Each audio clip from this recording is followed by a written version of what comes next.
I'm me, and there's no one I'd rather be. You can sit around and wait and see. For a moment I'll be standing free. So hurry up and wait for me. Got a bag of chips by the sea. The sun is blazing down. I've got my smile now. Here's the thing, your chips will really make me sing. Come on, relax and have some chips with me. Chill out, lay back, I'm right where I wanna be. We've got time to take it easy.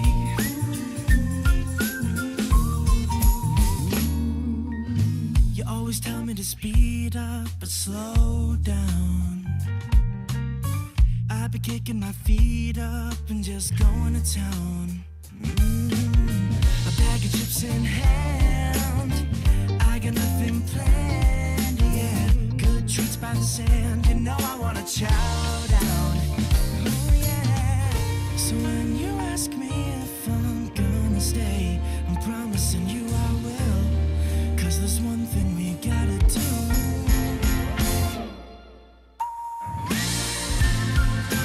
Come on, relax and have some chips with me. Chill out, lay back, and right where I wanna be.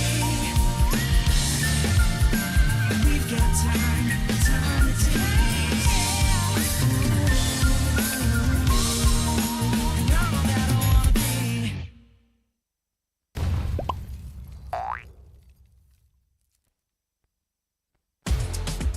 Hotlink Prepaid 5G serba baharu. Nikmati jago 5G untukmu.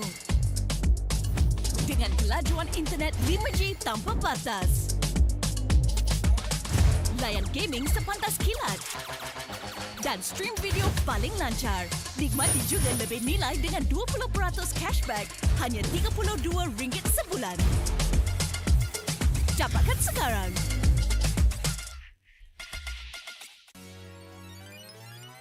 Welcome to All-Star 2024. Hey, superstars.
This fairy tale ended with the poisoned apple, and my tale began.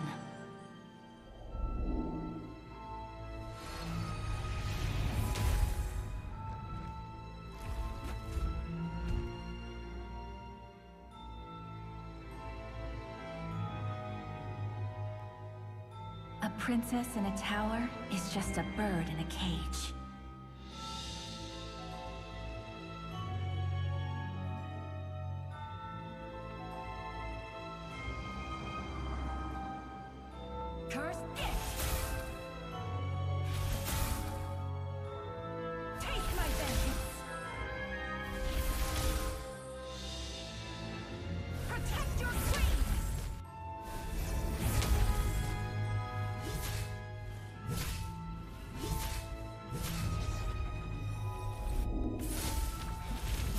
Kneel before your queen.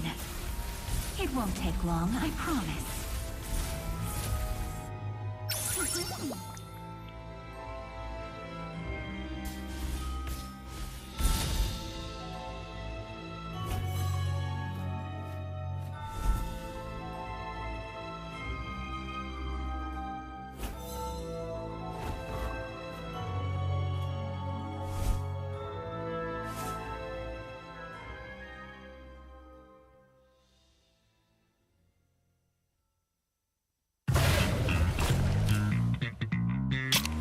Confirm mantap, confirm lah Nescafe. Pelbagai kejayaan dapat dikecapi. Sejarah baharu telah tercipta. Namun, setakat itu sahajakah kemampuan kita? Setiap kali ke pentas dunia, pasti kecewa. Sampai bila kita nak kalah? Ditundukkan serendah-rendahnya. Sampai bila kita nak dihina? Tiap musim harapan peminat gugur. Sampai bila nak kecewa? Setiap rakyat pasti akan melaungkan semangat, ingin mempertahankan rumah mereka. Jika patah sayap Raja Wali, bertongkat jua kita kemari. Tahun ini pastinya kemenangan semakin dicita demi menjulang nama Malaysia di pesada dunia. Di mana bumi dipijak, disitulah langit dijunjung. Stadium MBSJ Serdang Jaya secara rasminya menjadi rumah MPL MY pada tahun ini.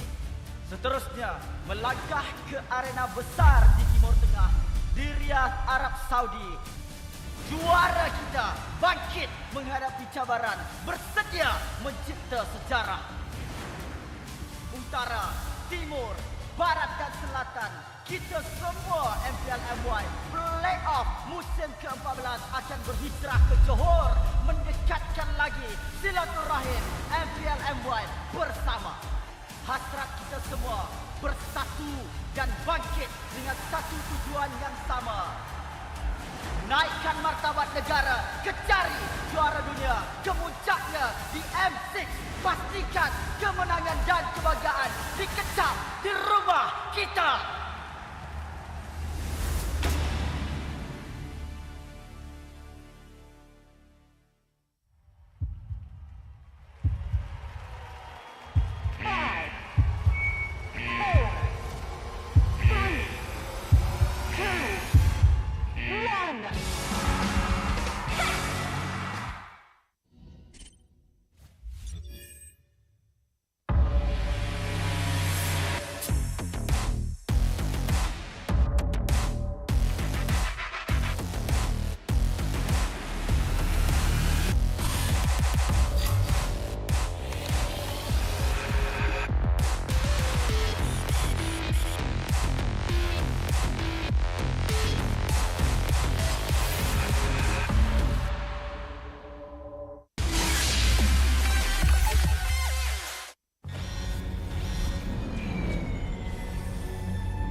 I'm a rock star. Yeah, rock star. Ay, ay, ay. I'm a rock star, baby. I'm a rock star. I'm a rock star. I'm a rock star. I'm a rock star. Panggil aku rock star. Ini kejohanan kita semua orang rock star. Kita rockstar, kita buat saja gaya kita. Makin panas apinya sudah membara. Macam mana pun kau menempuh segala. Demi negara kau buat semua bangga. Step into my world, you know I'm always in my zone. You know I got my team, no I'm never alone. Bring out my best, buat yang terbaik. Jadi juara perlahan kita naik. Aku nak push, naik-naik jadi lebih bagus. Jadi hero, ku ada skill. Berapa banyak musuh aku dah kill. Ramai cuba mencapai, cause they envy me. Tiap game aku pasti jadi MVP. I'm a rockstar, baby, I'm a rockstar. I'm a rockstar, I'm a rockstar. I'm a rockstar, panggil aku rockstar. Ini kejohanan kita semua orang rockstar. I'm a rockstar, baby, I'm a rockstar. I'm a rockstar, I'm a rockstar. I'm a rockstar, panggil aku rockstar. Ini kejohanan kita semua orang rockstar. Tengok nanti siapa yang juara. Ni peluang kita bawa pulang piala. This is my game, this is my time. Menang semua, everything will be mine. Kalau jatuh kau pasti kembali. Bangun balik ku tegak berdiri. Kuatkanlah tenaga, ganjaran diperoleh. Ni kejohanan kita, Malaysia memang boleh. Rise up to the top, kita buat bersama. Semangat kita kuat di bawah satu bendera. I'ma go hard for the win. Win, win. On the battlefield till the end. I'm trying to beat the greatest anyone has ever seen. Stand by, I'm coming in for the win. I'm a rock star, baby, I'm a rock star. I'm a rock star, I'm a rock star. I'm a rock star, panggil aku rock star. Ini kejohanan kita semua orang rock star. I'm a rockstar, baby, I'm a rockstar. I'm a rockstar, I'm a rockstar. I'm a rockstar, panggil aku rockstar. Ini kejohanan kita semua orang rockstar. Rockstar.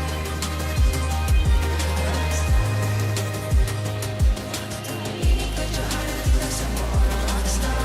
I'm a rockstar, baby, I'm a rockstar. I'm a rockstar, I'm a rockstar. I'm a rockstar, panggil aku rockstar. Ini kejohanan kita semua orang rockstar.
Ay, ay.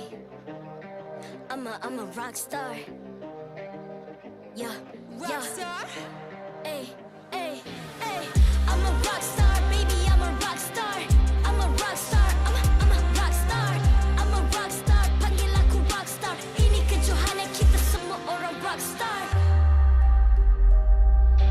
Kita rockstar, kita buat saja gaya kita. Makin panas apinya sudah membara.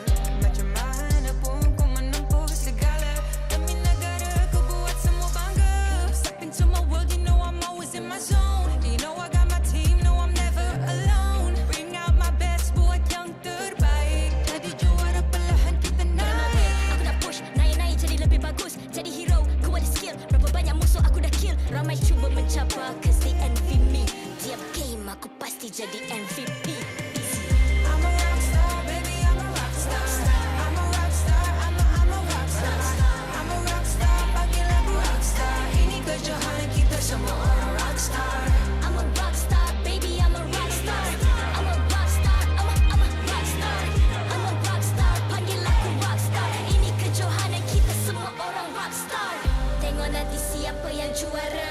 peluang kita bawa pulang piala. This is my game, this is my time. Menang semua, everything will be mine. Kalau jatuh kau pasti kembali, bangun balik ku tegak berdiri. Kuatkanlah tenaga, ganjaran diperoleh. Ni kejohanan kita, Malaysia memang boleh. Rise up to the top, kita buat bersama. Semangat kita kuat di bawah satu bendera. I'ma go hard for the win. On the battlefield till the end. I'm trying to beat the greatest anyone has ever seen. Stand by, I'm coming in for the win. I'm a rock star, baby, I'm a rock star. I'm a rock star, I'm a rock star. I'm a rock star, panggil aku rock star. Ini kejohanan kita semua orang rock star. I'm a rock star, baby, I'm a rock star. I'm a rock star, I'm a rock star. I'm a rock star, panggil aku rock star. Ini kejohanan kita semua orang rock star. Rock star.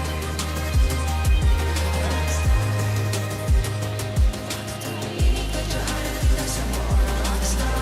I'm a rock star, baby, I'm a rock star. I'm a rock star, I'm a rock star. I'm a rock star, panggil aku rock star. Ini kejohanan kita semua orang rock star.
I'm a rock star.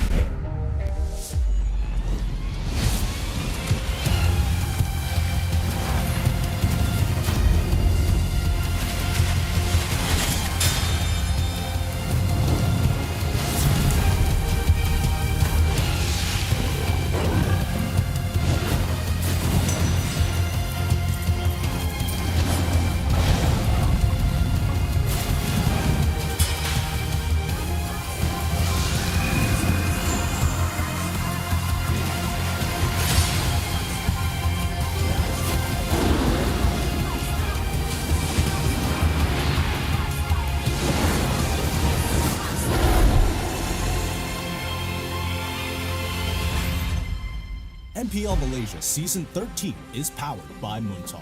Enjoy a superior 5G network and lightning-fast gaming experience only with our official mobile internet hotlink. A big shout out to ROG Phone 8, the official gaming phone, for keeping our players at the top of their game. Grind on with Nescafe to keep your gaming spirit going. Thank you to all of our sponsors and partners for your support in MPL Malaysia Season 13.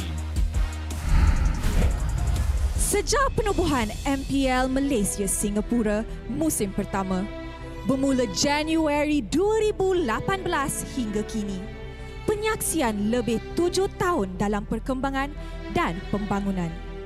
Penuh dengan keseronokan, drama dan emosi telah dirasakan. Ada masa gembira dan ada masa mengecewakan. Daripada menjadi host bagi M-Series yang pertama hingga menjadi tuan rumah sekali lagi. Ini merupakan tahun yang sangat penting buat Mobile Legends Bang Bang di Malaysia. Dengan harapan setinggi gunung, menderap langkah kaki tertuju. Demi kejayaan tanah airku tercinta, Bangkitlah pahlawanku demi Malaysia. Kegelapan bayang di atas pentas, diterangi lampu perlahan-lahan. Apakah yang bakal terjadi di MPL Malaysia musim ke-13? Hanya ada satu cara untuk menjelaskan.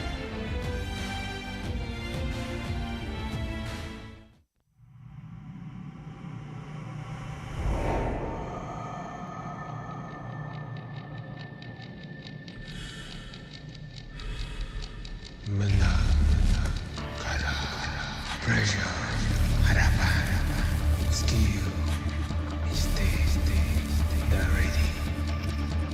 Kalah, dihentak, semua untuk peminat. Spotlight melambangkan satu sosok tumpuan.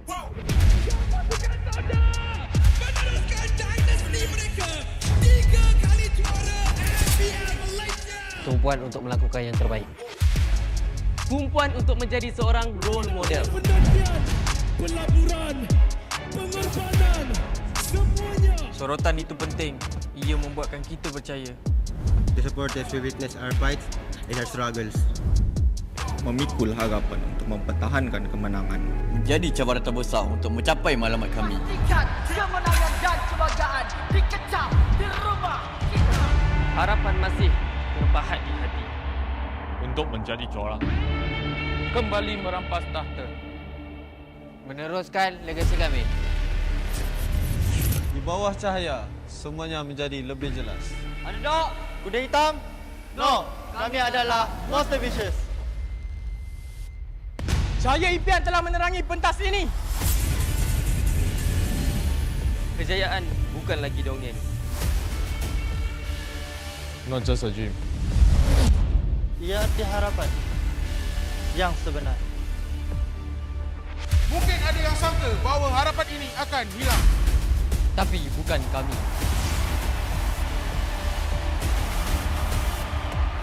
Ini harapan kami. Ini semangat kami. Bersama kami, mencapai satu tujuan. Menjadi sinar yang paling terang.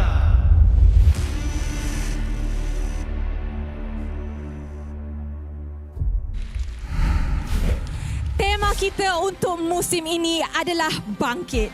Kita mengharapkan supaya semua pasukan kita di MPL Malaysia kali ini bangkit dan jadi juara dekat M6 nanti. So, sebelum kita start, I nak tanya the audience, confirm korang semua nak tengok Malaysia juara dekat M6 nanti kan? I love the energy. So guys, are you guys ready to kickstart our first match of the season? Nampaknya kat bawah ni dengar suara, kat atas pula, alright? I nak dengar the entire MBSJ kali ni, alright guys? Are you guys ready for the first match of the season? Tak cukup energy tengok, diorang semua tak nak keluar. Player semua kat belakang. One more time, alright? Sekali lagi Are you guys ready? Mantap. Alright guys, so kalau anda semua dah bersedia, marilah kita jemput kedua-dua pasukan untuk memulakan perlawanan pembukaan MPL Malaysia musim ke-13. Homebois yang akan menentang Selangor Red Giants. Ayo kita jemput player-player kita ke atas pentas.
kita menjemput masuk coaching team untuk kedua-dua pasukan.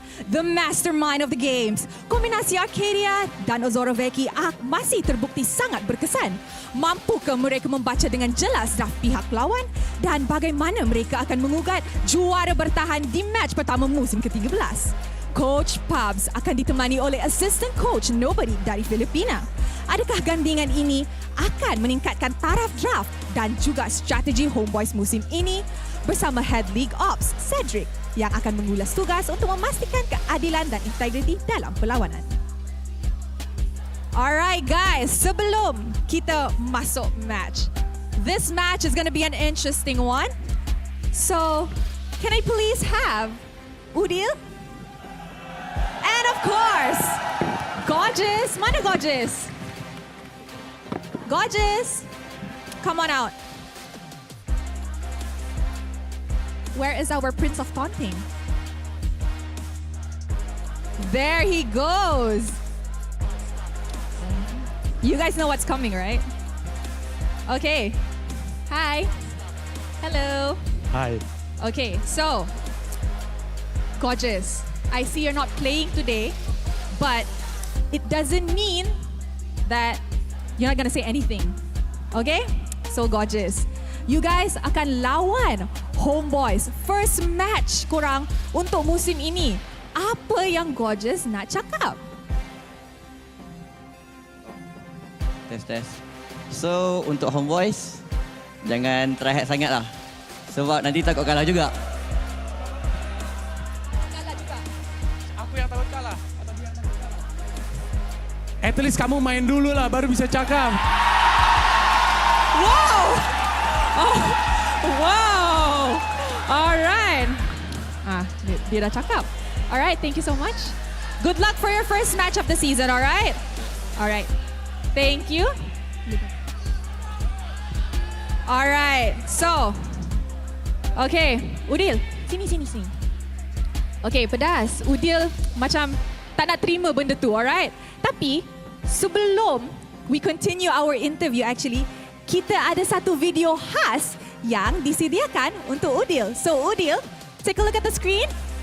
Oh, thank you, Kak. Menurut kamu gimana, Udil? Gila sih. Gak ada yang bisa ngalahin pas zamannya. Oh, setuju nggak Sonic? Setuju banget. Yang berbakat tuh udah pasti di atas. Jadi nggak akan mungkin turun. Di atas langit tuh ada Onyx. Di atas langit ada langit, tapi di atas langit ada Onyx. Enak banget rasanya, sial! Udil, sedikit terlambat menggunakan kekuatan dan dibalaskan kembali. What a play from Bountee! Mainan yang benar-benar luar biasa dari Alter Ego Esports. Udil, wherever you are, we still pro. Trigo. Enak banget rasanya, sial! Enak banget rasanya, sial! Walaupun sudah tidak di dalam skena saat ini, tapi namanya memang sudah tercatat. Sejarahnya sudah tercatat. To the fans, the community, please keep this amazing environment healthy and good and everything. Don't let like the negative side of things consume it, etc. He's always such a cool dude, man. Shout out to Udil, man. W mans. So how about you, Udil? Alright, Udil. Nampak video tu. Okay tak, Udil? Okay. Okay, Udil dah actually berapa bulan kan stay dekat Malaysia. So, and you main untuk Homebois. Udil rindu Indonesia ke tak? Jujur, tak. Kenapa pula? Malaysia tuh perfect lah untuk tempat tinggal. Wow! Ini bukan karena aku lagi di Malaysia, lepas tuh aku menjilat gitu, tak. Itu true, itu fakta. Aku nggak bisa berbohong soal keindahan Malaysia. Wow, okay guys. You guys heard it from him himself now. Dia sayang Malaysia. Okay, so actually dah banyak kali dah Udil jawab soalan ini. Tapi mestilah Rose nak tanya juga kan. Apa sebab yang you pilih nak masuk Homebois dan main untuk MPL Malaysia? Banyak hal, tapi satu hal yang aku bisa pastikan, aku nggak bisa masuk kalau timnya itu nggak keren.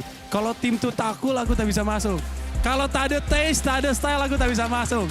So, dari penilaianku, Homebois satu-satunya di MPL MY yang memang pas lah untuk legacy yang sempurna. Guys, Homebois cool ke tak? Wow. Mestilah cool, Kak. Okay, so sebelum kita mulakan, apa Udil nak cakap dekat peminat Udil, kawan-kawan Udil dan family Udil? Pertama aku nggak nyangka kalian bisa seramai ini. Sekali lagi aku berterima kasih atas kedatangan kalian untuk meramaikan MPL MY khususnya di match pertama.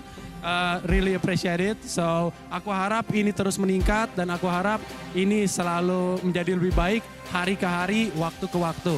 Kurang lebih seperti itu. Alright, terima kasih Udil. Good luck on your very first match. You may have a seat. Thank you, Aga.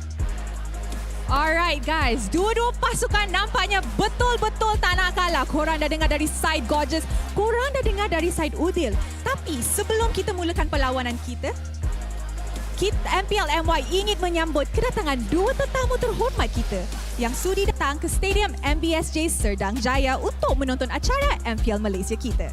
Tuan-tuan dan puan-puan, dengan rasa berbesar hati, kami ingin menjemput masuk Yang berhormat Tuan Abbas Salimi bin Cik Azmi yang merupakan ahli Dewan Negeri Dun Seri Serdang dan juga serta Encik Tehan Cek yang merupakan ahli Majlis MPP Zon 20. Selamat datang dan ribuan terima kasih diucapkan kepada kalian di atas kesudian anda meluangkan masa dan menunjukkan sokongan terhadap MPL Malaysia. Enjoy the show and enjoy your time here. So guys, I'm pretty sure semua orang dah ready to kickstart our first match. Right guys? So if you guys are at home, make sure to join the fight with the QR code that's about to come up. And for those of you guys watching, they're ready? They're ready? They're ready, right? Yeah, everybody's ready? All right, and with that, for the first time this season, teams, this is your moment. Game on!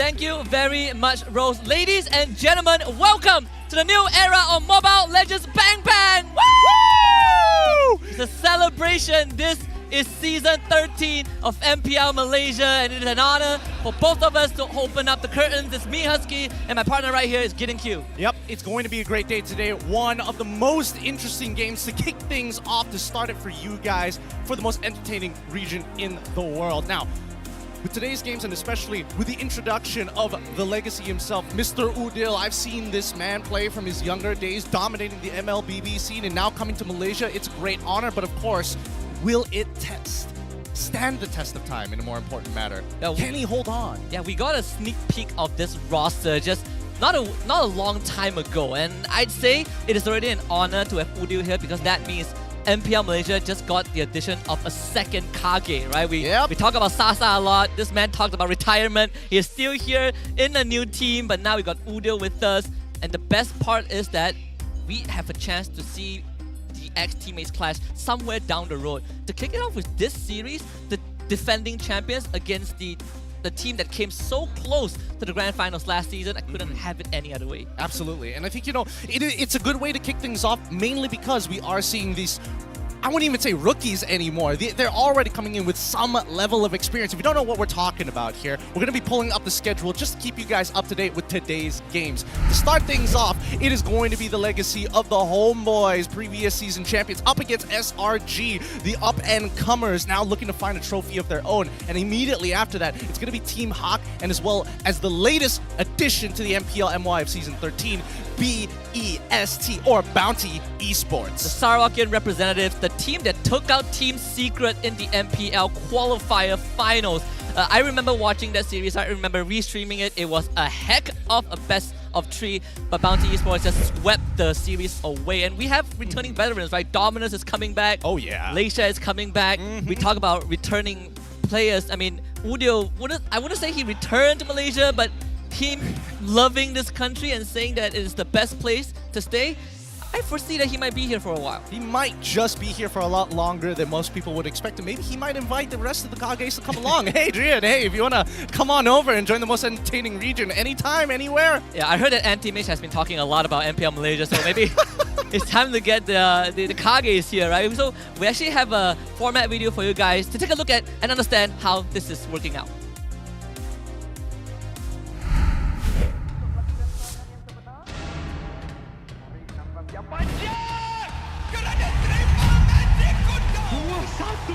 Dalam keadaan yang sangat-sangat mudah.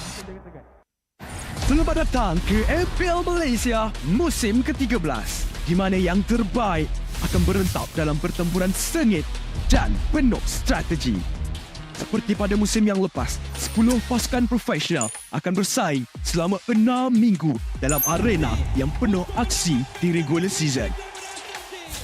Namun, bermula pada musim ini, cuma 6 pasukan akan layak ke play-off dan pasukan di tempat ke-7 dan ke-8 hanya dapat stay untuk musim seterusnya. Tapi sayang sekali, tiada slot ke play-off buat mereka pada musim ini.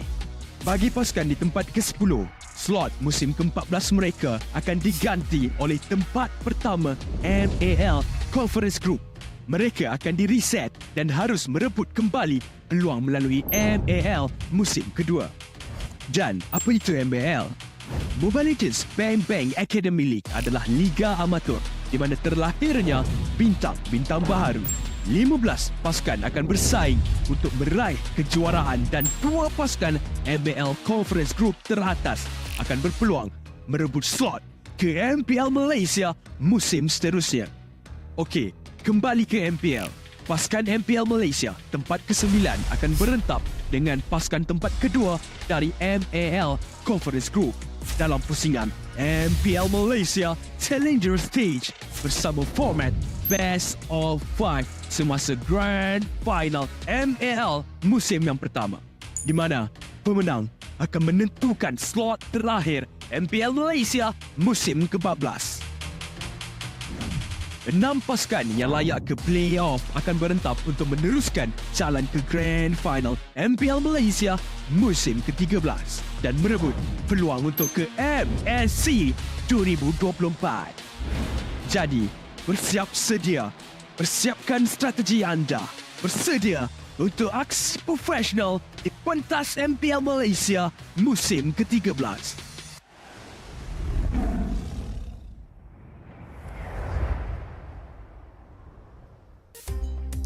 A new season, a new format, and the introduction of an academy league to challenge the best of the best that we have here. Absolutely. And I think, you know, we've been wanting this version of the MDL for a very long time. Obviously, our version now, as the MAL, is going to be a league of its own. And especially with young bloods up and rising, it's a good scouting ground for a lot of these bigger organizations to think, hey, maybe this could be the star player of our upcoming team. And on top of that, it also means that these teams have to be a lot more diligent in how they play in the group stage, because there are 2 lesser slots in the playoffs.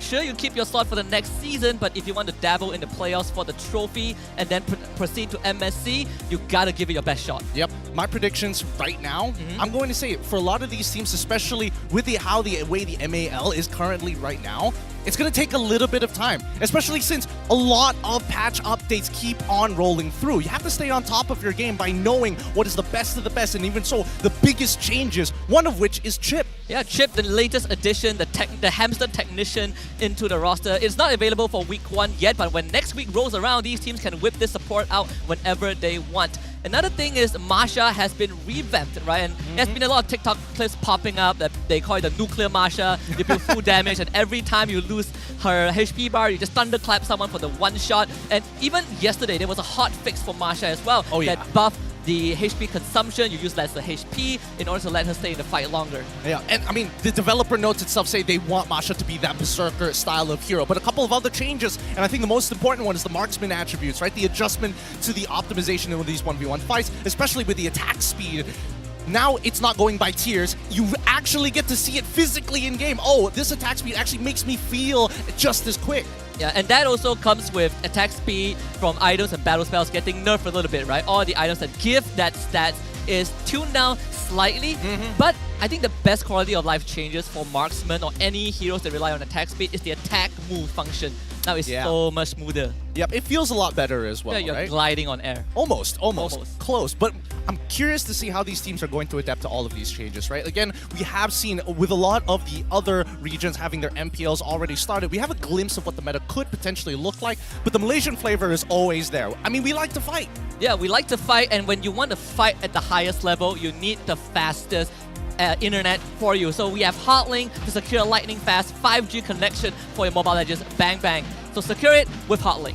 20% off MLBB in-game items, and considering some of the skins that are coming out. Oh, boy. Sparkle skins look fire.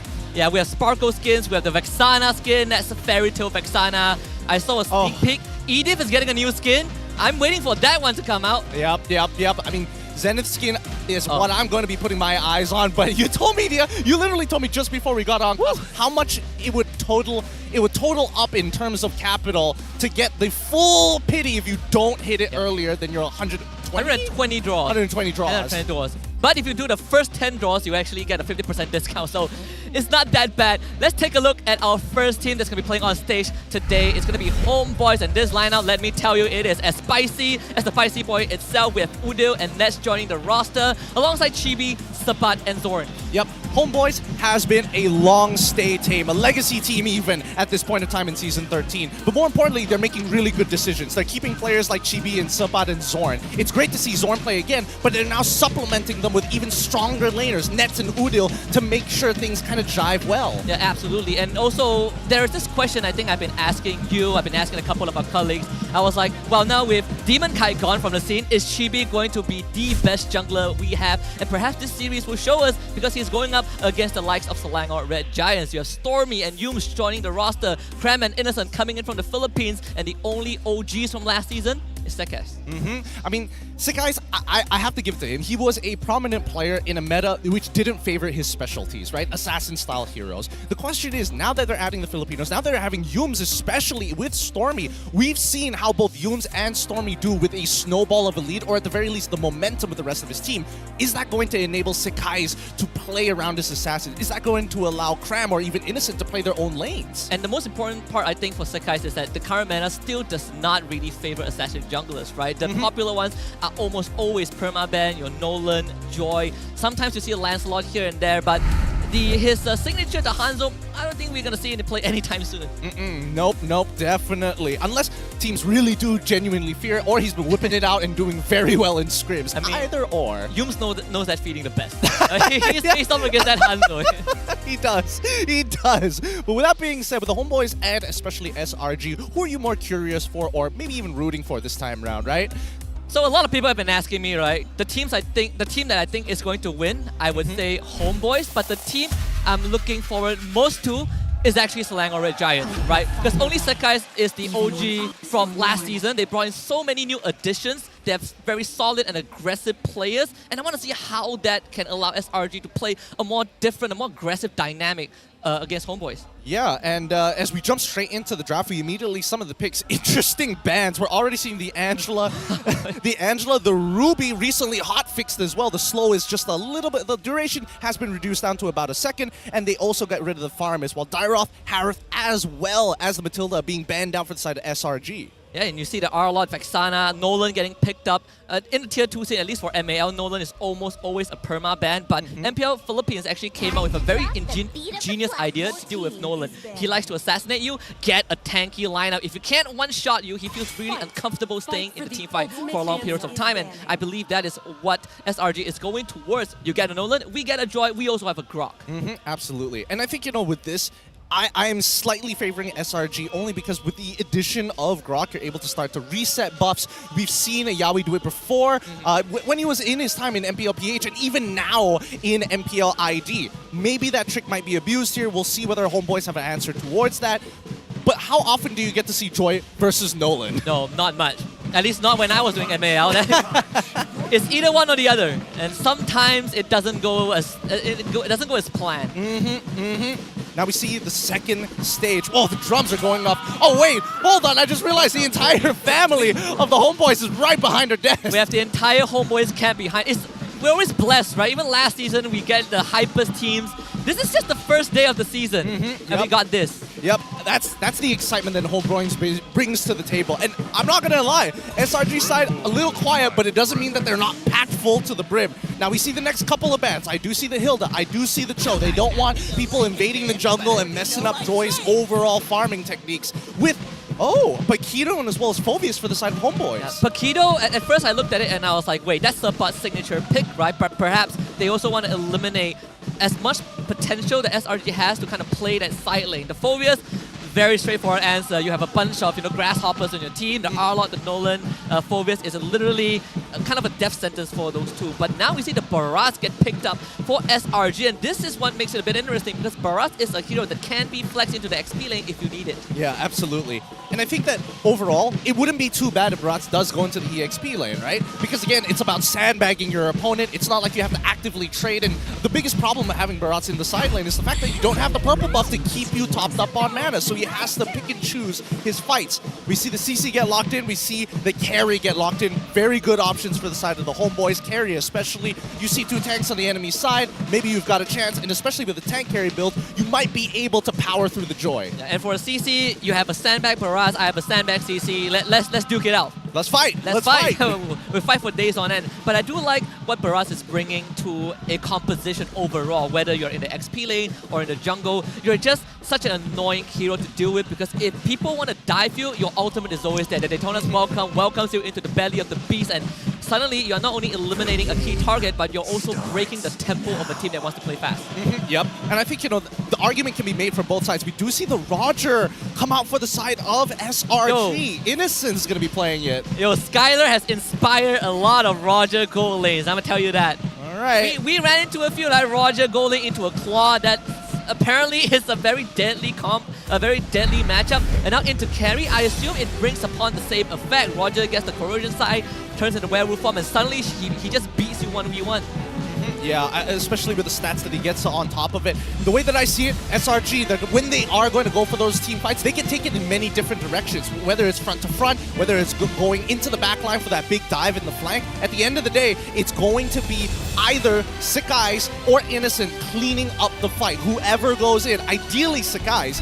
Then we jump over to the Homebois. Even then, that mid lane, that's going to be such a problem. If Vexana is able to get that priority, this game is going to be so much harder for SRG. Well, let's find out. Game number 1 to open up the curtains. Homebois against the Selangor Red Giants.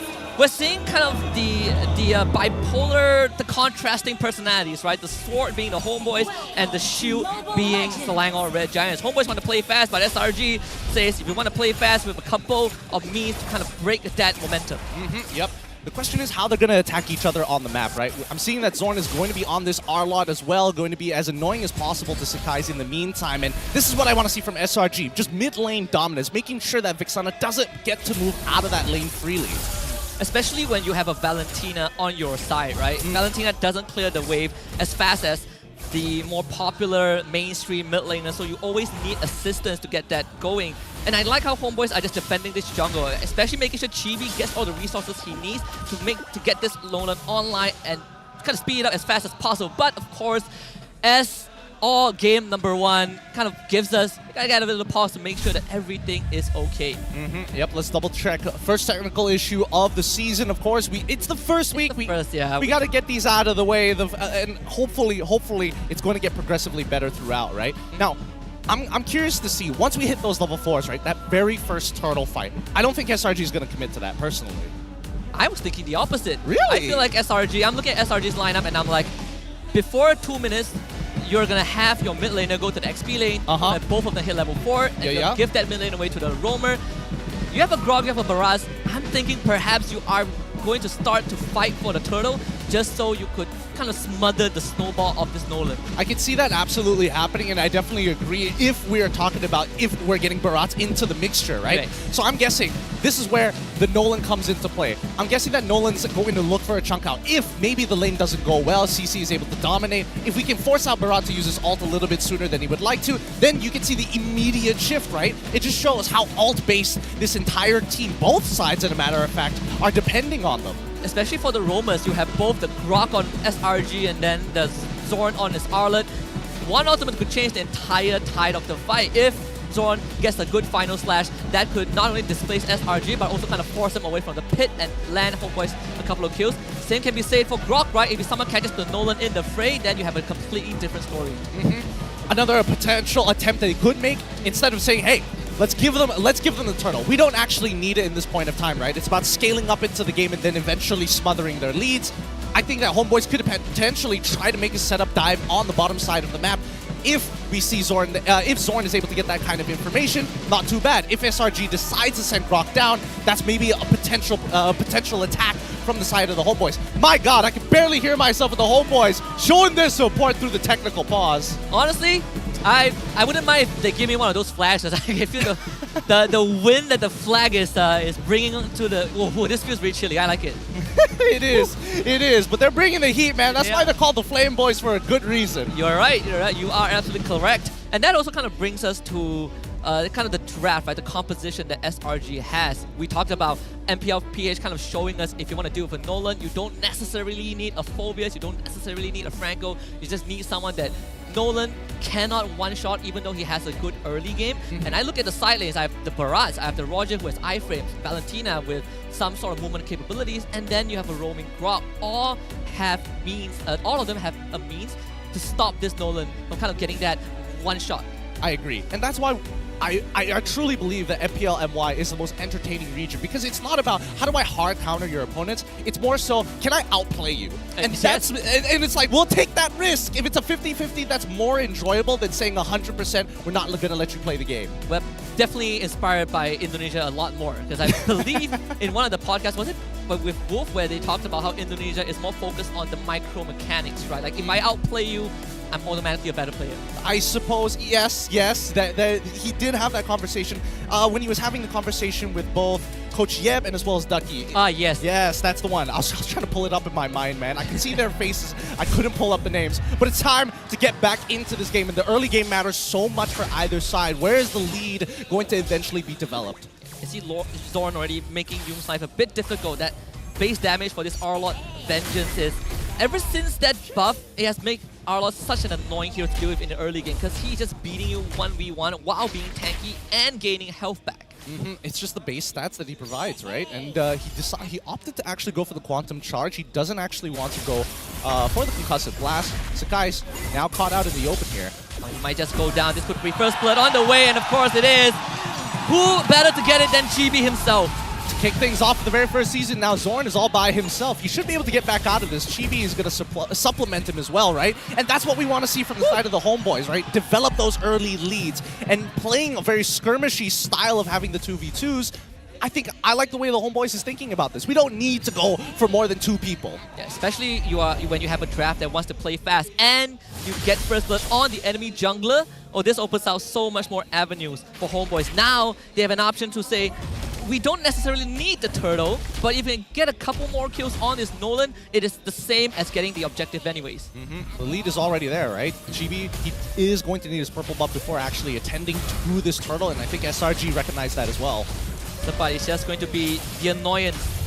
Slanger Giants, unfortunately, can't really do the turtle. They would try Crab, misses that ultimate, and this is the opening for Udio to come in with a kill on his own with that Guardian. Big punish here for the side of the Homebois. That's what we want to see here. SRG had a really good idea. That's why you want to bring Barats into the EXP lane. Having Flicker into the Daytona's welcome doesn't give you a lot of time to react, but I mean, if you whiff it, it goes the exact same way for your team. And you're playing Footsticks with a team that kind of made it their own game. And this is a lineup where we say again, SRG are more like the shield than the sword itself. But if you can't handle the beating early on, we may have a bit of a problem in that mid game.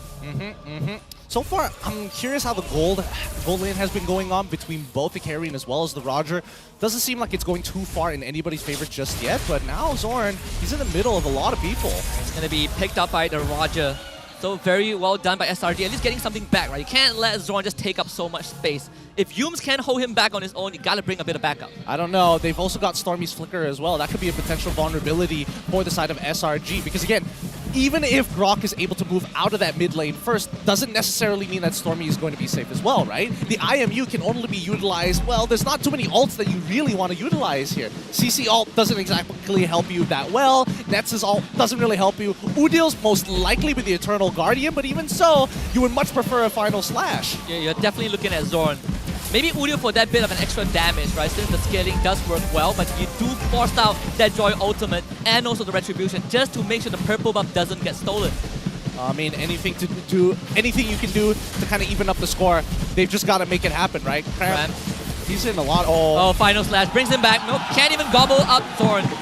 Good punish from the Homebois. And that's what we want to see, right? Flickers being used, you want to hit those timings, you want to be able to hurt them especially if they start whipping ults. Oh! Stolen final slash, get the Terrify on the Chibi. Can he punish him though? Sakai needs to get this Chibi, trying to dash away. One more dash! Waiting for the energy, but is not in time. So Sakai gets the punish. Yep. Honestly, probably should have been there in the first place, but at the end of the day, it's to show dominance, right? Condition your opponents. I was about to talk about the snowballing effect that Chibi has for himself, right? He bought cooldown boost and also Blade of Heptasis at 4 minutes. That is such a fast timing, but with Chibi now struggling to get back to the objective and without a purple buff, this should be an SRG turtle. Crab is a bit low, but I don't see Homebois having a way into this. So Sakai, we should be able to get the turtle, no problem, and SRG will get out. All right, Turtle Slain going over the side of SRG. 3-2, the current kill score 5 minutes into this game, and so far, so good. With bot tier 1 immediately destroyed, now we are seeing that Homebois have a direct area for a lead. Grog ultimate onto Zorn, forcing the flicker out, but of course Innocent will get the pickup. That's the second kill for the Roger. And that's just the taste of what you want to see Roger do. He wants to be able to get those big resets. He wants to be able to kill multiple people, especially in the bigger team fights. We're not going to get to that point just yet, but evening the score 3-3, now from a 1.5 to a 1,000 lead. Chibi, oh no, he's in so much trouble. Another stolen final slash, but this time, no follow-up. No follow-up. I'm surprised he didn't want to go for it. Oh, Sakai's already used his ultimate. Yeah. That's fair. Honestly, I would say that before Innocent got those 2 kills, he was actually slightly behind because Nets kept pushing the wave, right? As a tank carry, it's hard to kind of go up against him 1v1. Now with those 2 kills, you kind of get that minor goal injection back onto Innocent. The gobble up is going to be there. Daytona's welcome into a massive crowd control, and Innocent again picks up the 3rd kill. GB wants Cram, but this boy is tanky. You can't one-shot him. Yup. Especially with Sapat not really attending to his lane at this point in time. Nets. That's going to be Werewolf form. Innocent coming in for the mega kill streak, and it even forced out the Purify of Nets. Beautiful stuff, and now he's got a significant lead against his opponents. Oh, Stormy get the Terrify effect. Not enough to save him though. Chibi still get the 1-shot, but Innocent again going in for a double kill, and Udil, there's only 1 way to run, and that's with your flicker, but Innocent is not giving up. The Eternal Gun is caught up, but Innocent found Udil, sidesteps the ability, and it's Innocent with a triple. Beautiful stuff coming from Innocent. From what used to be a single pebble has now turned into a full-on avalanche for the side of SRG. All that gold being influxed into Innocent is now going to set Homebois significantly behind, because these team fights, they are legitimately dangerous. Anybody who is behind in tempo, behind in farm, and more importantly, behind in HP, if they're 20% and below, they are going to get run down. And the shield has held on for long enough. We look at the total kills these 2 teams have. SRG have 8. 7 of them are on Innocent. Oh man, it's gotta feel good though, right? It is. The dream game. The dream game. Getting shut down and smothered, dealing with this annoying carry in lane, and now he should be okay, right? Stormy found him. Oh my goodness, he was disrespecting him so much. Wow, and from an early snowball, Chibi has died 3 times in a row, and now they found the gobble up, this time onto Sabah, spin him back up. It's Innocent coming in! Fett to get a legendary streak. He's so big right now. Innocent is so huge. There's so little that Homebois can do about it at this point of time, right? They kind of need Udil to be in the right place at the right time. Wait for the leap to happen. Wait for the iframes to be done with before launching the Eternal Guardian. But somebody else has to force it out, right? And I think the only other person who can do it with a hard CC is Zorn. And how long can you hold on to your Terrify as well? That's also a question. Iframes making it hard, that's one thing, but you have so many means from SRG to just get to your backline. Cram swallows out one of your heroes, and suddenly you have the Joy running at you. You have this Grog charging into your back, and he is immune to crowd control as well. So many things that Homebois need to look out for. There's just not enough of a lead for the side of the Supa to actually be that threat, to be able to force out the big ultimates from SRG naturally on this EC. But for now, that could easily change. Because Homebois, they could change up the game plan. They could potentially look for a flank here, but it looks like SRG has some really good coverage. All the battle spells are there. Grog gets the knock, and another gobble up. This time Zorn, he's not even get a chance to respond. That means 24 seconds without the auto stolen final slash onto Udil. They try to follow up onto him, but they will now pull back for now. Eternal Guardian has been baited out. Chibi wants a bit more on the Stormy, who flickers to safety, and SRG will survive. Okay, nicely done. For now, Nets, he needs to continue farming, right? The mid lane is about to crash. He's not going to miss that wave. And since SRG won't threaten the Lord anymore, now they just have to bide their time. Just poke him out. You don't need to rush this. Just patient. GB in the push. Wants Cram, and will find him with the help of Sapat. And that's Homebois kind of smothering the flames a little bit, but you got to be careful of Innocent. Going to be a consistent push and pull for the side of the Homebois, right? Even though they are getting these kills, they are still behind 2,000 gold. Innocent, I'm curious to see what items he has as of right now. Like how far is he ahead of everybody else?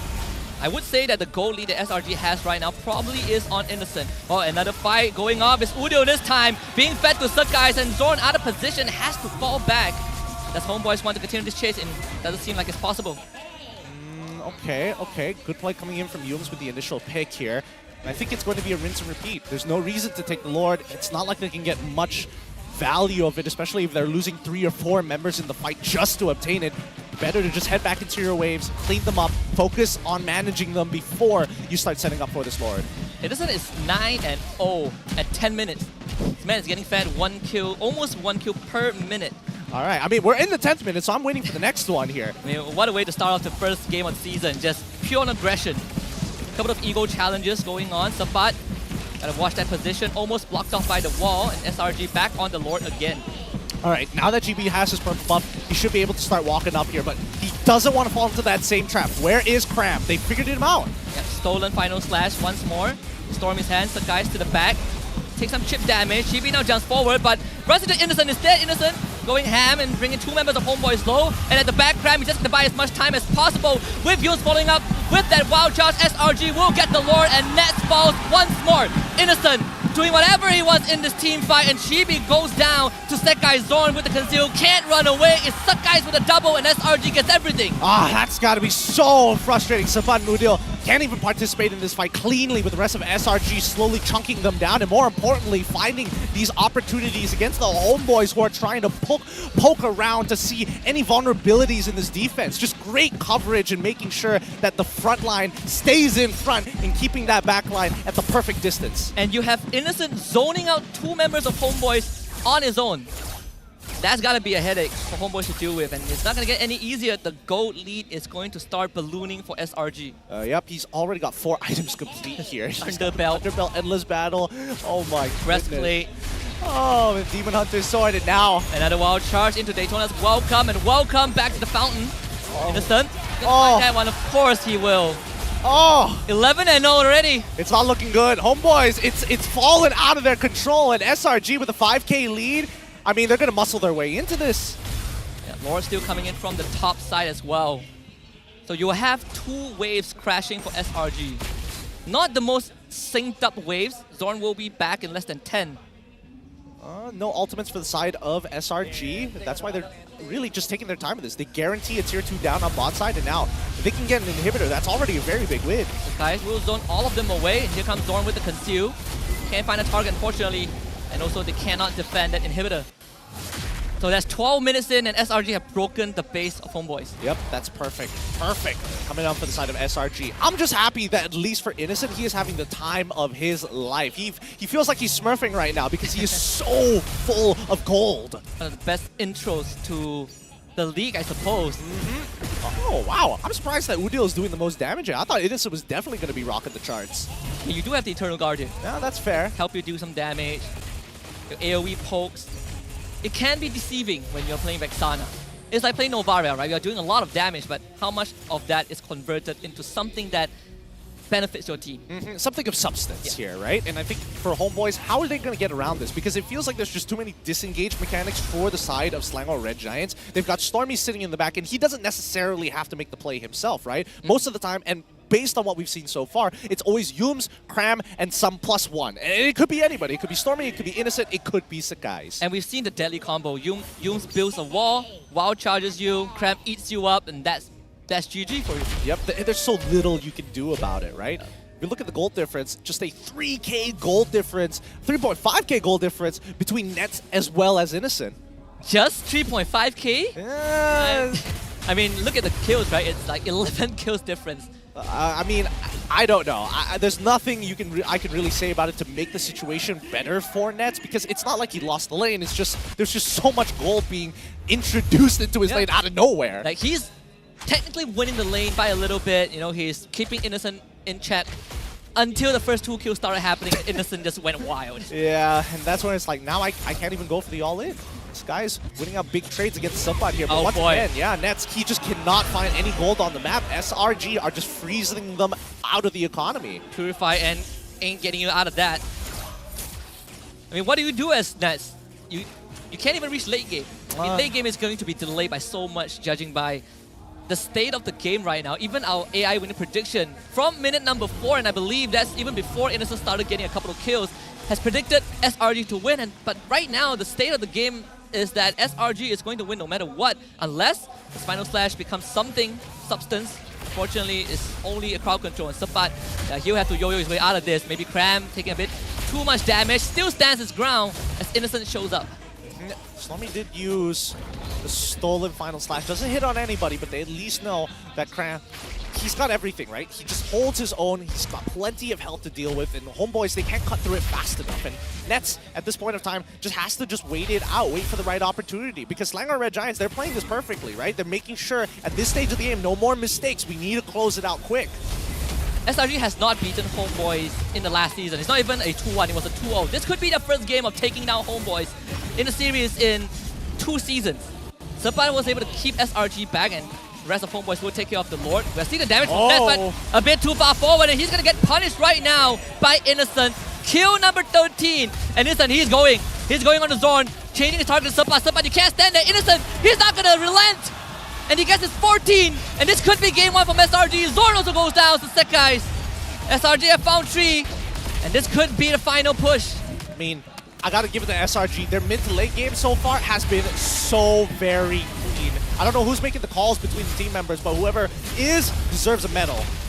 No minion wave means Homebois stay in this game just for a bit longer. Feels like delaying the inevitability. SRG, they're not gonna wave onto the crystal. There you go, Chibi tries, he may, but he's not going to get through Innocent. And that is game number 1 for Selangor Red Giants. Woo! Nicely done. When we thought the early game was almost done for the side of SRG, they pull it back, get a couple of kills on Innocent, and really take that lead to the next level. My only gripe with this game was Innocent could have had a 14-0 KD, but died to Chibi at the end. That's a bit of a stain on that clean record, but nonetheless, he was fat. He was just happy. That's a happy Roger. He's a happy Roger. I'm telling you, the IGN Innocent may not be as innocent as he seems. The man's a killer. He's an absolute killer. Sinner. Oh boy. What a game. The first win that SRG has ever gotten over Homebois since they first met. And it's in the opening series, opening game of a new season. What a way to welcome the new era, right? We have 2 teams, one of them a defending champion, one of them a team that's improved over multiple seasons. Last season they were placed 3rd, they came all so close but lost to SMG in the 5th game. And right now, after a couple of shifts in the roster, they come out with this banger. Yep, that's a great way to start. It has all the flavors that we want in the MPL MY style of game. High priority picks, let them have it. We have our own counters to it, and how we're going to be playing it is off small interactions to find those leads. We got to see the Roger pick. That is something that I did not expect, at least not on the first day, but I agree. Now that I think about it, it's MPL MY. We do whatever we want. Yeah, we do.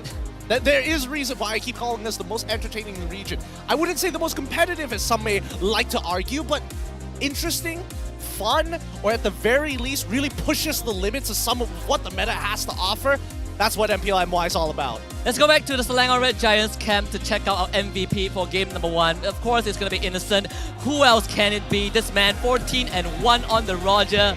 Man needs no assistance. He is his own army. Yep, he is. Oh man, with just 2 kills, that's all he needed to take this game over single-handedly with a little bit of support. Let's look at his MVP stats to see how ridiculous it is, right? How bad could it be? 14-1-1 with a 4,136 damage per minute with a 3,535 damage taken per minute. Yeah, and for assassin-type marksman, he has 75 kill participation. Tell me that's not crazy. He's the one starting fights. He's starting those fights, he's taking the damage, and more importantly so, he's really taking it into the next level, right? I mean, look, the fact that he's going for Master Assassin, he's like, whether or not this carry wants to fight me or not, I just need 1 moment of time, 1 moment of weakness to take advantage of the extra damage in lane. You let me find you 1 time, I get a couple of kills and it's over. You are never showing up on the map alone ever again. It's upsetting, but it really begs the question about the item here, Thunderbelt, because this one particular item has made both Roger and as well as Carry reach that upper echelon of marksmen to be able to run people down, almost literally. Makes you tanky, gives you true damage, and you couple that up with the endless battle, that's even more true damage, which is pretty crazy when you think about it. These two mechanics stacking together, he has DHS, now he goes through your HP like butter, he has Malefic Roar, good luck building armor, and he has Wind Talker. He saw his boots, he's like, I'm gonna get Wind Talker just so I could do it a bit faster. Yep, it's gotta be frustrating here, right? I thought that maybe Innocent was gonna go for a defensive item of some sort, maybe a utility item. No, brute force breastplate. It's only forward. We only move forward. But then we cut over to Nets, right? And you can see that he has a variation of the build. Yes, he's going for the Thunderbelt. Yes, he's going for the Trinity, but he didn't make it to the Winds of Nature. It begs the question whether he might have just decided, hey, get rid of the Corrosive Strike, let's go straight, Corrosive Strike, go straight into the Winds of Nature, and maybe we have an opportunity to turn things around. I think that there are a couple of variations, at least for this carry build, right? When you go for Brave Smite and then the Fighter Emblem, usually you would go Endless Battle into Thunderbelt and almost the same build as what Innocent has. In this case, maybe Nets felt like he needed a lot more damage in a shorter amount of time. That's why he went for the Trinity build, and then he realized, man, this Roger is two-shotting me. I need a Thunderbelt, but at that point, it's too late. I don't think Winds of Nature is going to change much. It would delay your death, but you would still go down. Yeah, you probably still go down considering the multiple types of damage, even if we're not just talking about Innocent on the Roger itself, right? And I'm thinking, how else could this have changed for the side of the Homebois, right? Udil was holding on his own pretty well, playing around his flicker timings as much as he can, but still going down regardless. Like, they couldn't find that big wombo combo. It's one of those situations where you just feel so helpless, right? At the end of the day, you are still a mage, you are still reliant on cooldown. That Eternal Guardian, it can only do so much in a team fight. Once you drop that and you use your first ability, No More Terrify, you are just standing there waiting for cooldowns and seeing if you can catch multiple targets with your AoE. And frankly speaking, SRG, they have Yums, they have Cram, they're not going to care about your damage. Cram has Guardian Helmet, he will just heal it back up. Yeah, and that begs the question, right? CC. So many people are like, it's a must-pick, must-ban, like every type of situation needs to have CC in it. But again, this just shows in lane, in fights, what she's able to provide is dealt with in a very smart manner. The lane, can she push very fast? Not really if the enemy hero is able to tank that damage for your minions. In team fights, what can she provide? Some kind of zoning, but not when Innocent is running into your enemy team.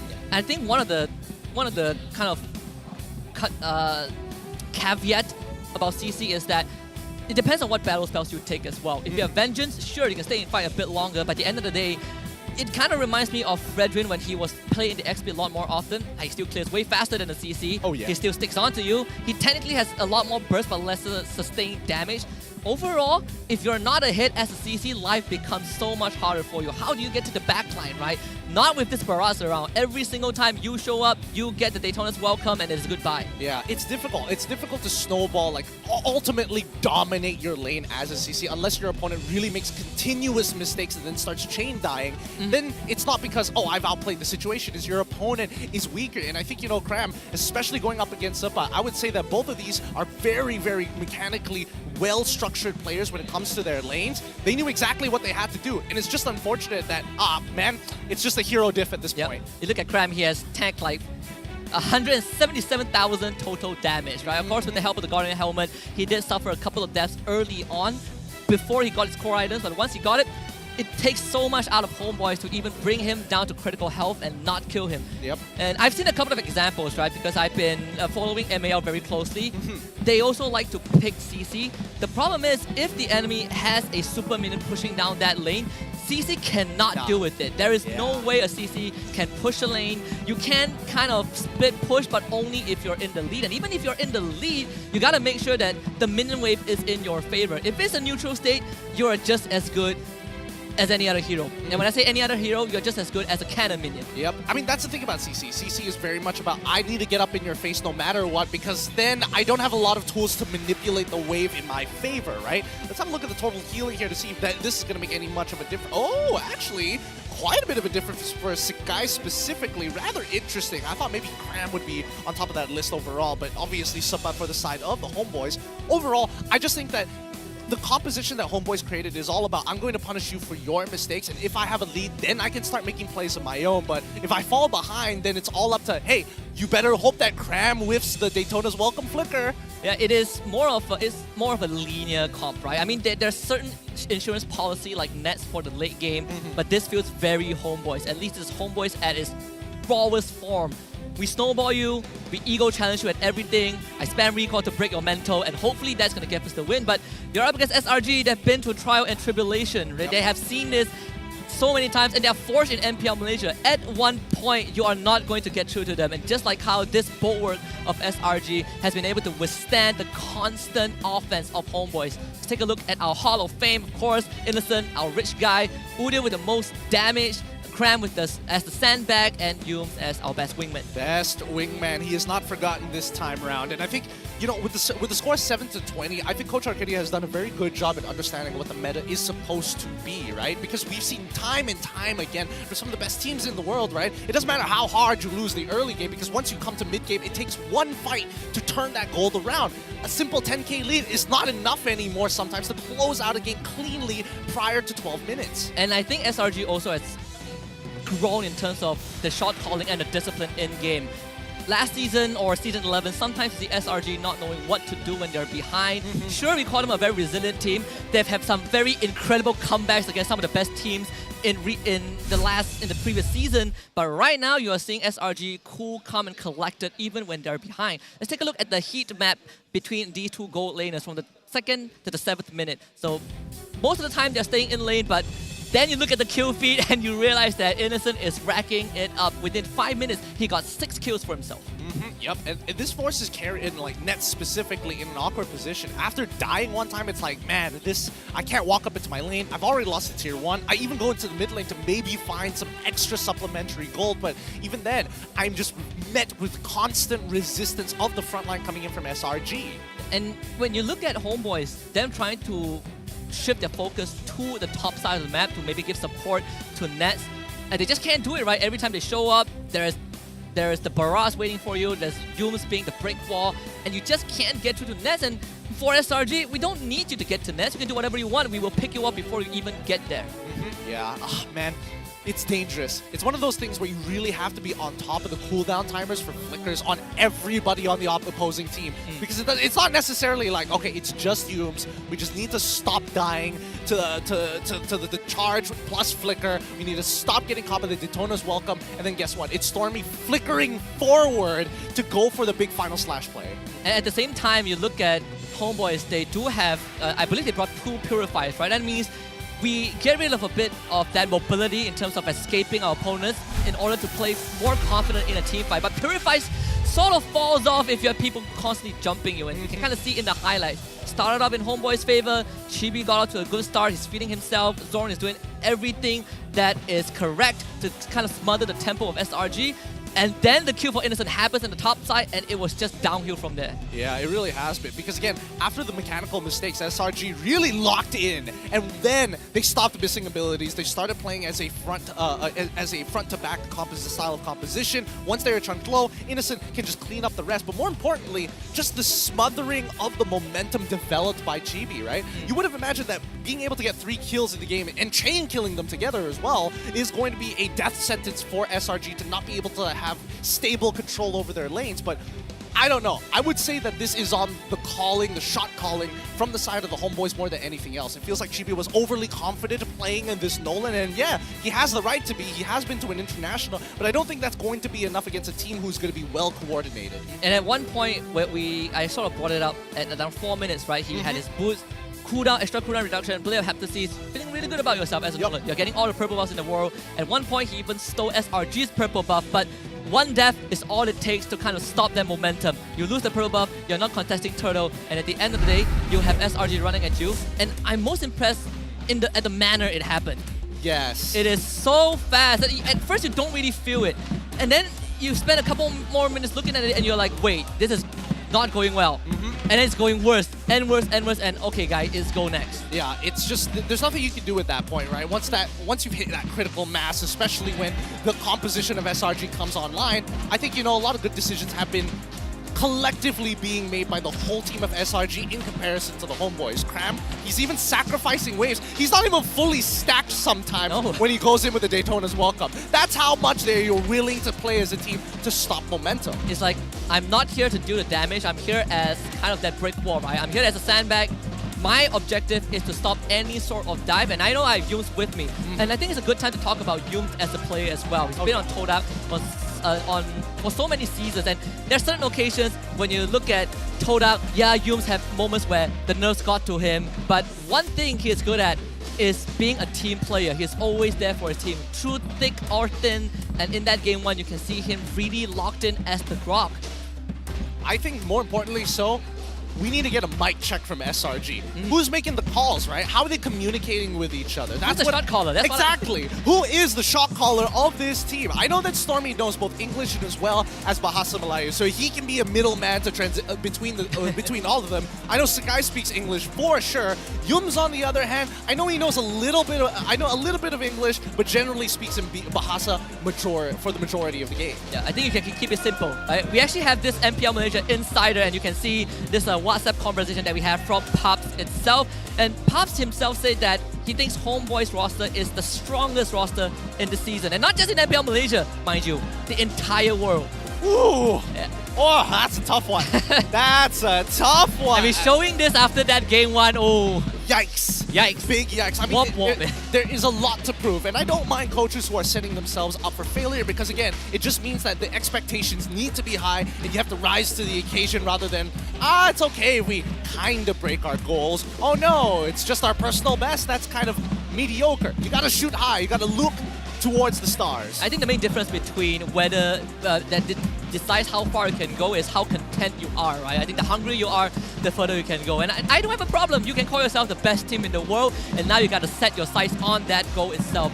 I remember looking at one of the mic checks from RH Singapore last season. We all remember that grand finals, right? Oh, yeah. Ben giving his team the pep talk is like, until the game is over, it is not over.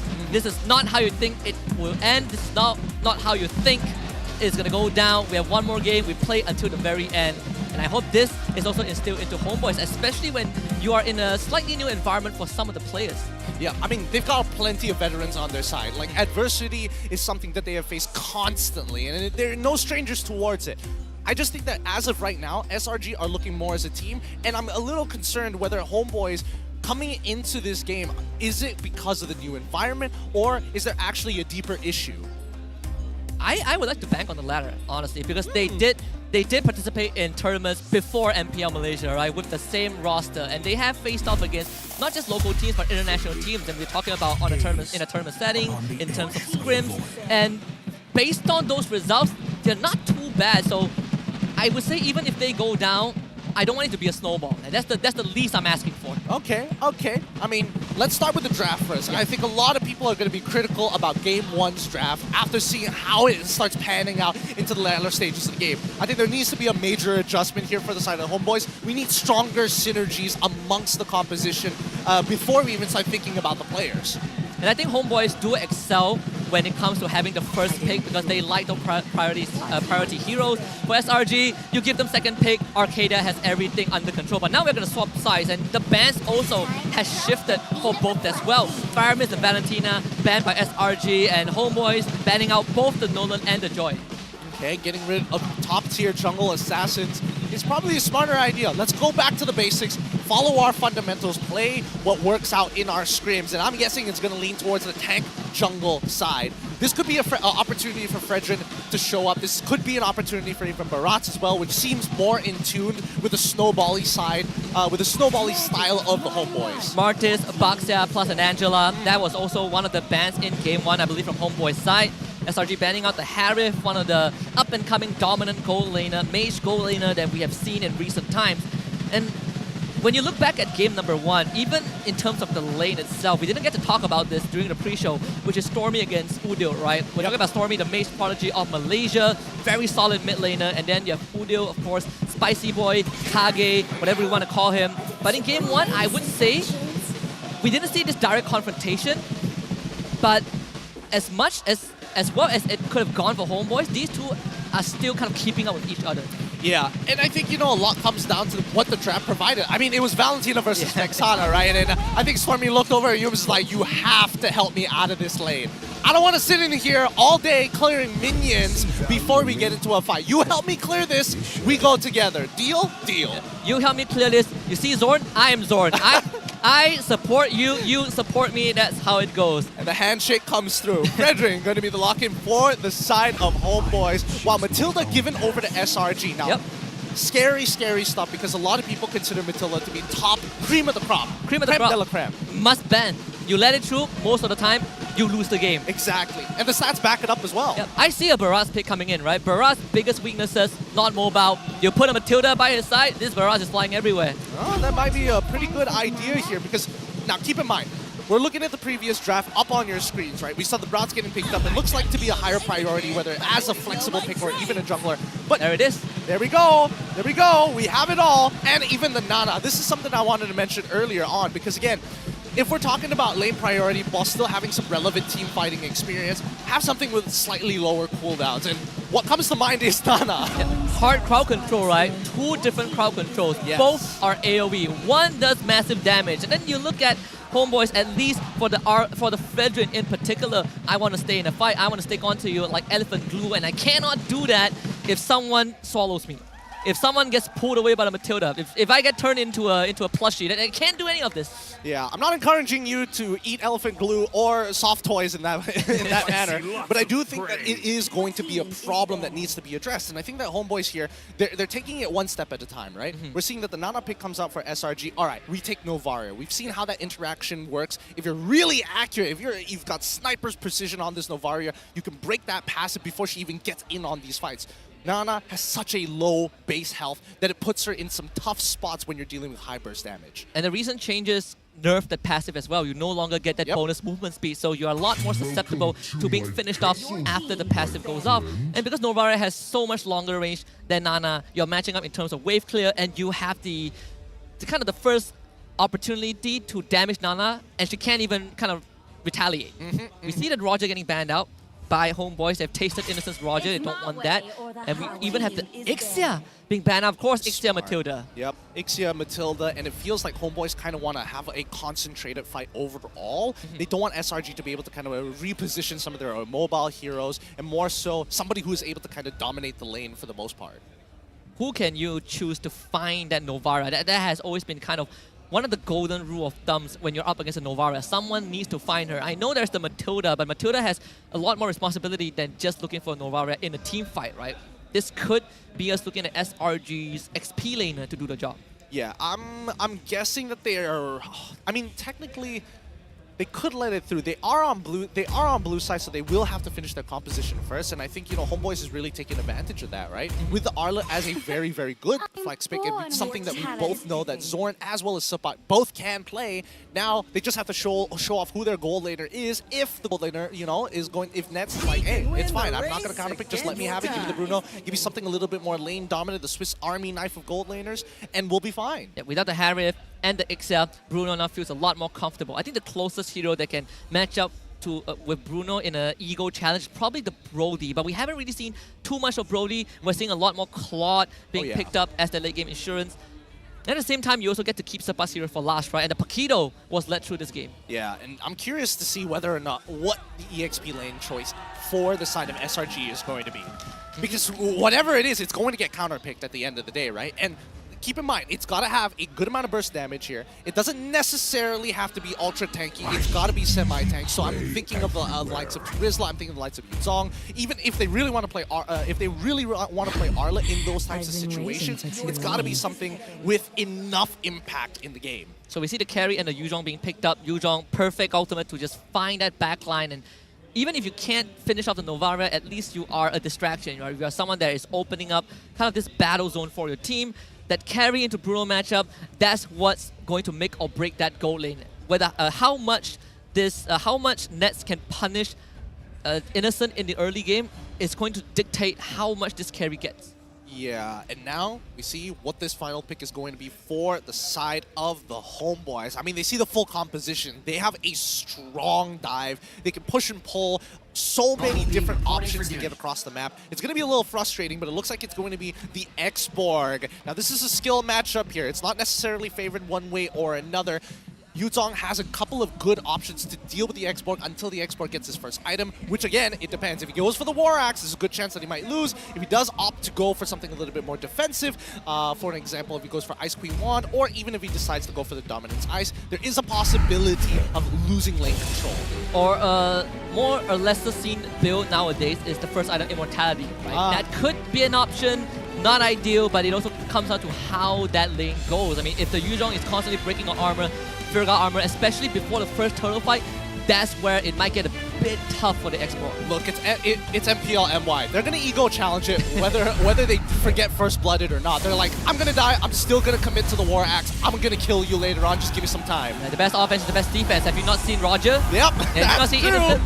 Well, it's game 2 between Homebois and Selangor Red Giants. This time SRG on that blue side and Homebois on the red. We gotta see if SRG can continue this momentum and close it out with a 2-0. All right, let's see how it's going to play out here. This early game is so important because any little bit of influence in the side lanes could really change it up. We expect that Carrie is not going to exactly do the best in the lane. The only way she beats that Bruno is if Bruno walks into the light wheel on accident. And even then, even if you get an initial kill onto Bruno, it still doesn't really stop the Bruno, right? That's how oppressive that early game can be. But at least for the middle lane, we're seeing Udio just utilizing this Novaria, trying to impact the side lanes, especially that carry as much as possible in the early game. That's what she's best at, and that's what Udio is trying to do. Yep, and here we go, Sabat. That's that armor.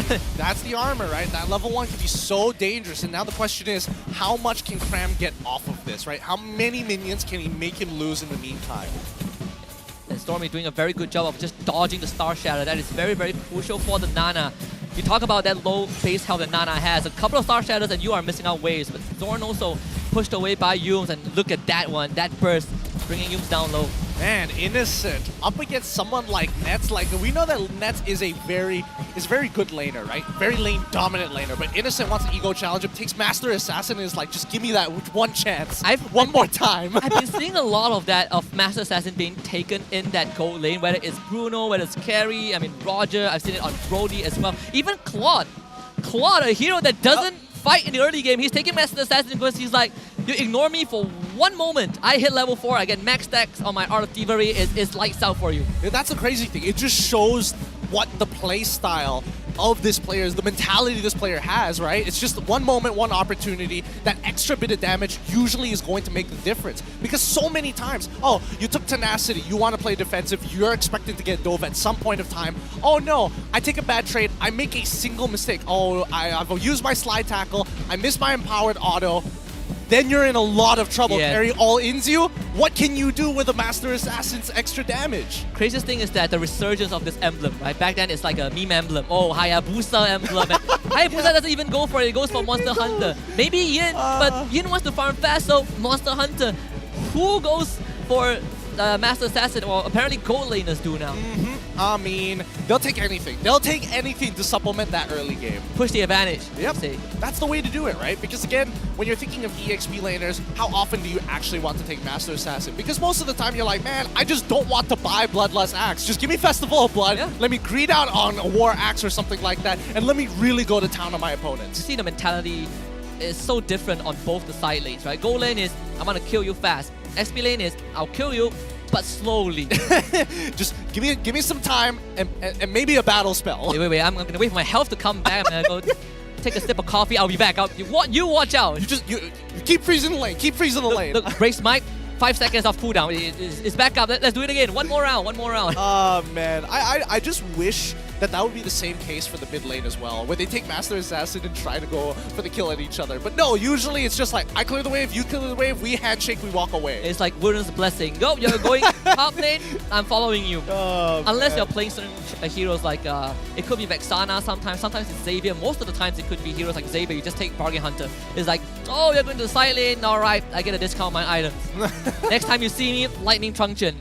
Deal with this. The one time you don't check the items is when they get punished, you know? Yeah. But, I mean, these two teams are trying to play at the top of their game, and we're getting a better glimpse of SRG right now. Do you see them having more potential of really dominating not just this game, but the league? That's what I feel, honestly. I think it's a very exciting season, exciting era for SRG, right? And we kind of brought this up early on. They have 4 new players, 2 imports, and only Sekais is there. You also discussed about how these players can kind of supplement SRG's playstyle. Can they enable Sekais on a higher level? And I would say, with Coach Arcadia, with Azora Vecchi, with the whole support staff, SRG has shown nothing but growth over the years. I think it's growth, But what's concerning to me is in that last game, what we saw was just great individual performances and good synergies, actually, from specifically Yums and as well as the opportunities, in the opportunities we saw from their EXP laner, Cram, playing on that Barats, right? I don't know how they communicate with each other, and I'm guessing that they have a tight connection. One way or another, does the rest of the team also feel that way? Because I know Stormy specifically is a little bit more reserved, like naturally as his personality-wise. I don't know if SRG can crack him out of his shell. A bit more indifferent, right? He's like, well, thing isn't going our way, but it's fine. You know? It's just cool as a cucumber. But I agree. I think that if we want that communication to kind of influence the rest of the team, Stormy has to be involved. At least from that game 1, he understood his role, right? Even though he might not be communicating as much, at least based on our assumptions, at least he understands what the train of thoughts of his teammates are. And like I say the same for Sakai, right? Likes to play fast when he's behind. Sometimes you can see that he feels a bit uncomfortable, but in this case, you do have the rest of the team backing him up, and perhaps that support system is what's keeping SRG together on their bad days. Yeah, I mean, let's look at the revamped Giants here. We keep bringing them up, and if you guys aren't familiar with some of these faces, I mean, they've changed constantly. The roster has gotten significantly bigger, right? They are going to be leading with this main 5, but obviously we are going to miss some of the faces. Super Red, for an example, even Gojas we saw, who's being benched currently. It'd be interesting to see how much he can actually learn from Cram in these types of situations. You're looking at two very different players, right? Gojas is, I ego challenge you, I dive you, I get the kills. Saw me, spotlight's on me. Cram, at least on Barrage, you don't really get that luxury, but at least there is some, he's more conserved, right? Depending on the role he needs to fulfill. And I would even say, you know, you look at Yums replacing Pancake at one point last season, even Supernova was brought in to replace Pancake, and that saved them in playoffs as well.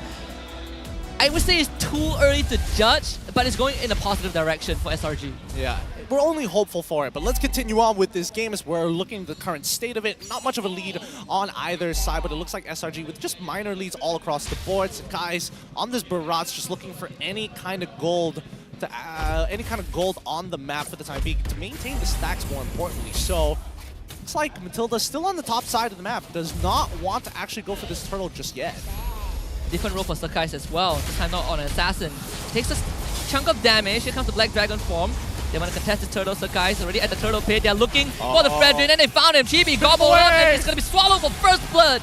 Hand over to Cram once more. And I don't think Homebois can fight this. Some pokes from Udio to bring Stormy down low, but not low enough. Zorn wants to hit the back line, but you have a Matilda there. And now Zorn does not have the ultimate. Gets dragged back, and is a welcome gift from the side of Selangor Giants to force out that ultimate from Sapat. Without Firaga armor, SRG back on the turtle. Yep, it's tough. It's kind of tough for Homebois because, again, they're very all in. Those who want to be able to provide their damage do it from afar. Sakai is going to easily secure this turtle, especially since Chibi just isn't there. But he's going to fall behind, and that's what the concerning part here.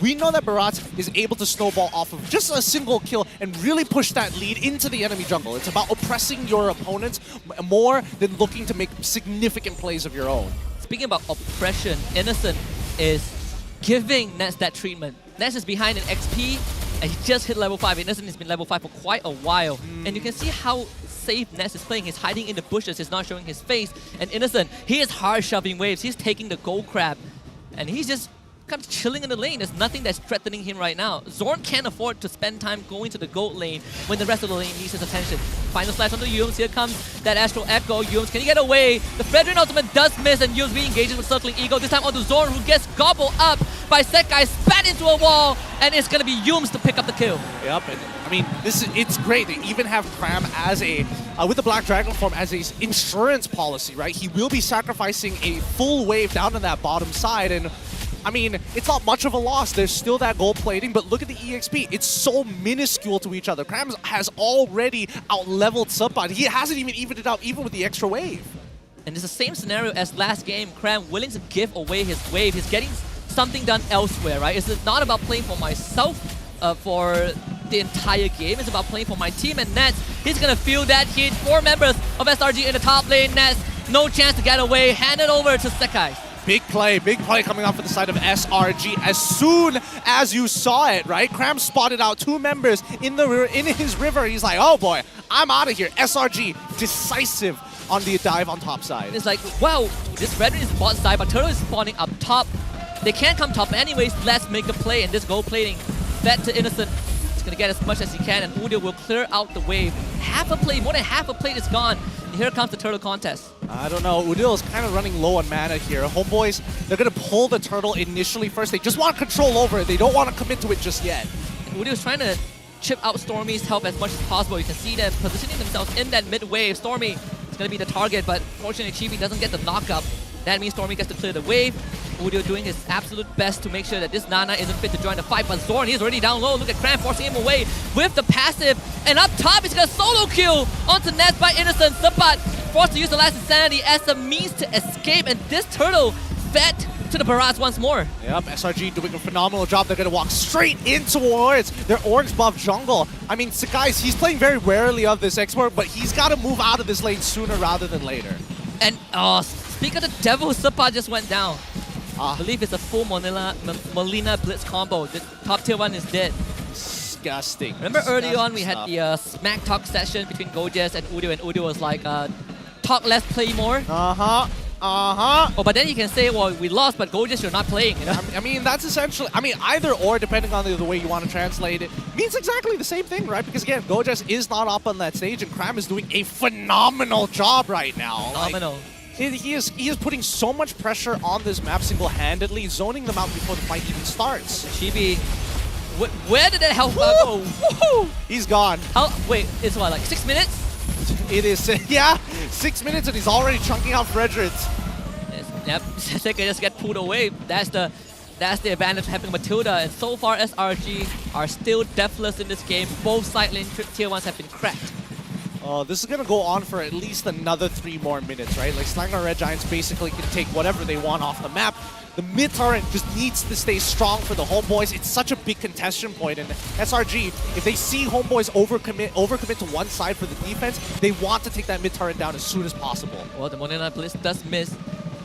And also one of the macro rulebooks for a lot of top teams is that we can give away the side lanes, but if the mid tier 1 stands, it actually is sort of equivalent to having the side lane tower still standing, because you get control of that jungle, right? It's easier to move around the map, and that's what not just MPL teams, like MAL teams, MDL teams have been practicing a lot. I think Todak Legion in MAL has been showing this very consistently. Homeboy Syndicate as well has been practicing this routine in every single one of their games, and of course it comes from Homeboys themselves. But how long can you hold on to that turret? We'll see. These next couple of turtles are going to be really difficult for the side of the Homeboys, right? Because we're thinking about how a team fight needs to... Wait. Yomes, he's going to get pulled back here. Has the shield from the Guiding Wind. More than enough to get out, but he won't have the Circling Eagle. There's no angle to even contest this turtle, unfortunately. So everything that Homeboys threw at Yomes, at the end of the day, it's still SRG getting what they want. Yeah, it's got to be a little frustrating here, but I mean, at the end of the day, it only takes one big fight for the Homeboys to turn things around. And until that point, and until that opportunity shows itself, it's going to be very passive from here on out. I want to look at the item build for Innocent, because he did go for Quantum Charge instead of Brave Smite. Oh, that's true. So he could go for the Holy Trinity, right? Your classic carry build. That could explain why Chibi's health bar disintegrated that fast. I think... if we really take everything into consideration, it might be... Oh, yeah, there it is. That's exactly the case here. Yeah, because I'm thinking, what reason would you want to actually have the Thunderbelt in this particular style? Because Zorn is very much all in. If you catch out Udil, he doesn't want to be in the front lines anyway. Nets, he also doesn't really want to be in the front lines. Oh my goodness. He's awareness. The game sense to scout Chibi in that bush without vision. And now Sapat will have to flicker the safety. That's the final strike from Zorn. Do you have the damage though? Yumes over the turret for the kill, given away to Cram. And that's the mid-tier 1 finally falling. SRG is still going strong. Wow, it took a play like that to crack open a tier 1. They've set a high standard themselves for the rest of the league to follow. How do you have the presence of mind to be like, I think Chibi's in there. I think someone is in there.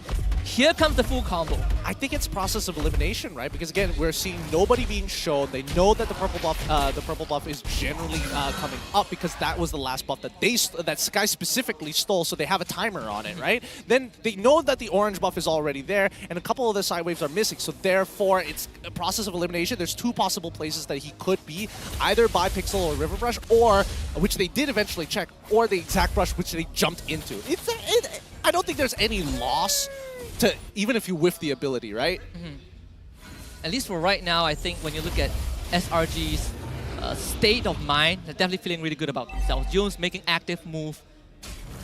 You look at Yoon's in the New Jersey, but you still feel like this is the Kodak Yoon's at his prime. I think SRG definitely brought back some of that feeling, not taking anything away from Todak. I think he's done fantastic, but it's good to see him under a new banner and still having that kind of presence of mind to help his team. Yeah, and I think the best part yet, SRG have this flow to them now, like this new style of flow. It's not just the flow whereby each one of the members need to be really hot and fired up to be able to make super team plays, but now it feels a lot more structured, but at the same time, they still have that philosophy of, hey, if we need to adapt on the fly, everybody can adjust accordingly. Both side lane tier 2s have been taken out, and with this Lord in the bottom lane, then mid tier 2, I don't think you can defend it as Homebois. You have to give it.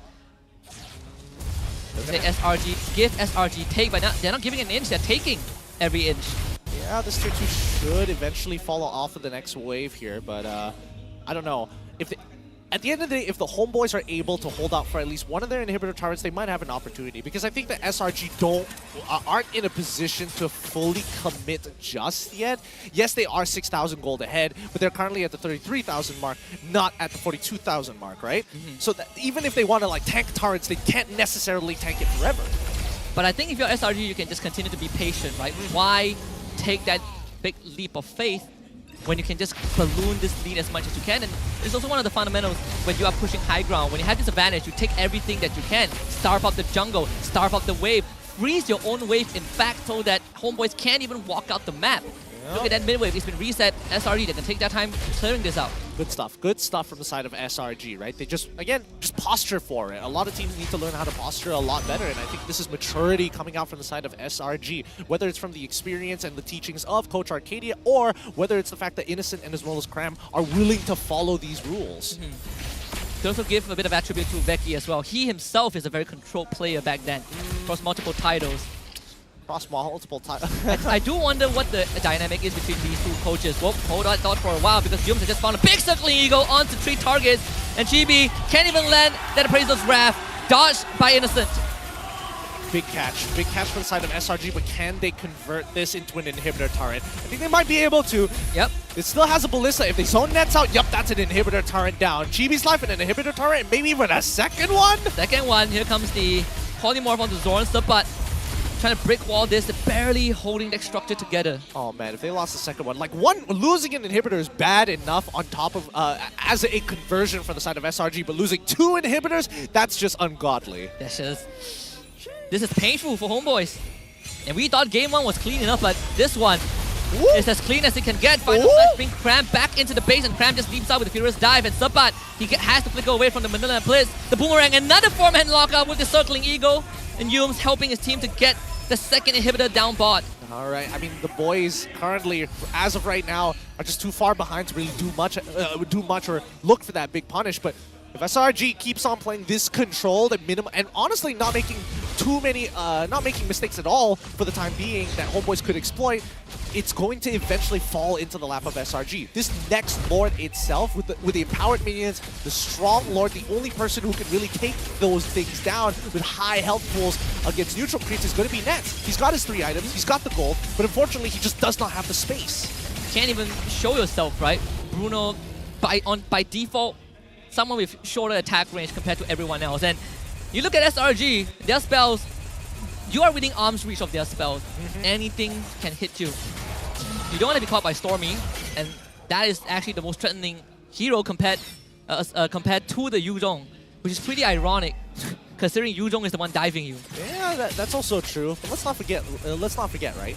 Any kind of CC setup, whoever that Skies is able to catch with the Daytona's Welcome is essentially considered dead at that point, right? Nobody can really tank the damage at this point in time. And even if we look at Chibi, right, he just does not have the items or the gold to even compare, right? 2,000 behind against Skies. He's pulled out a complete item, and now he's just going to try his best. He's going to be knocked up, spat out, and get the final slash onto Setguy. Setguy's Winter Truncheons to de-aggro the Crystal, and now he's a full dive with Cram, forcing out the Purify for this Bruno, but I don't need any kills, I just need a Crystal!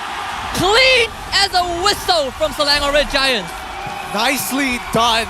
With the debut of a new roster here and some new imports, they're looking more like a team. A huge win for SRG. It's Not often you hear the Homebois side of the crowd this silent. Yeah, but echoes of the drums, but nothing more than that. But SRG, they've experienced heartbreak last season, and now to open it up on such a high note, they've definitely set the standard. Absolutely, absolutely. Beating previous champions here.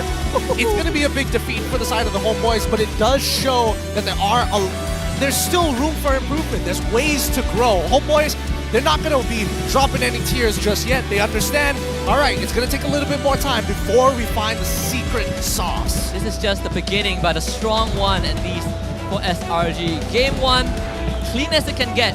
Game 2, flawless. So for SRG, I think this is, again, a prelude to a very, very good chapter in this new season.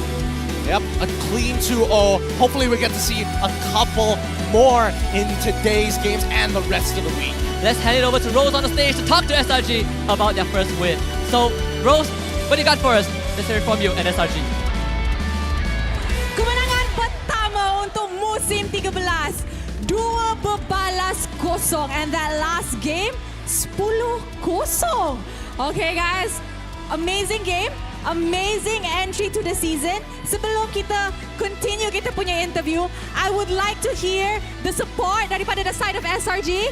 Come on guys. Amazing. Alright guys. Sebelum apa kan, kita start dengan MVP game pertama. Alright, let's start the interview with Innocent. Hi Innocent, how are you? Kamusta ka? Okay lang, okay lang. Okay lang? Okay, so he said he's fine. Okay, Innocent, kanina nung unang game, naglaro ka ng Roger Gold Lane, diba?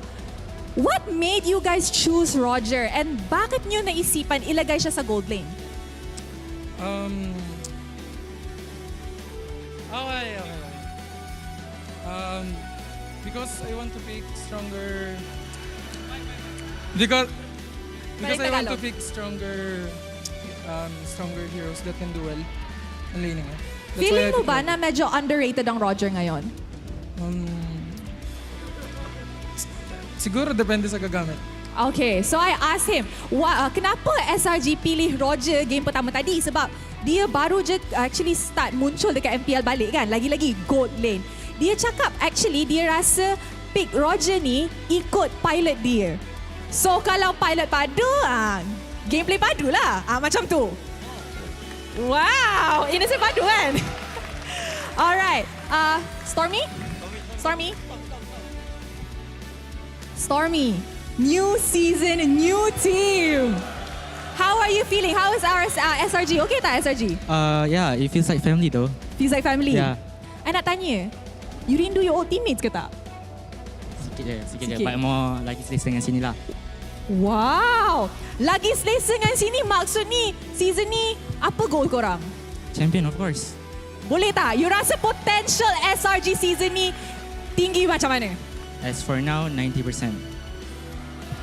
I love the confidence, Stormy. I love the confidence. Okay, Yums pula. Mana Yums?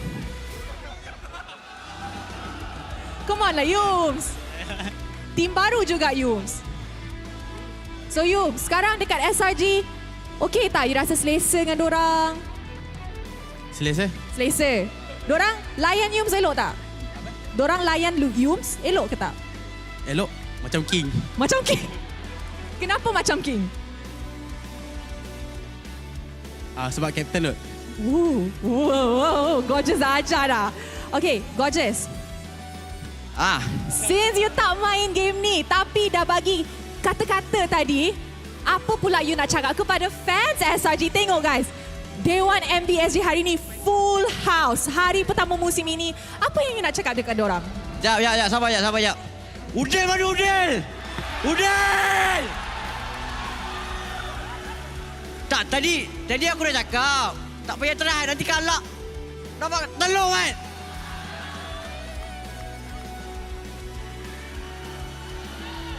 Ni SRG lah bos! Okey dah. Okey, kepada semua yang datang, pada fan Homebois, pada fan SRG, terima kasih sebab meriahkan hari ni. Sebab tanpa korang, hari ni punya match tak meriah. Terima kasih. Alright, baik juga Gorgeous ni kan. Okay guys, so tadi match yang sangat hebat. Tapi korang rasa siapakah MVP perlawanan ini?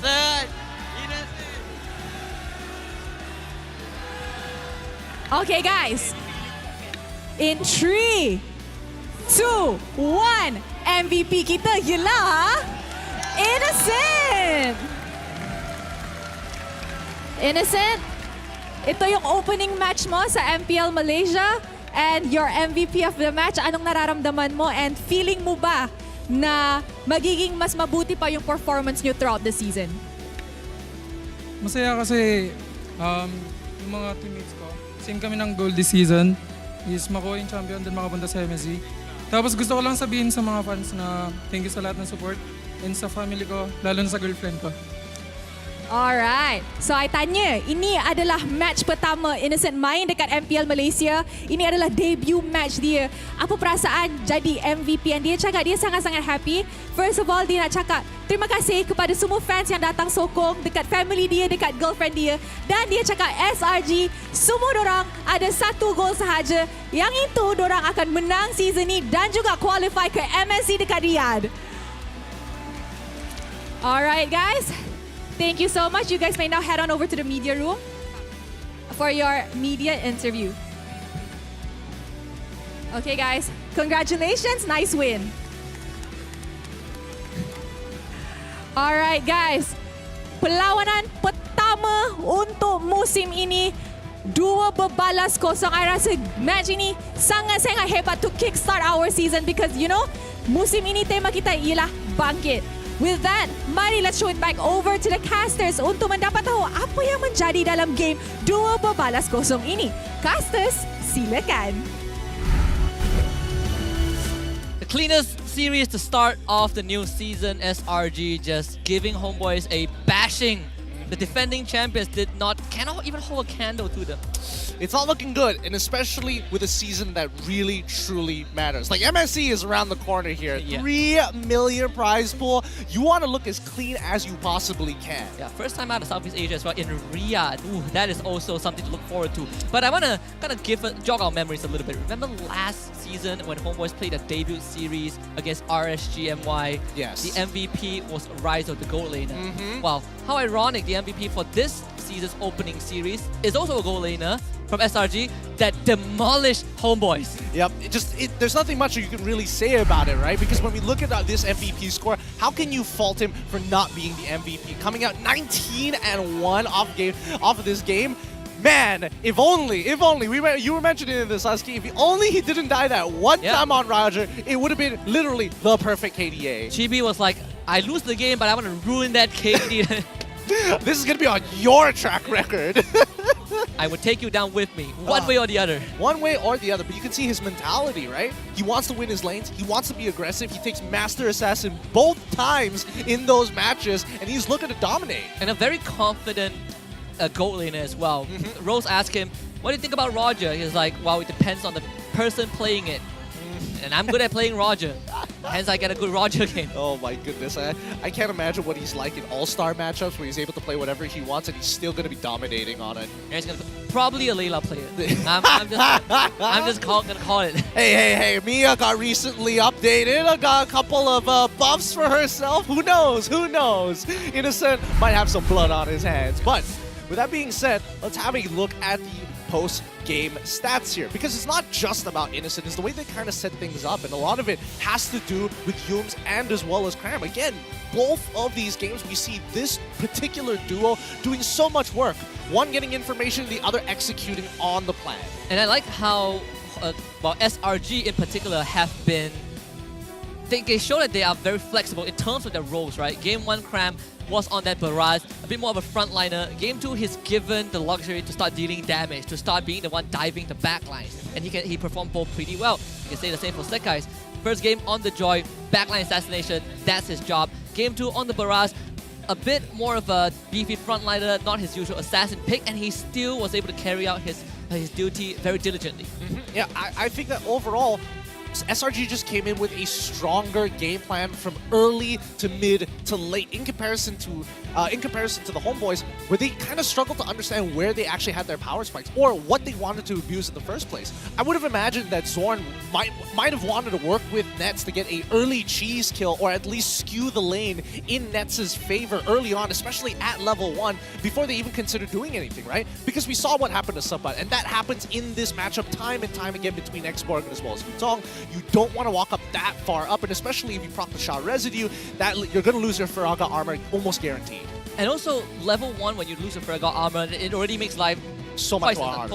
So much harder for you. I wish we had kind of like a third camp to just look at the gold lane specifically, because I want to find out at what point Innocent started making the net so scared to walk up in lane, and that's under the circumstances where there are no supports from either team. Yep, I mean the solo kill even, how did that even occur? It could be just the power level spike and then he was level 4 to 3, it could be 5 to 4, it's a little tough to say about that particular style and that particular situation. But overall, when we look at the total damage dealt, just topping the numbers is going to be Stormy himself as the person who is completely shutting down opportunities for Homebois to actually get back into the game. Oh, somebody whiffed an ability. Now you see Chibi wanting to punish it, instantly gets kissed by Molina and instantly smooched after. I know Fredrin doesn't usually do as much damage as the Baras, but I want to quickly talk about this, right? Fredrin as a hero right now, this current state of the game in the jungle, there are a couple of heroes that shuts him down. I mean, Martis is a very direct answer. Now you have the Baras that always denies an objective. Where does Fredrin stand in the team comp? Well, I think that people need to recognize that Fredrin isn't that I'm gonna walk up to you 1v3, I'm gonna kill all of you too. More so as a traditional tank style jungle. He's looking to skew the lanes in favor of his laners. He's looking to create space, and more importantly, so his kit is essentially around his CC. The damage is a lucky surplus that you get and a big bonus to the rest of your team, because half the time you're not going to be able to 100 to 0 somebody anymore. And of course, we have the Hall of Fame for game number 2. It is, you can see we have Innocent, Stormy, Chibi, and of course Stormy at the very end. Chibi having to take the most damage. Unfortunately, he was the only one who could afford to do so. But it was just not enough. This was the first hurdle, and Baras meets Fredrin. It is very straightforward. Baras eats you up, you lose the objective, probably your life. That one, I would say it's just lack of awareness and lack of communications from Chibi, right? Because again, the side like Xborg is nowhere to be found, and let's keep in mind that Udil is playing Novaria. It's not somebody who's able to zone people away the traditional way. He is finding information and looking to find good damage on specific targets, and that's the problem here. With laners who aren't able to kind of support you in that particular way, Chibi has to be playing more around the lanes rather than greeding out for himself. And also the win condition, right? Who is the one that kind of starts chaos? That person is Zorn. The Chibi no longer can fulfill that role because of how much disturbance there is from SRG. Zorn has to find a good ult, and he's not given a chance because Chibi most of the time don't get to join the fights, right? He's getting picked off, and I completely agree with you. I think the lack of awareness is one thing, and perhaps on Homeboi's side, the focus on which role the heroes are taking on might have been a bit scrambled in the process. I mean, don't get me wrong. Having Arlet as well as having a Fredrin is a very good idea. Once he sees, and then you get multiple Vengeance procs again and again and again, you can get some pretty early kills. But if that plan is not working out, there should be a consideration of actually splitting up the map, looking for opportunities to get the people and the win conditions ahead in the lane just enough so that they have priority and control of that sector of the map. Something we can take away from SRG from game 1, right? Early game didn't go well, they shift their focus. Now we play a bit slower. Our win condition is no longer the Silence, no longer the Barrage, no longer our Joy. We put it in Innocent's hand, get him a couple of kills, get him a hit, and he's going to give it back to us. Something that I think Homebois were desperately trying to push, but not in Net's favor. And once Net goes down, it kind of falls apart. It really does here. And I mean, their second backup is Udil, but even then, he is still playing the Novaria. I will say that great preparation coming out from Coach Arcadia's side and Azora Vecchi during the draft. Again, a lot of mage bans coming out more often than not, really targeting down on the big power heroes that we see, the traditional, you know, Kage, Udil, go pop off hundreds to zeros people, like 1v5, no problem, I'm still live, that sort of guy. Didn't get to see that today. Yeah, the Faramis ban, right? It's something that we didn't even see in game 1, and it's also how much preparation Arcadia and Becky has done. The fact that Udio can't pick Farm his first pick. What's stopping Homebois in game 1? But they let it through and they're like, we know Homebois are not going to go for it. And it all worked out. With that being said, let's take a look at the standings for this season. We know just one best of 3 it's just one best of 3, but still, we gotta talk to you guys about the state of the league. SRG with a flawless victory, putting themselves 2-0 up in the leaderboard, whereas for Homebois, it's a big L to take. Yeah, but it's still the first week. It's not, you know, the biggest hits. It doesn't mean that Homebois can't start crawling themselves back up. And keep in mind that the playoff format it's important. You actually get quite a benefit sitting in top seed. Yeah, you not only get a bye, but playoffs is now BO5 all the way until a grand finals where we get a BO7. So it's a battle of endurance. It's a test of how consistent you are. Teams can survive BOT, but not many teams can survive a BO5. And we've seen that example, right? SRG, in fact, is a very good example where they dominated BO3s, and come BO5, it was Team SNG that had the upper hand in the last season. So the standing shows us, as we mentioned, is SRG at the top, and Homebois taking a bit of an L, but it's just the start of the season. There's a lot more that comes ahead. Yep, I'm just curious, right? Is it going to apply to this season too? Like, is season 13 finally the season where the #1 seed makes it all the way to championships and closes it out, right? Not a big turnaround at the very end, not a lower bracket miracle run all of a sudden, not a sudden change of pace. Well, at least for SRG fans, they can rejoice. I think this is probably going to be our new rivalry. Well, not our real rivalry, but their new rivalry. Homebois had a lot of rivalry with teams like Todak and RSG in Malaysia, but with SRG, that feels more like a thing that has to be backseated. But with this opening series, I think it's going to be brought to the forefront. I don't know. Considering that Gojas initially during the taunting battle, it kind of felt like he didn't want to do it. Was late to walk up onto the stage, and even when he was delivering it, it was like not as confident. It was like a low blow, right? Yeah, it was like a low blow, and he knew about it. Udil just gave it to him, served him up. Okay, let's play the game. And immediately once they won, he's like, hey, where is the king of the, where's Spicy Boy again, huh? Yeah, it's like, I'm not playing. My team is gonna do it. I do the talking. Send the attack dogs. Get him, boys. Get Udil. Novaria, no problem. Get him. Get his teammates. Make him feel lonely. The funniest part about, well, he technically, if he's playing Vexana, he's never going to be lonely. But I mean, considering that Gojas is going to be sitting in on each and one of those draft meetings, he probably already knew who they were going to start shutting down from the get-go. Yeah. Probably. It's probably targeting. Honestly, I thought that Chibi would be target #1, or maybe Zorn with all the tas recall. Oh, that's also maybe fair. Udil lighted the fire in him, right? It's like, well, since I'm talking to Udil, we might as well. We don't directly shut him down. We shut everyone around him down. How do you feel right now, Spicy Boy? Ooh, it's going to be interesting. But I do think it's that Homebois still need time. I'm surprised that this is the state that they're currently in. I would have expected them to be able to kind of push back on it. But then how much of it is the team fault compared to how much of it was it towards the draft, right? And I think that's going to be a big contestation amongst the MPL MY community, because every single time it's like, why isn't Homebois doing well? Are the players playing bad? Or is the draft just terrible? At the same time, I think we are also conditioned to seeing Homebois playing really well, regardless of in what tournament, right? Opening series last season, they got to flying start, got the best player of the season on the very first series, and that's courtesy of Rizal, right? And he got that award, and they got one of the best comebacks in the entire season, aside from the one in the grand finals. We don't talk about that. But overall, Homebois have gone off to a great start most of the time, that right now it feels a bit weird to see them on the other end of the aisle. But like they always say, it's not how you start, it's how you finish, and this is just the beginning. Yep, it's just the beginning. Unless we're facing NA or something, then it's already over. No, it's happening again! Hilda would petrify the jungle! I shed a tear watching that game. Hey man, we all did. We all did. All Malaysians cried just a little bit, died a little bit on the inside. But still, I think at the end of the day, right, this is why we're the most interesting region to kind of watch. This is why we have exciting games, because again, how many times do you get to see Nolan versus Joy in a full-on match? And I mean, it's a battle of wits, but also there is a certain level of egotism to it. Absolutely. Let's take a look at what's coming up next. Of course, we have another best of 3. The last of the day is going to be happening tonight at 8 p.m. And it's going to be, well, Team Huck against Bountee Esports. I'm so excited for this match, right? I mean, with the Team Huck roster, there's so many players in there that I feel so strongly towards to. But then we look at Bountee, and I was just like, at first I was like, come on, is this the meme dream team? And then saw that game with Team Secret, saw them play in a couple of other tournaments, looked at their roster one more time, and I'm like, they could be serious about it this time. I mean, return of Lakeshire and Dominus, that's all you know. Panda is also there. No, we miss Panda. He was with Team Huck last I heard. And I mean, even for Team Huck, right, this is a team that's a legacy. Joined the first season of MPL, their very first season, they won it.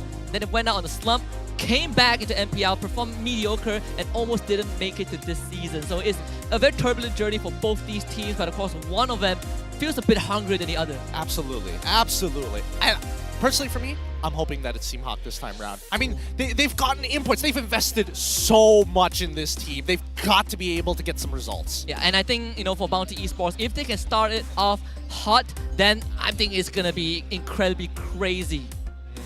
We'll see how crazy it's going to be. With that being said, we're going to be seeing you guys after Berbuka Puasa to break your fast and make sure that you guys have a full tummy before watching this next best of 3. Oh, we'll see you then. Hopefully, you guys are going to be enjoying the games here at MPL MY Season 13. The most interesting region, the most entertaining. We'll see you then. Watch down guys. Low shot. I come. Nice one. Dolan tayo. Dah. Nice one. I push. Cancel. No flick. Alot, send. Bot. Let's go send. Nice one set. Nice Zan! Love you. Chill. Matilah kau Zon. Almost.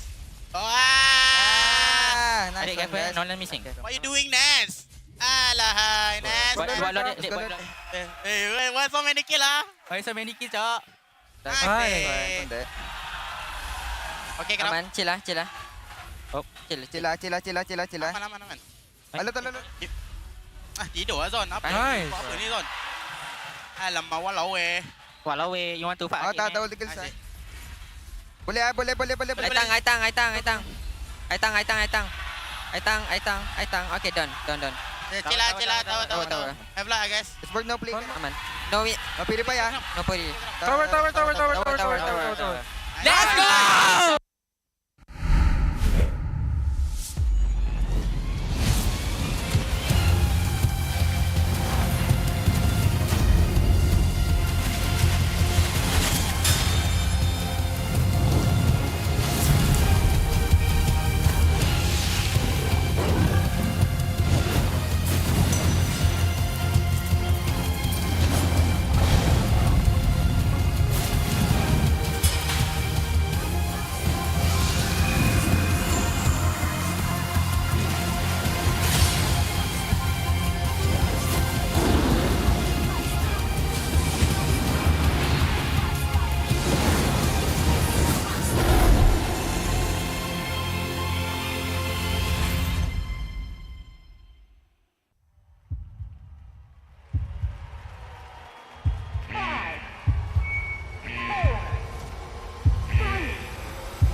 Hit the decoy!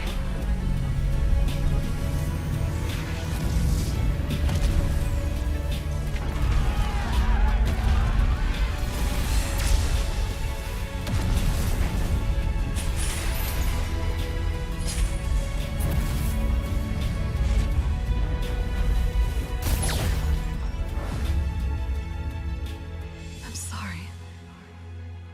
Leave me alone.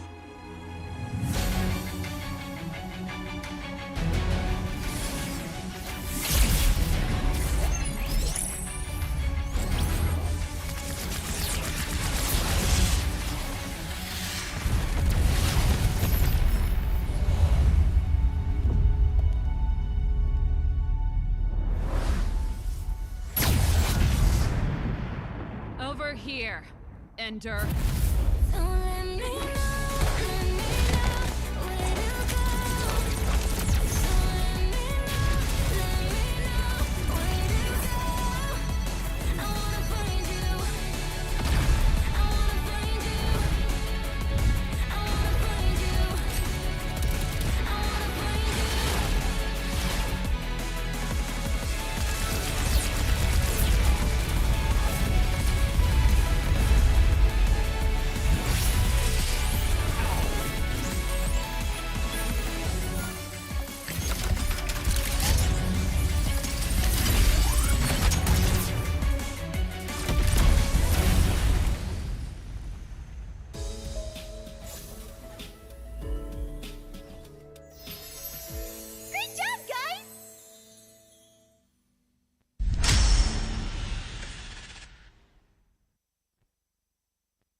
Satu sekali Gadget Duit dan Albert di sana. Ternyata harus hilang.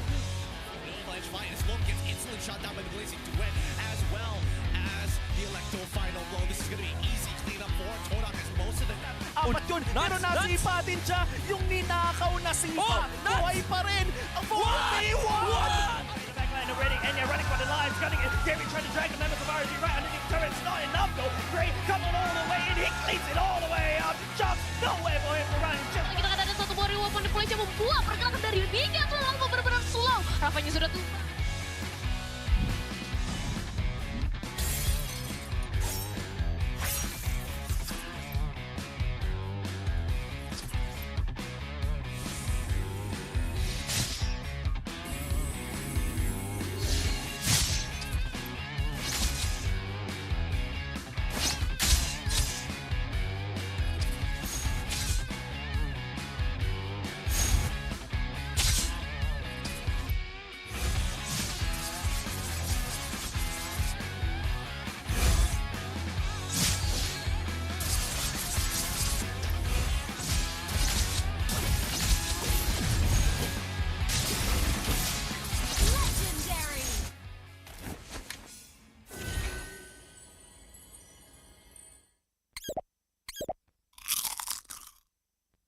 I'm me, and there's no one I'd rather be. You can sit around and wait and see. For a moment I'll be standing free. So hurry up and wait for me. Got a bag of chips by the sea. The sun is blazing down. I've got my smile now. Here's the thing, your chips will really make me sing. Come on, relax and have some chips with me. Chill out, lay back, I'm right where I wanna be. We've got time to take it easy.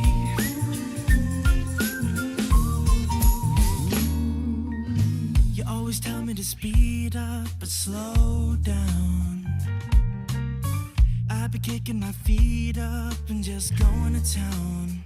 A bag of chips in hand, I got nothing planned, yeah. Good treats by the sand, you know I wanna chow down. Oh yeah. So when you ask me if I'm gonna stay, I'm promising you I will. 'Cause there's one thing we gotta do.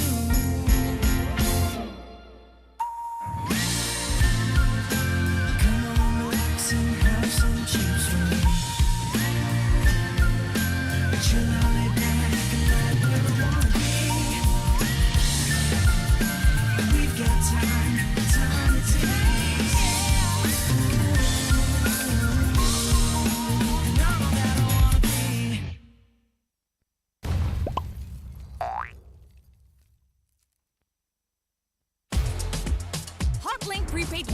serba baharu. Nikmati jago 5G untukmu. Dengan kelajuan internet 5G tanpa batas. Layan gaming sepantas kilat. Dan stream video paling lancar. Nikmati juga lebih nilai dengan 20% cashback hanya RM32 sebulan. Dapatkan sekarang.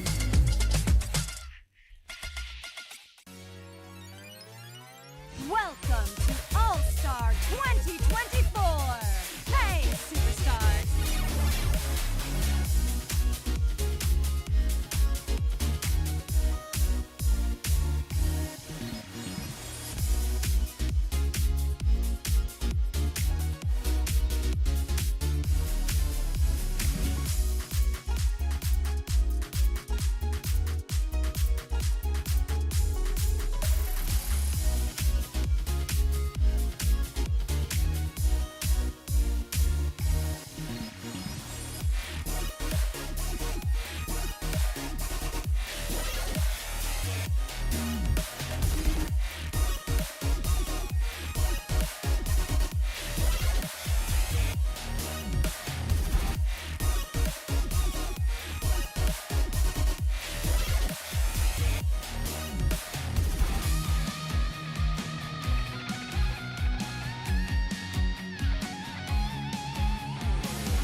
This fairy tale ended with a poisoned apple, and my tale began.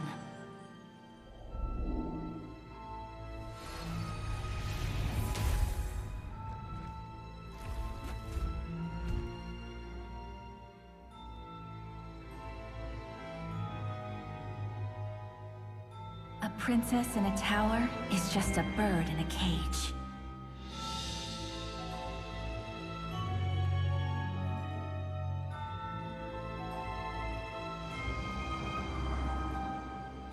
Curse it!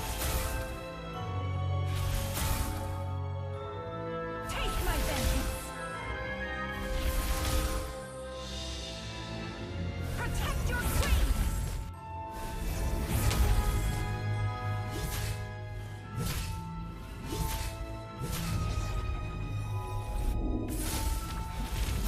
Kneel before your queen. It won't take long, I promise.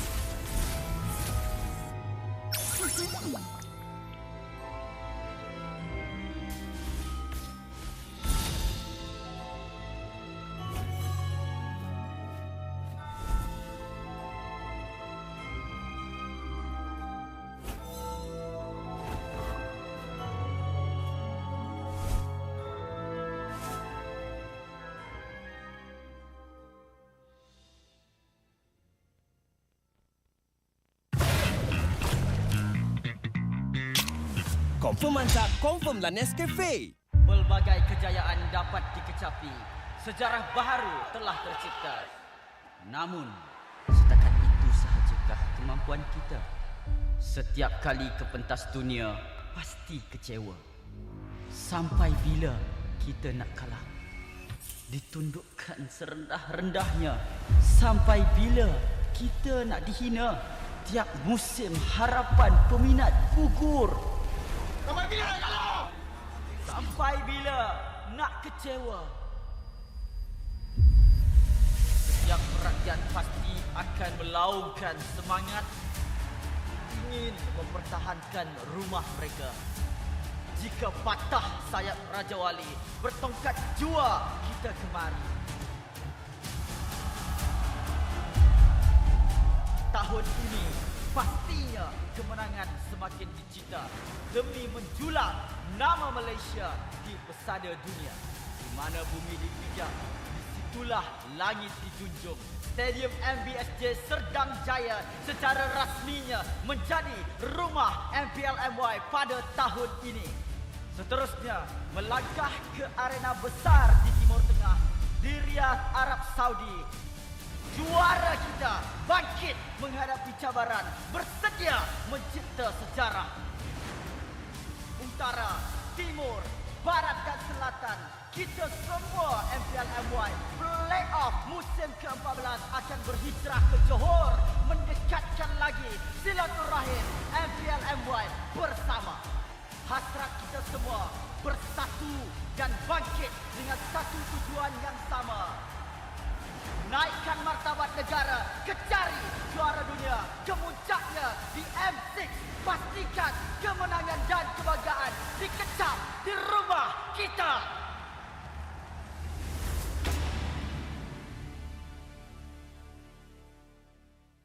Aman. Watch down guys. Low shot. I come. Nice one. Dah. Nice one. I push. Cancel. No flick. Alot, send. Bot. Let's go, send. Nice one set. Nice, Sen. Love you. Chill. Matilah kau Zon. Almost. Adik careful, Nolan missing. Come on. What you doing, Nance? Alahai, Nance. Buat lot dia. Hey, why so many kill ah? Why so many kill, Cok? Nice. Okay, kenapa? Aman, chill lah. Oh, chill. Aman. Alot.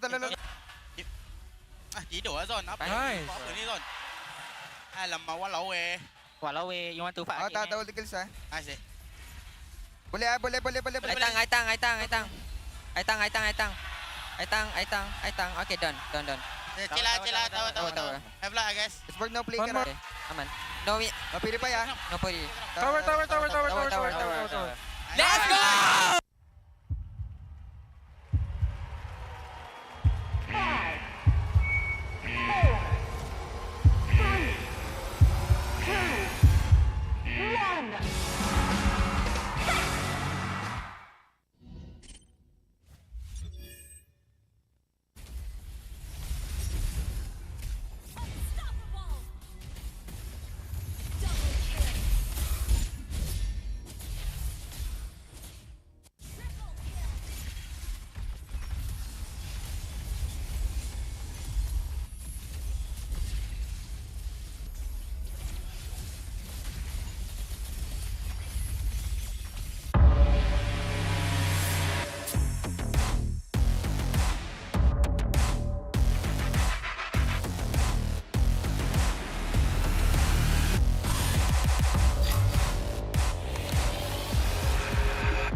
Here, Ender.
Satu sekali gadget duit dan Albert di sana.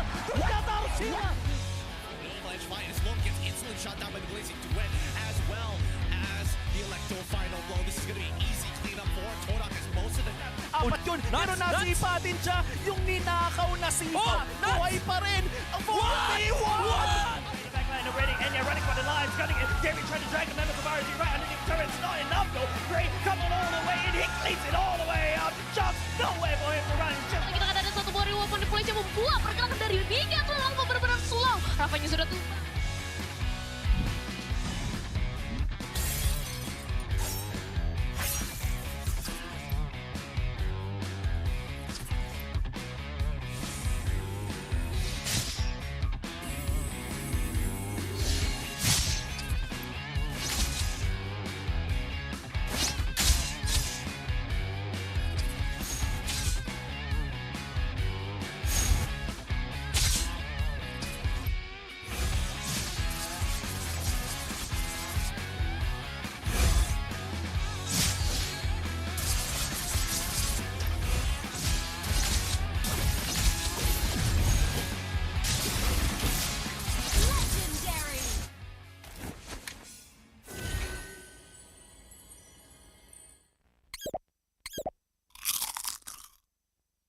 I'm me, and there's no one I'd rather be.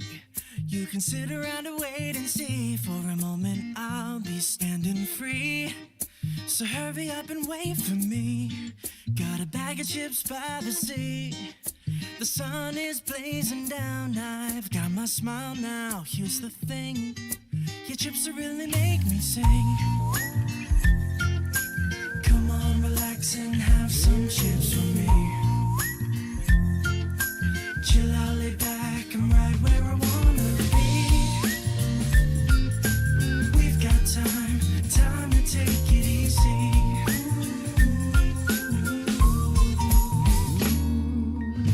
You always tell me to speed up, but slow down. I've been kicking my feet up and just going to town. A bag of chips in hand, I got nothing planned, yeah. Good treats by the sand, you know I wanna chow down. Oh yeah. So when you ask me if I'm gonna stay, I'm promising you I will. Cause there's one thing we gotta do.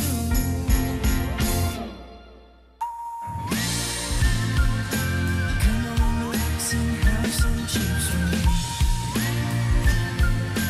Chill out, lay back, and right where I wanna be. We've got time to take it easy. And I'm all that I wanna be.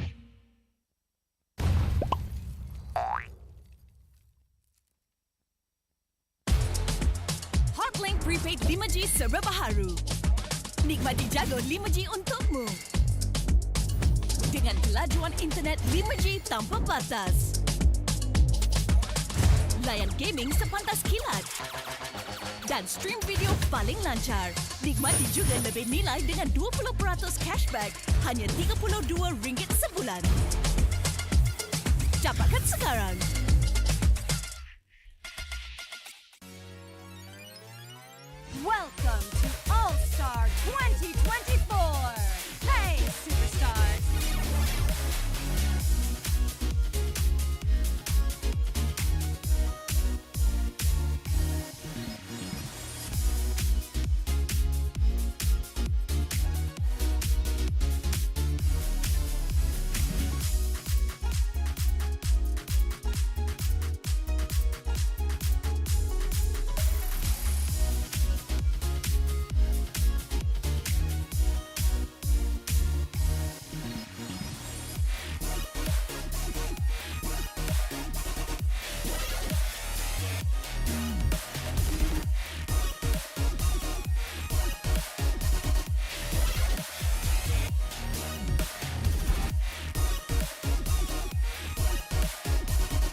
tale ended with the poisoned apple, and my tale began.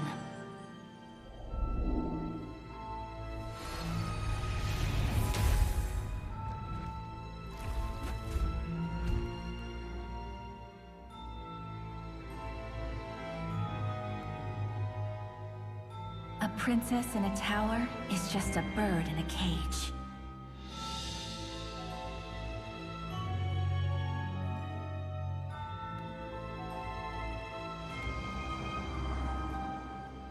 Curse it!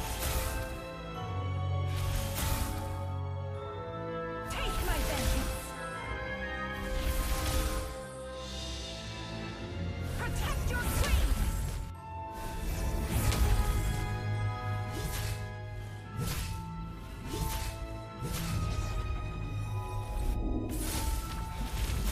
Kneel before your queen. It won't take long, I promise.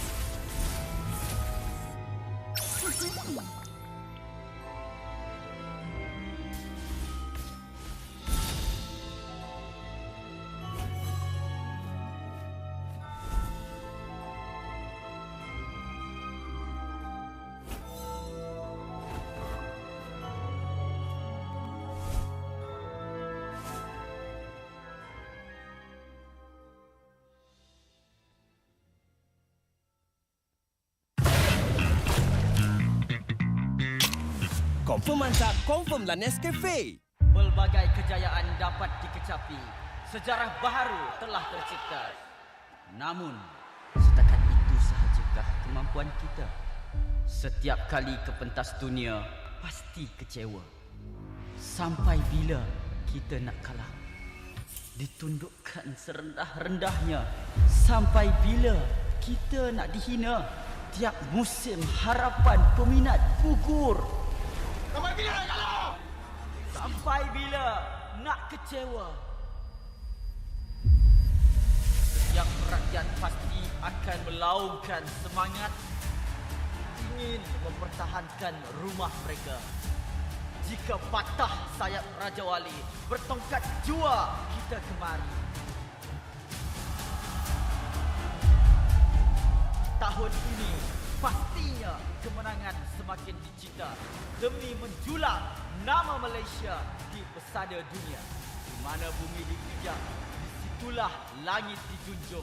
Stadium MBSJ Serdang Jaya secara rasminya menjadi rumah MPL MY pada tahun ini. Seterusnya, melangkah ke arena besar di Timur Tengah, di Riyadh, Arab Saudi. Juara kita bangkit menghadapi cabaran, bersedia mencipta sejarah. Utara, Timur, Barat dan Selatan, kita semua MPL MY Playoff musim ke-14 akan berhijrah ke Johor, mendekatkan lagi silaturahim MPL MY bersama. Hasrat kita semua bersatu dan bangkit dengan satu tujuan yang sama. Naikkan martabat negara, kecari juara dunia, kemuncaknya di M6. Pastikan kemenangan dan kebanggaan dikecap di rumah kita.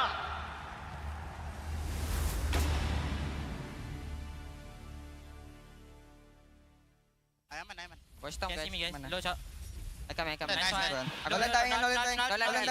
Die. Nice one. I push. Cancel. Cancel. No flick. Alot, send. Bot. Alot, nice go, send. Nice one set. Nice, Sen. Love you. Chill. Matilah kau, Zon. Almost. Nice Adik, one, guys. Nolan missing. Come on. What are you doing, Nance? Alahai, Nance. Buat lot dia. Hey, why so many kill ah? Why so many kills, Cok? Nice. Okay, kenapa? Aman, chill lah.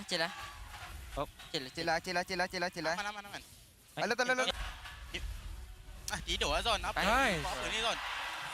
Alamak, walau you want to fight? Tahu kills ah. Nice. Boleh. Aitang. Okay, done. Chill lah. Tahu. Have luck, guys. It's work no play. One more. Aman. No, No pili pa ya. No puri. Tower. Let's go!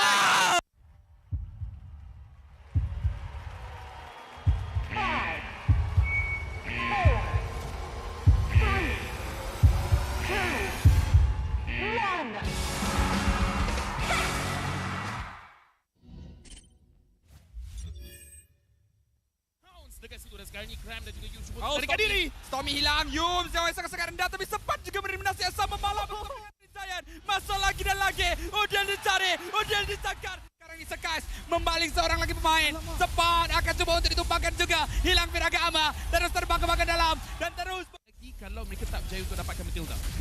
Satu final slash agak berani tapi Cram masih lagi terselamat dan sekarang ini Homebois gerak.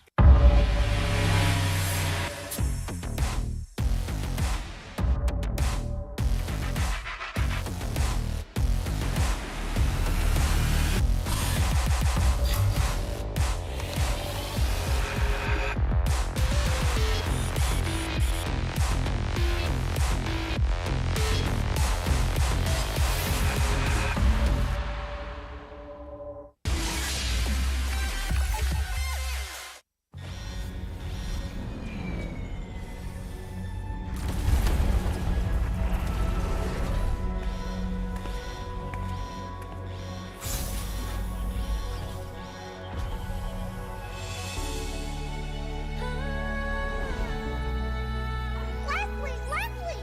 Meet Mr. Bunny!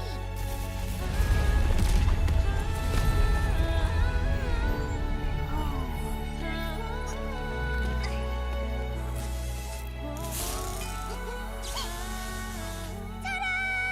Now you'll be the best sniper ever! No! It's a decoy!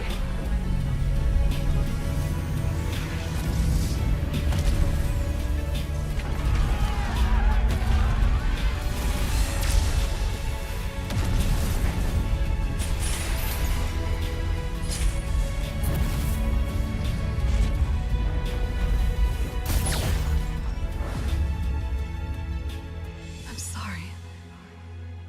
Leave me alone.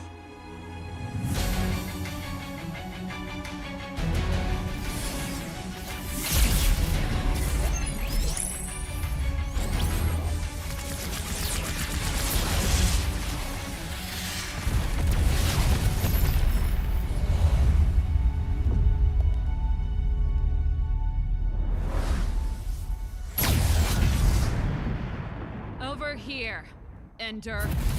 Don't let me know where to go. Don't let me know where to go. I wanna find you. I wanna find you. I wanna find you. I wanna find you.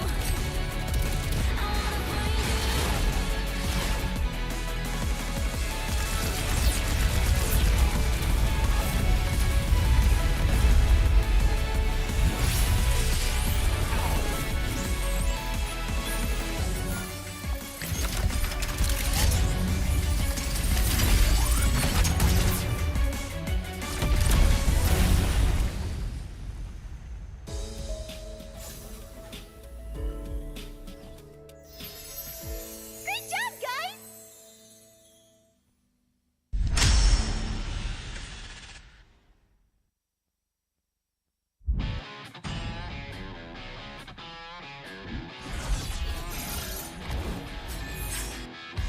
Versus satu Skylar can you do it? Dan Albert di sana ternyata harus hilang.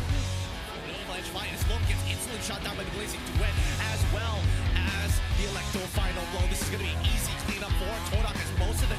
Apat yun, pero nasipa din siya. Yung ninakaw na sipa. Buhay pa rin. Ang 41! Backline already, Enya running for the lives, gunning it. Davey trying to drag the members of RG right underneath the turret. It's not enough though. Gray coming all the way in. He cleans it all the way up. Just no way for him to run. Just Kita kan ada satu warrior weapon di Malaysia membuat pergerakan dari Liga ke lama benar-benar slow. Rafanya sudah tumpah.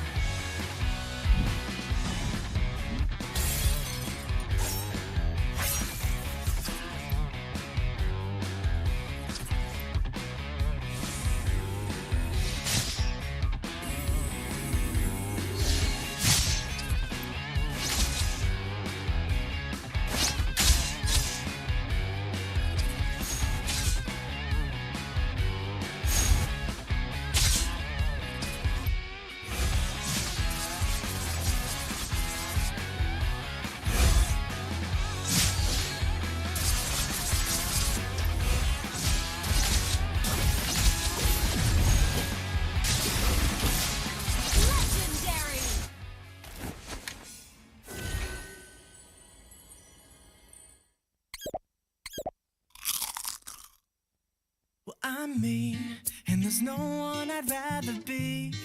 You can sit around and wait and see. For a moment I'll be standing free. So hurry up and wait for me. Got a bag of chips by the sea. The sun is blazing down. I've got my smile now. Here's the thing, your chips will really make me sing. Come on, relax and have some chips for me. Chill out, lay back, I'm right where I wanna be. We've got time to take it easy.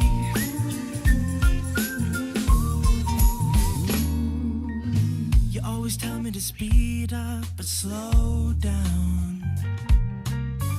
I've been kicking my feet up and just going to town. A bag of chips in hand, I got nothing planned, yeah. Good treats by the sand, you know I wanna chow down. Oh yeah. So when you ask me if I'm gonna stay, I'm promising you I will.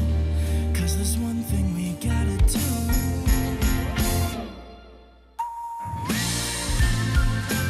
Come on, relax and have some chips with me. Chill out, lay back, and right where I wanna be. We've got time to take it easy. And I'm all that I wanna be.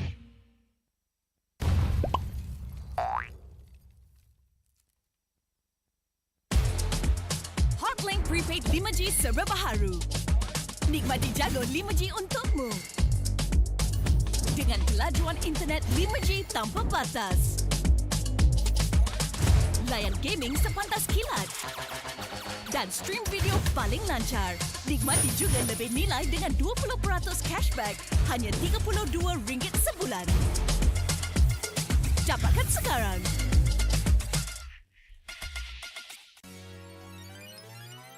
Welcome to All-Star 2024. Hey, superstars.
This fairy tale ended with the poisoned apple, and my tale began.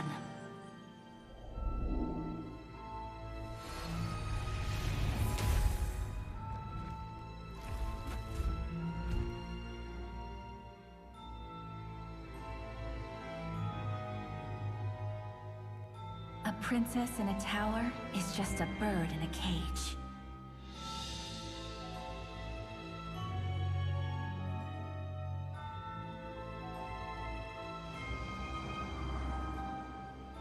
Curse it! Take my vengeance! Protect your queen!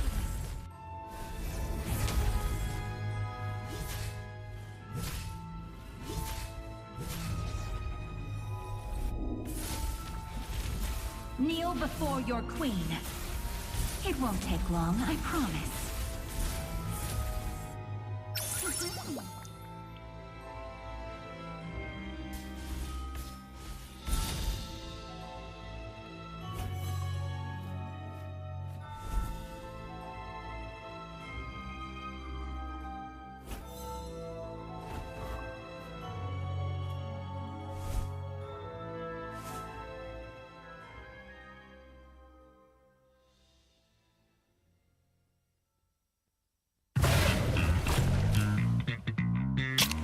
Confirm mantap, confirm lah Nescafe. Pelbagai kejayaan dapat dikecapi. Sejarah baharu telah tercipta. Namun, setakat itu sahajakah kemampuan kita? Setiap kali ke pentas dunia, pasti kecewa. Sampai bila kita nak kalah? Ditundukkan serendah-rendahnya. Sampai bila kita nak dihina?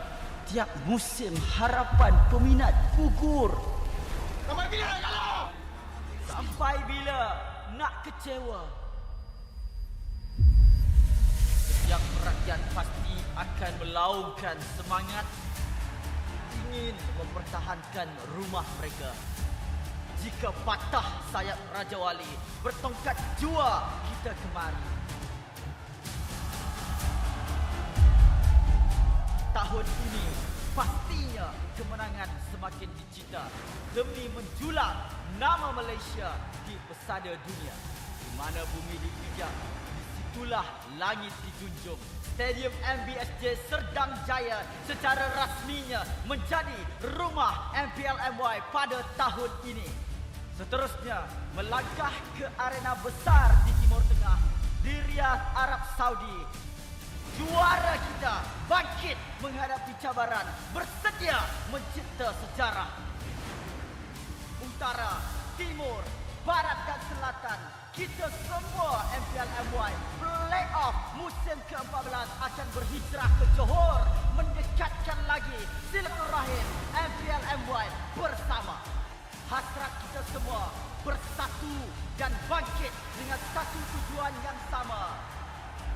Naikkan martabat negara, kecari juara dunia, kemuncaknya di M6.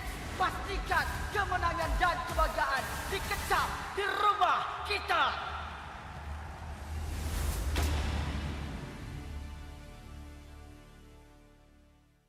Aman. Watch down guys. Mana? Low shot. I come. Nice one. Aku lentang. Dah. Nice one. I push. Cancel. Big Oli. No flick. Alot, send. Bot. Alot, nice go send. Nice one set. Nice send. Love you. Chill. Matilah kau Zon. Almost. Adik careful, Nolan missing. Come on. What you doing, Nance? Alahai, Nance. Buat lot dia. Why so many kill ah? Why so many kill, Cok? Nice. Okay, kenapa? Aman, chill lah. Oh, chill. Aman. Alot. Tidur lah Zon. Apa ni Zon? Alamak, walau you want to fight Oh, again? tahu tinggal sah. Nice. Boleh. Aitang. Okay, done. Chill lah, tahu. Have lah guys. Sport no play Okay, kara. aman. No, No pilih pa ya. no puri. Tower. Let's go!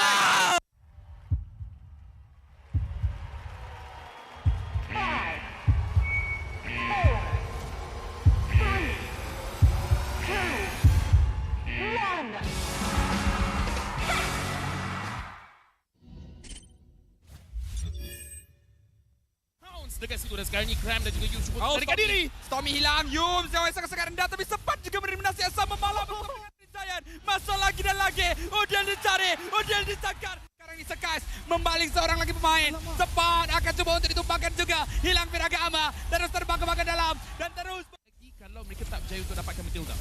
Force satu final slash agak berani tapi Kram masih lagi terselamat dan sekarang ini Homebois gerak.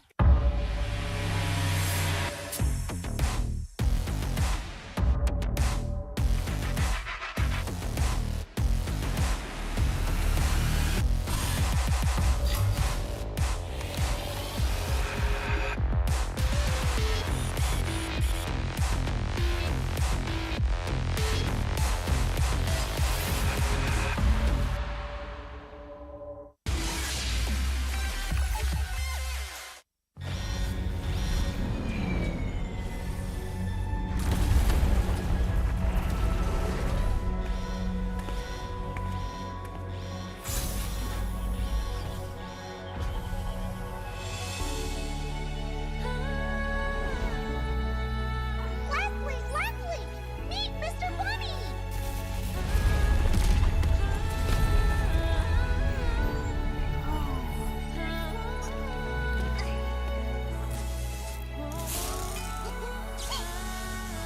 Ta-da! Now you'll be the best sniper ever! No, it's a decoy!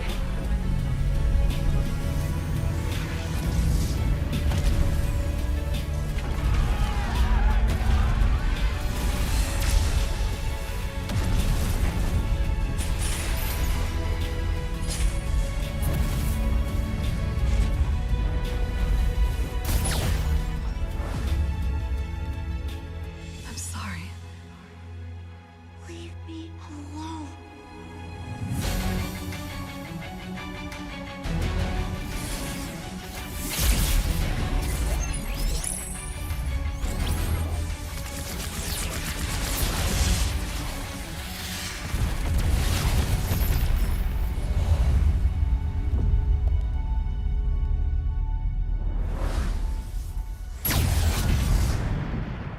Over here, Ender.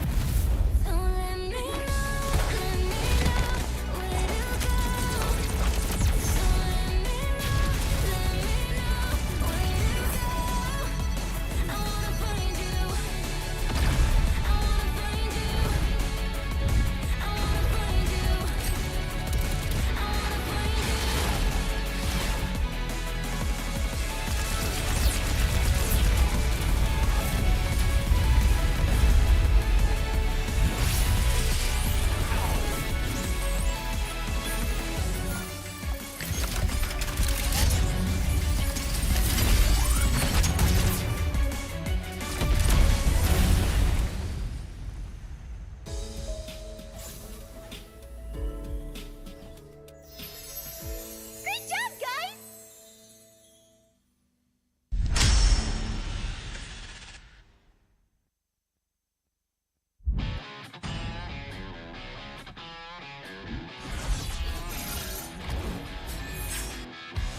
Versus satu Scalar can you do it? Dan Albert di sana ternyata harus hilang.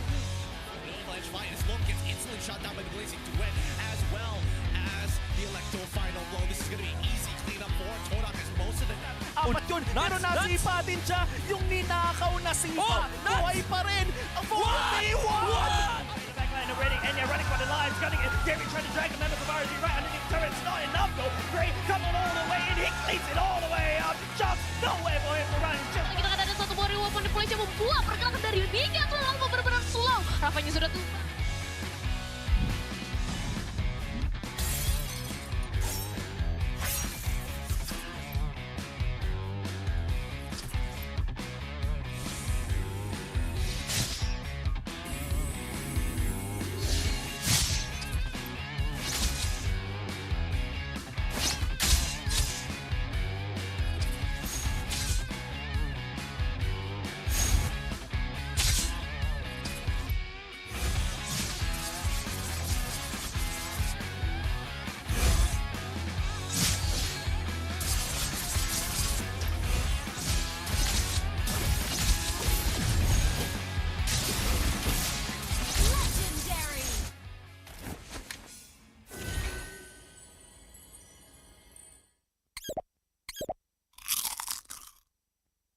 I'm me, and there's no one I'd rather be.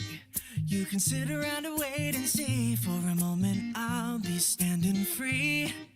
So hurry up and wait for me. Got a bag of chips by the sea. The sun is blazing down. I've got my smile now. Here's the thing. Your chips will really make me sing. Come on, relax and have some chips with me. Chill out, lay back, I'm right where I wanna be.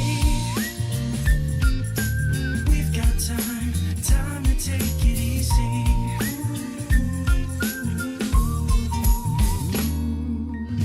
You always tell me to speed up, but slow down. I've been kicking my feet up and just going to town. A bag of chips in hand, I got nothing planned, yeah. Good treats by the sand, you know I wanna chow down. Oh yeah. So when you ask me if I'm gonna stay, I'm promising you I will. 'Cause there's one thing we gotta do.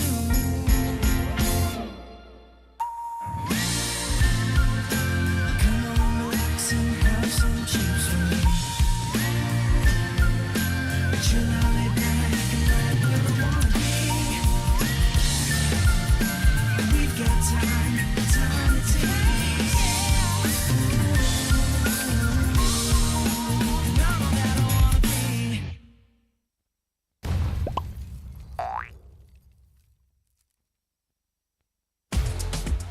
Hotlink Prepaid 5G serba baharu. Nikmati jago 5G untukmu. Dengan kelajuan internet 5G tanpa batas. Layan gaming sepantas kilat. Dan stream video paling lancar. Nikmati juga lebih nilai dengan 20% cashback hanya RM32 sebulan. Dapatkan sekarang.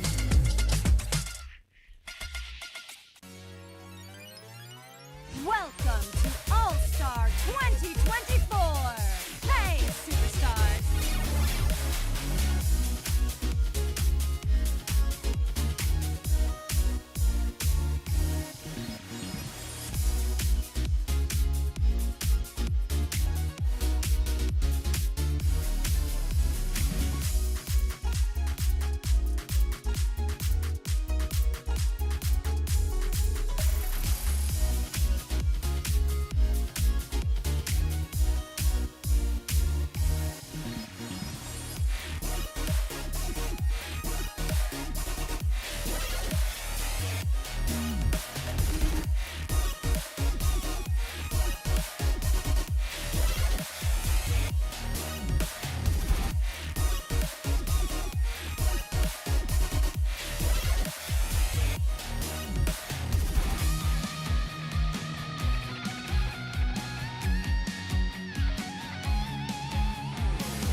This fairy tale ended with the poison apple, and my tale began.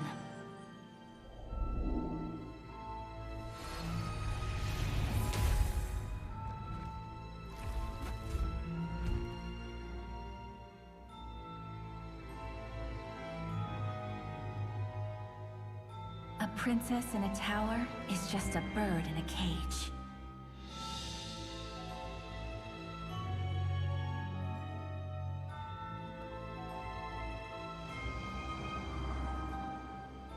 Cursed gift.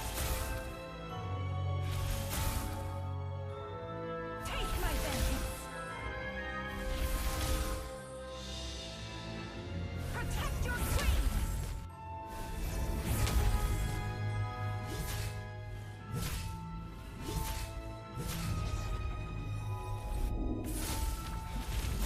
Kneel before your queen. It won't take long, I promise.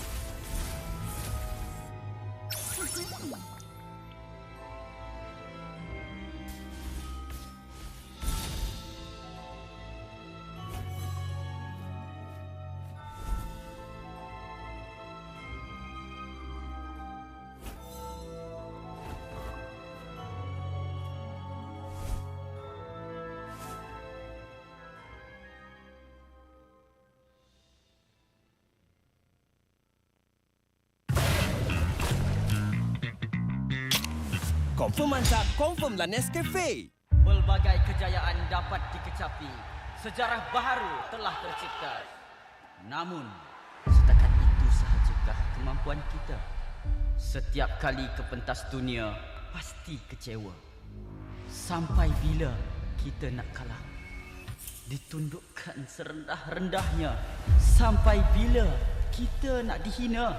Tiap musim harapan peminat gugur. Sampai bila nak kalah? Sampai bila nak kecewa? Setiap rakyat pasti akan melaungkan semangat ingin mempertahankan rumah mereka. Jika patah sayap Raja Wali, bertongkat jua kita kemari. Tahun ini pastinya kemenangan semakin dicita demi menjulang nama Malaysia di pesada dunia. Di mana bumi dipijak, disitulah langit dijunjung. Stadium MBSJ Serdang Jaya secara rasminya menjadi rumah MPL MY pada tahun ini. Seterusnya, melangkah ke arena besar di Timur Tengah, di Riyadh, Arab Saudi. Juara kita bangkit menghadapi cabaran, bersedia mencipta sejarah. Utara, Timur, Barat dan Selatan, kita semua MPL MY Playoff musim ke-14 akan berhijrah ke Johor, mendekatkan lagi silaturahim MPL MY bersama. Hasrat kita semua bersatu dan bangkit dengan satu tujuan yang sama. Naikkan martabat negara, kecari juara dunia, kemuncaknya di M6. Pastikan kemenangan dan kebanggaan dikecap di rumah kita.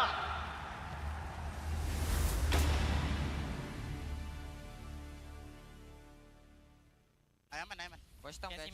Low shot. I come. Nice one. Go line. Die. Nice one. I push him. Cancel. No flick. Alot, send. Bot. Alot, nice go send. Nice one set. Nice send. Love you. Chill. Matilah kau Zon. Almost. Adik careful, non missing ke? Aman. What you doing, Nance? Alahai, Nance. Buat lot dia. Hey, why so many kill ah? Why so many kill, Cok? Nice. Okay, kenapa? Aman, chill lah. Oh, chill. Aman. Alot. Tidur lah Zon. Apa ni Zon? Alamak, walau you want to fight? Tahu kill sah. Nice. Boleh. Aitang. Okay, done. Chill lah, tahu. Have lah guys. It's work no play One more. kara. Aman. No Pilih pa ya. puri. Tower. Let's go!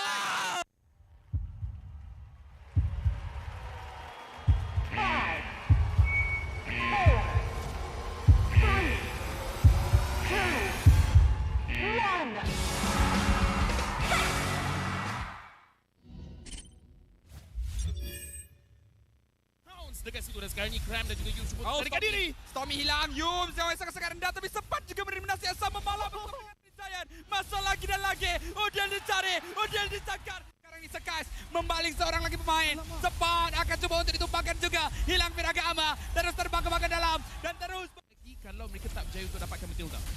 Satu final slash agak berani tapi Kram masih lagi terselamat dan sekarang ini Homebois gerak.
You'll be the best sniper ever!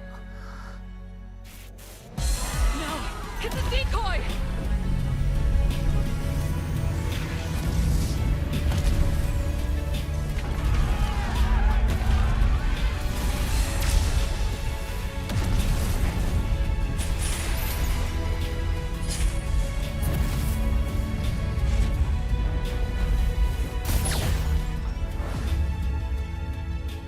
I'm sorry. Leave me alone.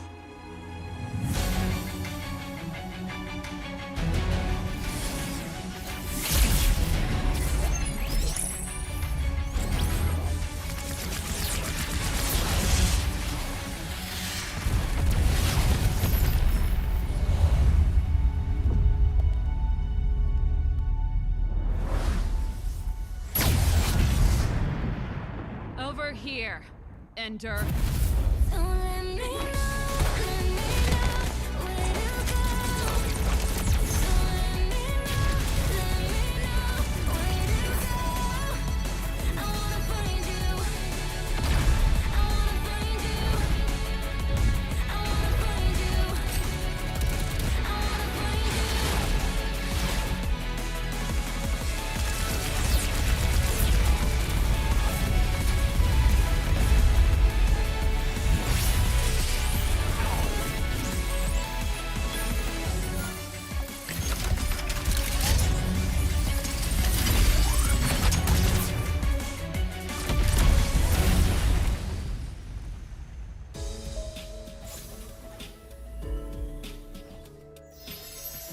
Great job, guys!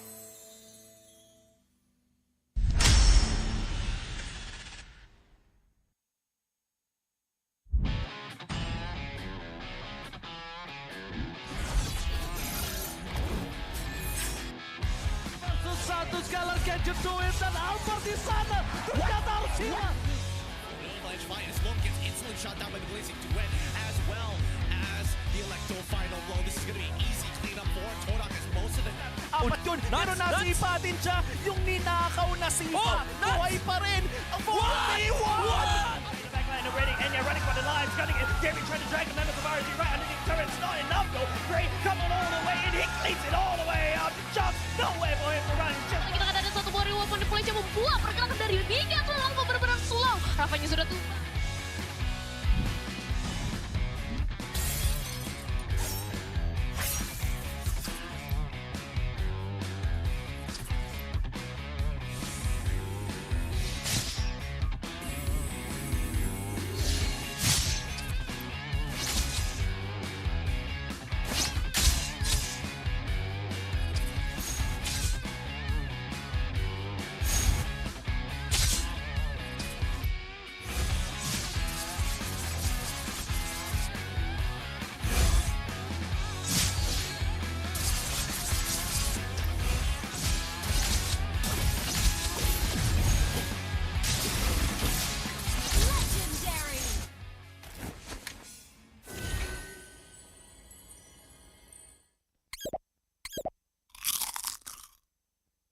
I'm me, and there's no one I'd rather be.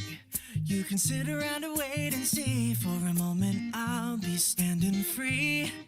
So hurry up and wait for me. Got a bag of chips by the sea. The sun is blazing down. I've got my smile now. Here's the thing. Your chips will really make me sing.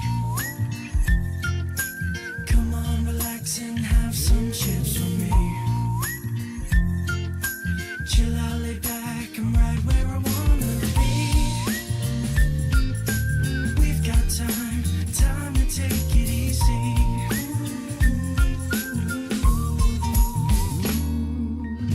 You always tell me to speed up, but slow down.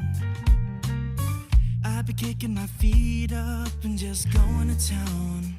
A bag of chips in hand, I got nothing planned, yeah. Good treats by the sand, you know I wanna chow down. Oh yeah. So when you ask me if I'm gonna stay, I'm promising you I will. 'Cause there's one thing we gotta do.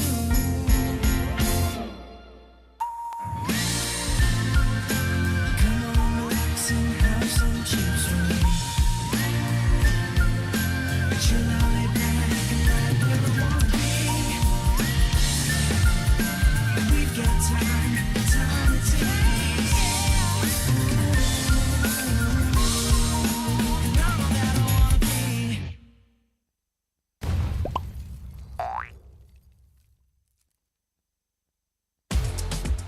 Hotlink Prepaid 5G serba baharu. Nikmati jago 5G untukmu. Dengan kelajuan internet 5G tanpa batas.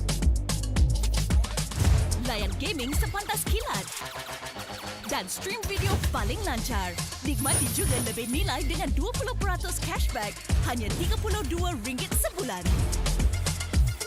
Dapatkan sekarang.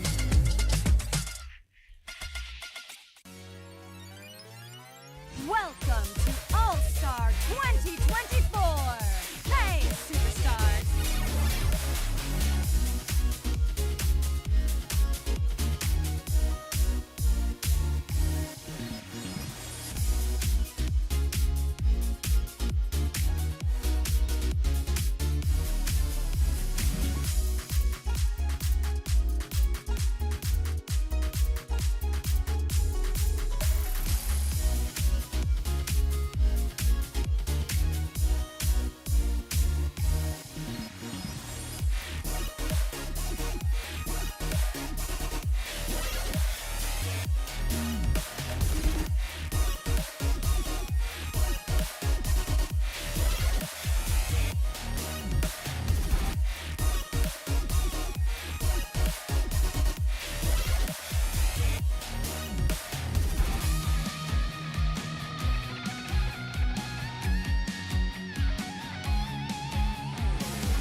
This fairy tale ended with the poisoned apple, and my tale began.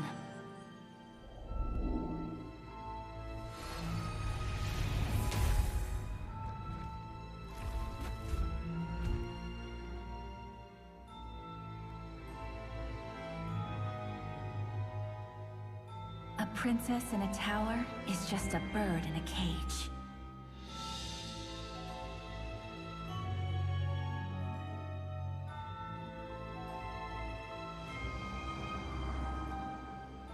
Curse it! Take my vengeance! Protect your queen!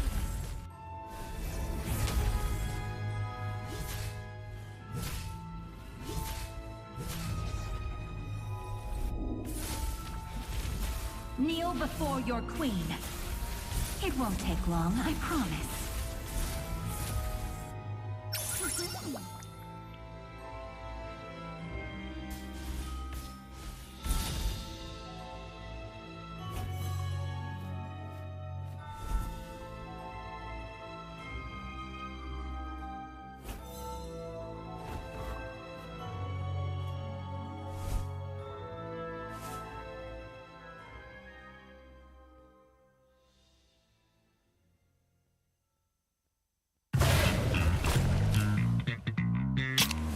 Confirm mantap, confirm lah Nescafe. Pelbagai kejayaan dapat dikecapi. Sejarah baharu telah tercipta. Namun, setakat itu sahajakah kemampuan kita? Setiap kali ke pentas dunia, pasti kecewa. Sampai bila kita nak kalah? Ditundukkan serendah-rendahnya. Sampai bila kita nak dihina? Tiap musim harapan peminat gugur. Sampai bila nak kalah? Sampai bila nak kecewa? Setiap rakyat pasti akan melaungkan semangat ingin mempertahankan rumah mereka. Jika patah sayap Raja Wali, bertongkat jua kita kemari.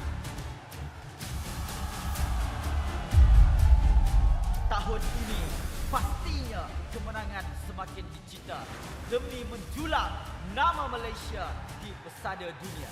Di mana bumi dipijak, disitulah langit dijunjung. Stadium MBSJ Serdang Jaya secara rasminya menjadi rumah MPL MY pada tahun ini. Seterusnya, melangkah ke arena besar di Timur Tengah, di Riyadh, Arab Saudi. Juara kita bangkit menghadapi cabaran, bersedia mencipta sejarah. Utara, Timur, Barat dan Selatan, kita semua MPL MY Playoff musim ke-14 akan berhijrah ke Johor, mendekatkan lagi silaturahim MPL MY bersama. Hasrat kita semua bersatu dan bangkit dengan satu tujuan yang sama. Naikkan martabat negara, kecari juara dunia, kemuncaknya di M6. Pastikan kemenangan dan kebanggaan dikecap di rumah kita.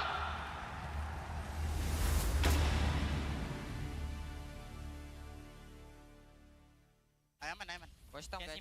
Low shot. I come. Nice one. Go land. Die. Nice one. I push. Cancel. Big only. No flick. Alot, send. Bot. Nice go send. Nice one set. Nice send. Love you. Chill. Matilah kau Zon. Almost. Nice one. No land missing. Come on. What you doing, Nance? Alahai, Nance. Buat. Why so many kill ah? Why so many kill, Cok? Nice. Okay, Aman, chill lah. Oh, Chill. Aman. Alat. Tidur lah Zon. Apa ni Zon? Alamak, walau you want to fight? Tahu the kills ah. Nice. Boleh. Aitang. Okay, done. Chill lah. Tahu. Have lah guys. It's work no play. Okay, aman. No pilih pa ya. No puri. Tower. Let's go!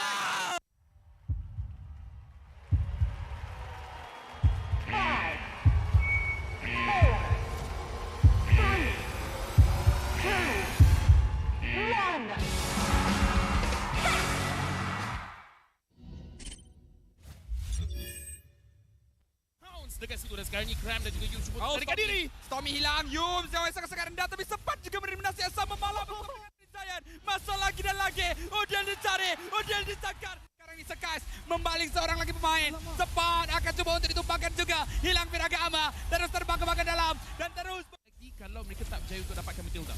Fase 1 final slash agak berani tapi Kram masih lagi terselamat dan sekarang ini Homebois gerak.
You'll be the best sniper ever!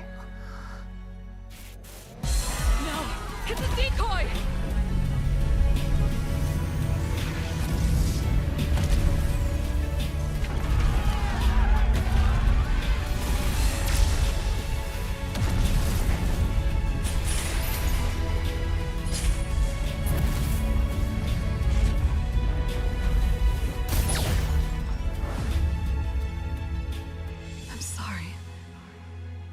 Leave me alone.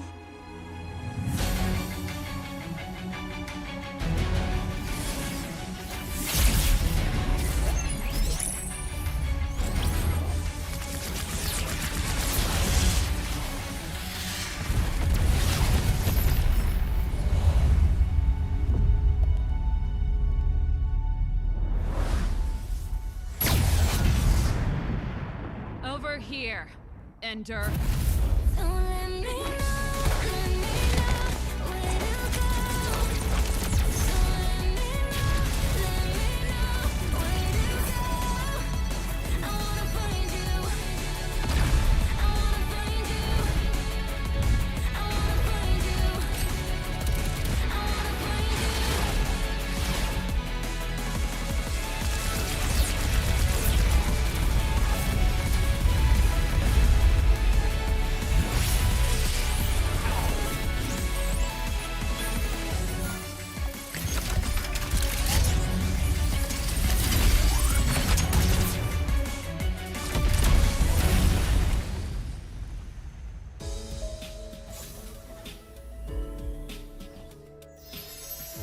Great job, guys!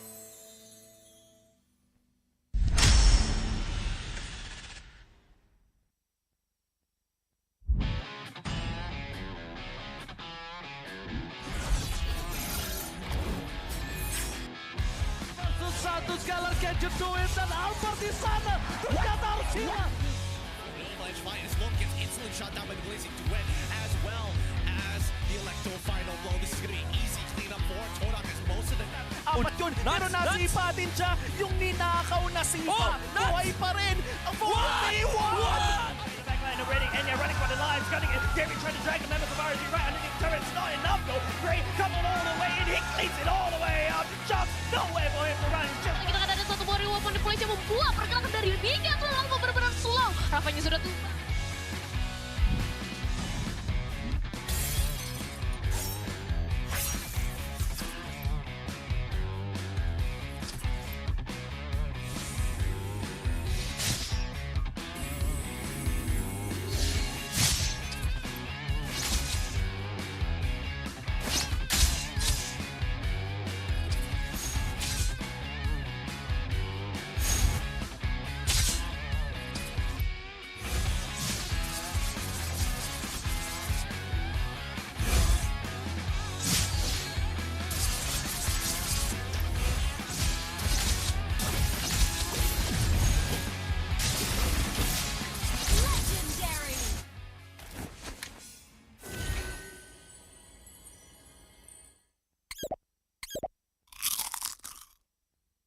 I'm me, and there's no one I'd rather be.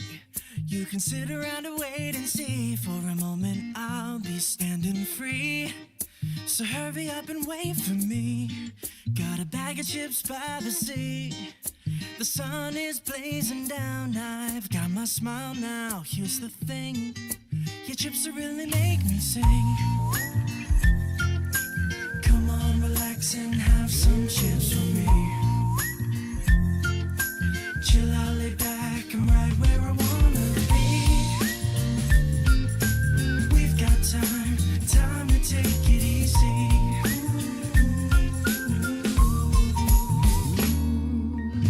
You always tell me to speed up, but slow down. I've been kicking my feet up and just going to town. A bag of chips in hand, I got nothing planned, yeah. Good treats by the sand, you know I wanna chow down. Oh yeah. So when you ask me if I'm gonna stay, I'm promising you I will. 'Cause there's one thing we gotta do.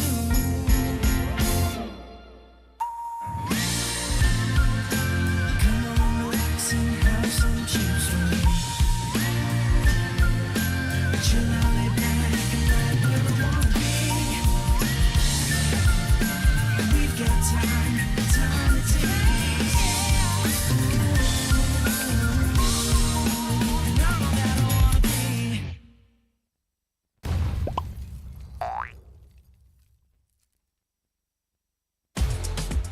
Hotlink Prepaid 5G serba baharu. Nikmati jago 5G untukmu. Dengan kelajuan internet 5G tanpa batas. Layan gaming sepantas kilat. Dan stream video paling lancar. Nikmati juga lebih nilai dengan 20% cashback hanya RM32 sebulan. Dapatkan sekarang.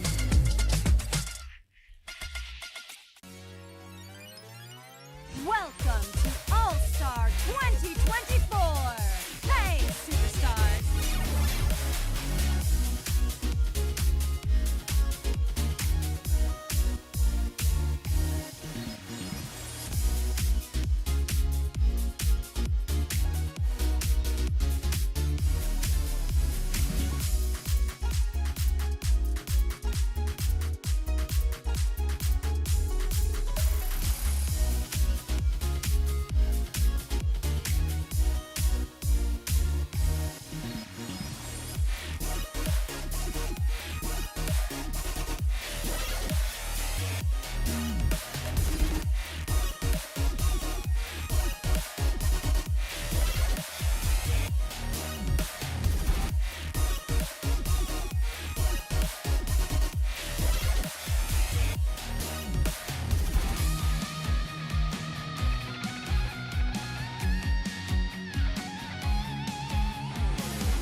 Fairy tale ended with the poisoned apple, and my tale began.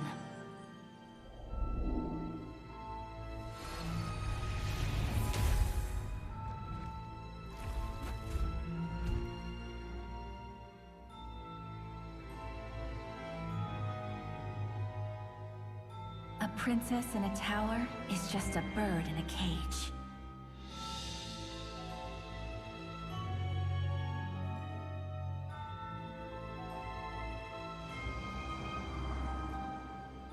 Curse it! Taste my vengeance! Protect your queen!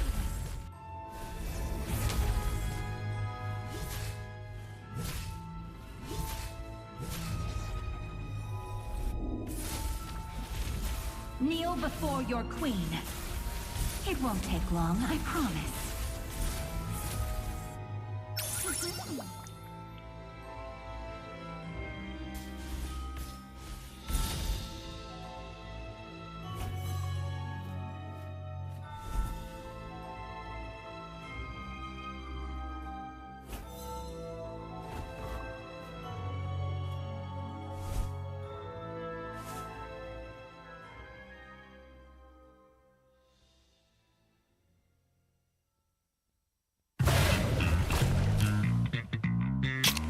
Confirm mantap, confirm lah Nescafe. Pelbagai kejayaan dapat dikecapi. Sejarah baru telah tercipta. Namun, setakat itu sahajakah kemampuan kita?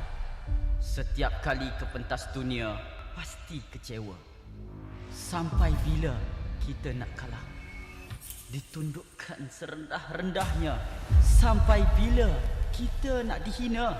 Tiap musim harapan peminat gugur. Sampai bila nak kalah? Sampai bila nak kecewa? Setiap rakyat pasti akan melaungkan semangat, ingin mempertahankan rumah mereka. Jika patah sayap Raja Wali, bertongkat jua kita kemari.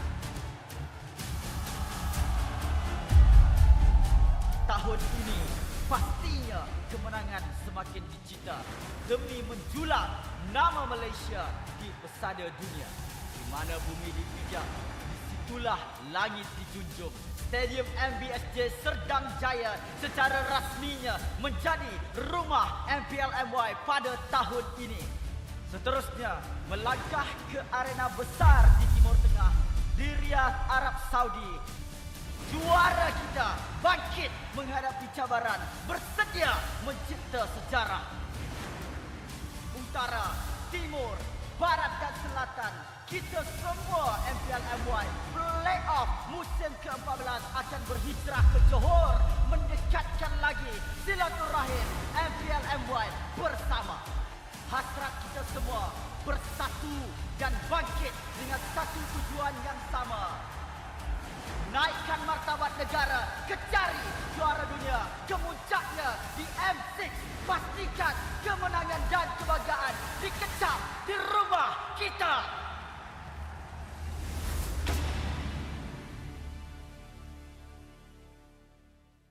Aman. Watch down guys. Low shot. I come. Nice one. Aku lentang. Die. Nice. One. I push. Cancel. Take all leave. No flick. Alot, send. Bot. Nice go, send. Nice one set. Nice. Love you lah. Cil. Bot. Matilah kau Zon. Almost. Adik careful, no one missing. Come on. What you doing, Nance? Alahai, Nance. Buat lot dia. Why so many kill ah? Why so many kill, Cok? Nice. Okay, kenapa? Aman, chill lah. Oh, chill. Aman. Alat. Tidur lah Zon. Apa ni Zon? Alamak, walau you want to fight again? Tahu tinggal sah. Nice. Boleh. Aitang. Okay, done. Chill lah, tahu. Have luck guys. Sport no play One ka. more. Aman. No, Mapili pa ya. no puri. Tower. Let's go!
be the best sniper ever!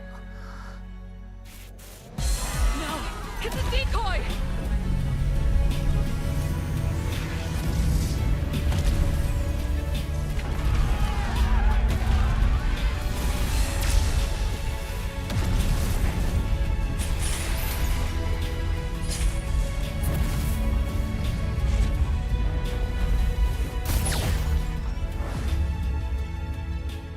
I'm sorry.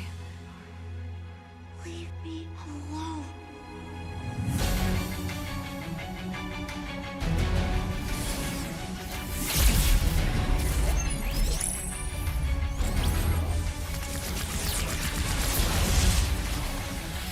Dekat situ dan sekarang ni grab dan juga use up.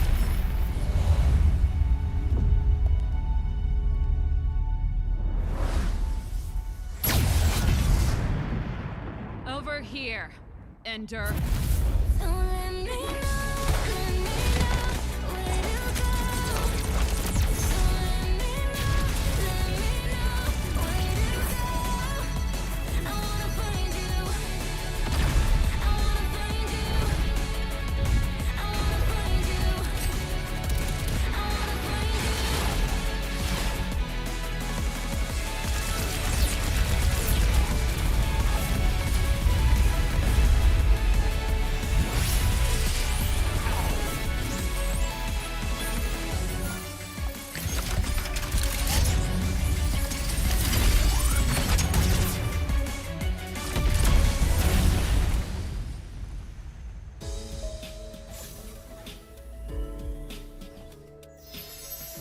Great job, guys!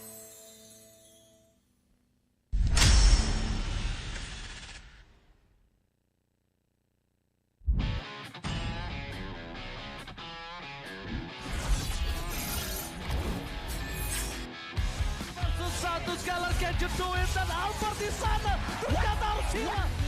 MPL MY S10 gets instantly shot down by the blazing duet, as well as the Electro final blow. This is going to be easy cleanup for Todak as most of the...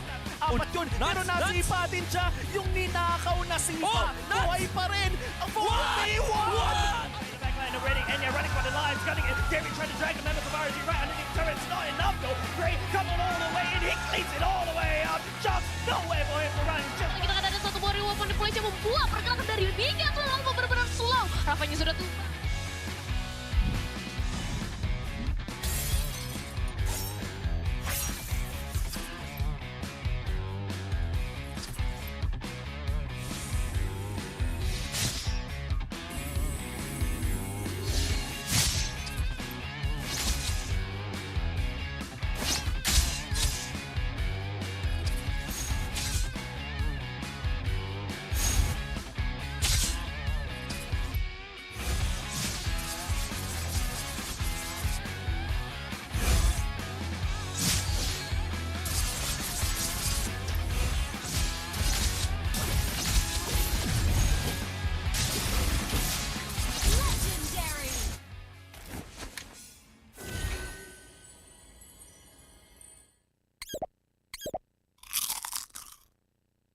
I'm me, and there's no one I'd rather be. You can sit around and wait and see. For a moment I'll be standing free.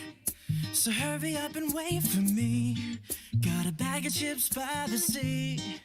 The sun is blazing down. I've got my smile now. Here's the thing, your chips will really make me sing. Come on, relax and have some chips for me. Chill out, lay back, I'm right where I wanna be. We've got time to take it easy.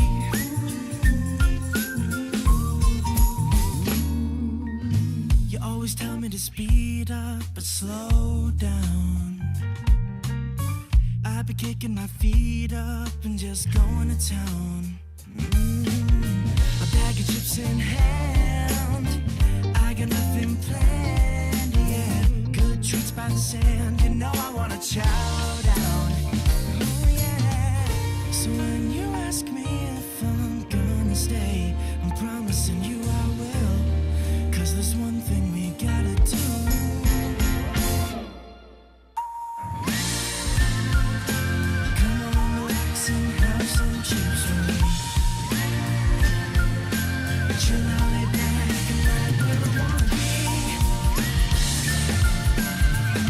time it takes. Not that I wanna be.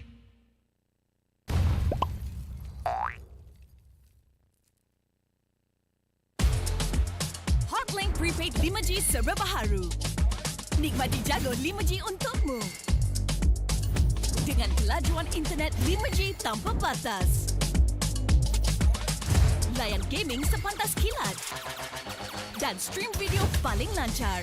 Nikmati juga lebih nilai dengan 20% cashback hanya RM32 sebulan. Dapatkan sekarang.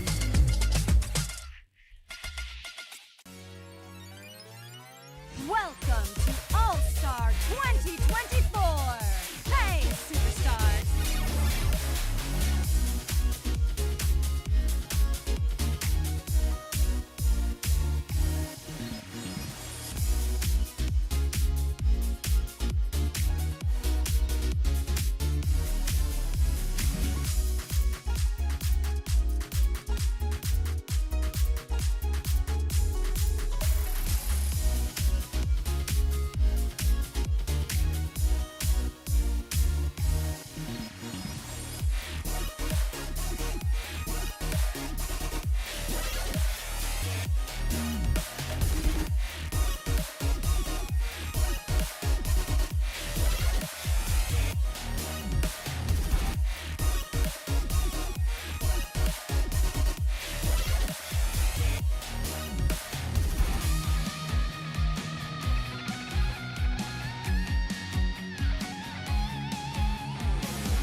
This fairy tale ended with the poisoned apple, and my tale began.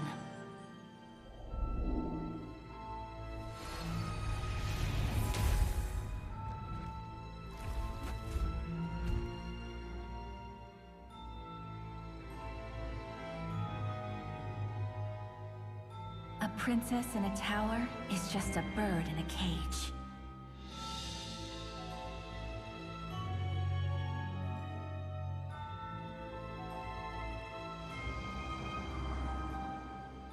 Curse it! Take my vengeance!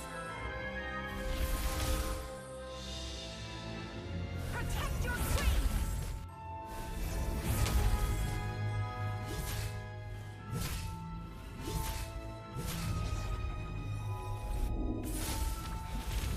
Kneel before your queen. It won't take long, I promise.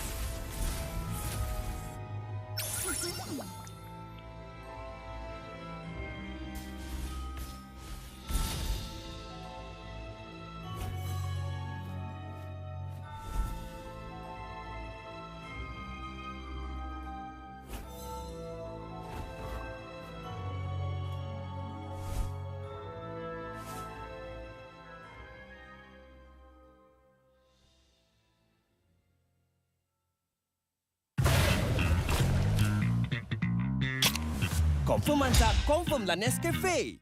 Pelbagai kejayaan dapat dikecapi. Sejarah baharu telah tercipta. Namun, setakat itu sahajakah kemampuan kita? Setiap kali ke pentas dunia, pasti kecewa. Sampai bila kita nak kalah? Ditundukkan serendah-rendahnya. Sampai bila kita nak dihina? Tiap musim harapan peminat gugur. Sampai bila nak kalah? Sampai bila nak kecewa? Setiap rakyat pasti akan melaungkan semangat ingin mempertahankan rumah mereka. Jika patah sayap Raja Wali, bertongkat jua kita kemari. Tahun ini pastinya kemenangan semakin dicita demi menjulang nama Malaysia di pesada dunia. Di mana bumi dipijak, disitulah langit dijunjung. Stadium MBSJ Serdang Jaya secara rasminya menjadi rumah MPL MY pada tahun ini. Seterusnya, melangkah ke arena besar di Timur Tengah, di Riyadh, Arab Saudi. Juara kita bangkit menghadapi cabaran, bersedia mencipta sejarah. Utara, Timur, Barat dan Selatan, kita semua MPL MY Playoff musim ke-14 akan berhijrah ke Johor, mendekatkan lagi silaturahim MPL MY bersama. Hasrat kita semua bersatu dan bangkit dengan satu tujuan yang sama. Naikkan martabat negara, kecari juara dunia, kemuncaknya di M6. Pastikan kemenangan dan kebanggaan dikecam di rumah kita.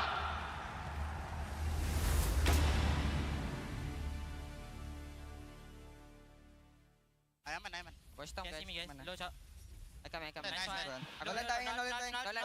Dah. Nice one. I push. Cancel. Take all Cancel. No flick. Alot, send. Bot. Alot, nice go send. Nice one set. Nice one. Love you. Chill. Bot. Matilah kau Zon. Almost. Adik careful, non missing. Aman. What you doing, Nance? Alahai, Nance. Buat lot dia. Why so many kill ah? Why so many kill, Cok? Nice. Okay, kenapa? Aman, chill lah.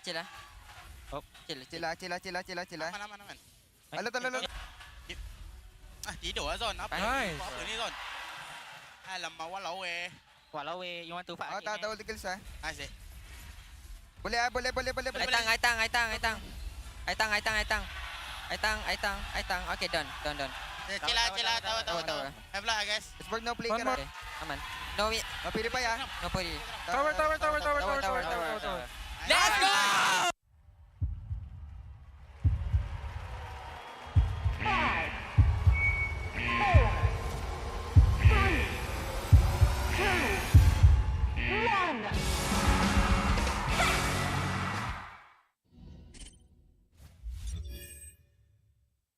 Dekat situ dan sekarang ni Kram dan juga Yum cuba melarikan diri. Stormy hilang, Yum sangat rendah tapi sempat juga menerminasi yang sama malam bersama dengan Zayan. Masuk lagi dan lagi. Udiel dicari, Udiel dicakar. Sekarang ni Sekas membaling seorang lagi pemain. Sempat akan cuba untuk ditumpahkan juga. Hilang Piraga Ama. Terus terbang ke dalam dan terus lagi kalau mereka tak berjaya untuk dapatkan Matilda.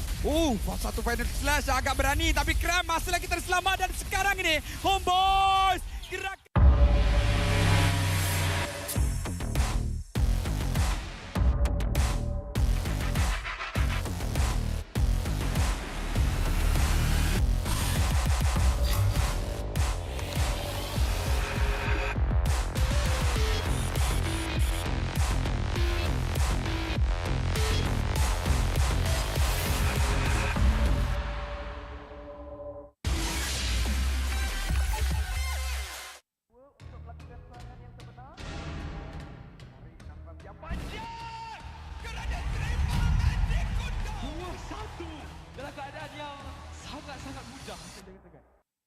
Selamat datang ke MPL Malaysia musim ke-13 di mana yang terbaik akan berentak dalam pertempuran sengit dan penuh strategi.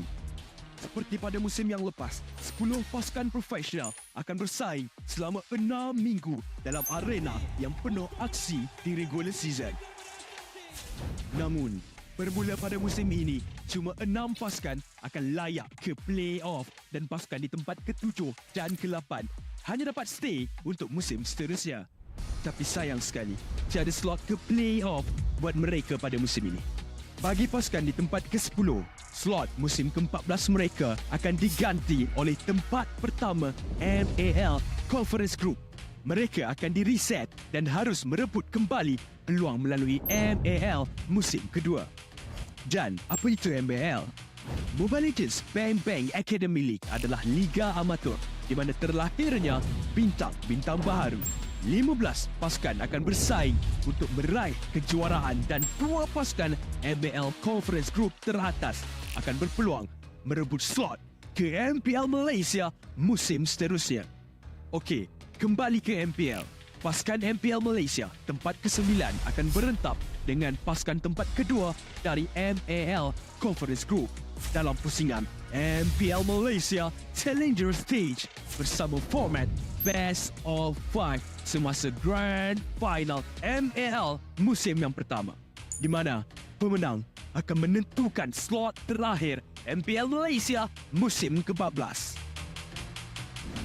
6 pasukan yang layak ke playoff akan berentap untuk meneruskan jalan ke Grand Final MPL Malaysia musim ke-13 dan merebut peluang untuk ke MSC 2024. Jadi, bersiap sedia. Persiapkan strategi anda. Bersedia untuk aksi profesional di pentas MPL Malaysia musim ke-13.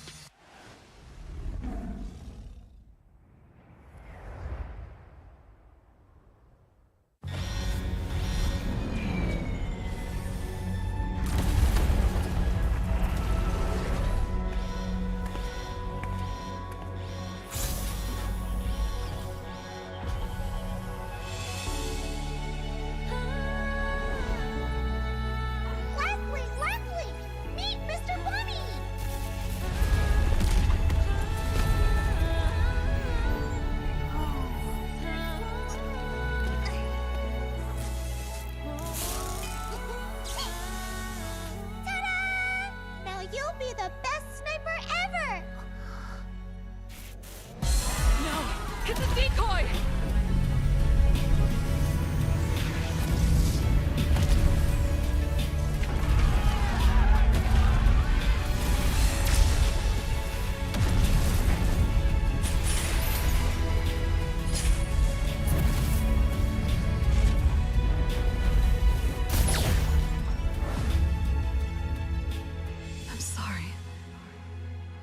Leave me alone.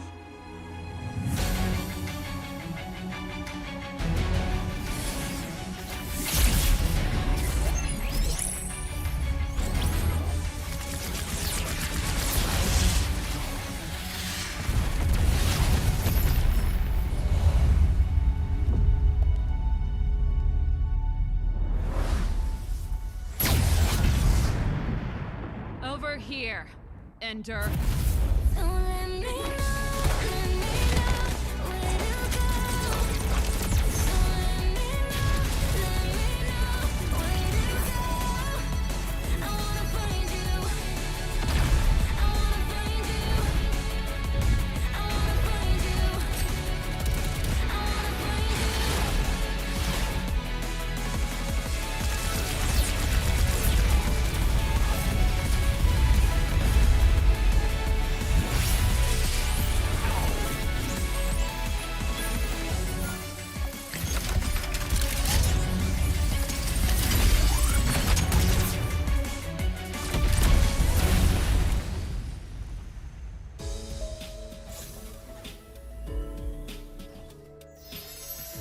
Great job, guys!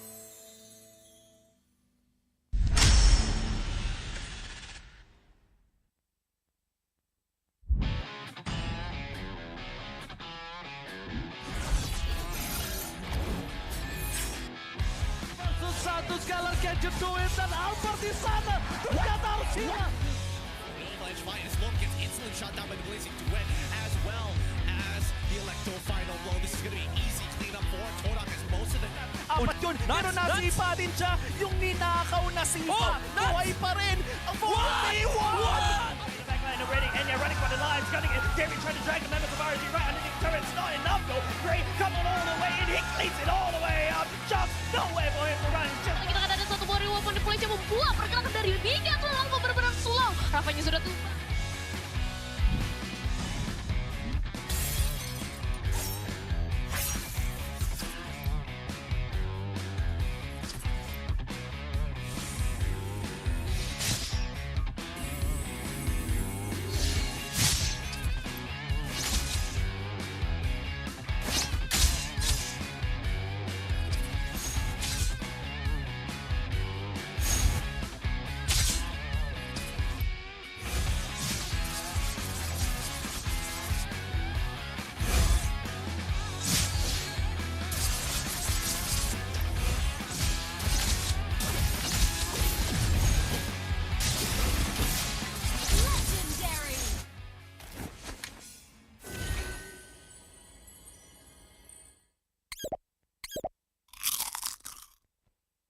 I'm me, and there's no one I'd rather be. You can sit around and wait and see. For a moment I'll be standing free. So hurry up and wait for me. Got a bag of chips by the sea. The sun is blazing down. I've got my smile now. Here's the thing, your chips will really make me sing. Come on, relax and have some chips with me. Chill out, lay back, I'm right where I wanna be.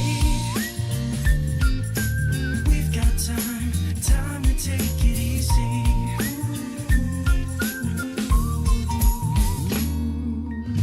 You always tell me to speed up, but slow down.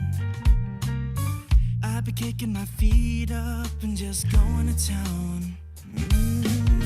A bag of chips in hand, I got nothing planned, yeah. Good treats by the sand, you know I wanna chow down. Oh yeah.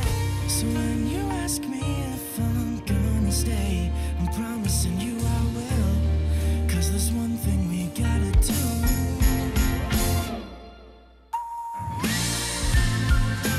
Come on, relax and have some chips with me.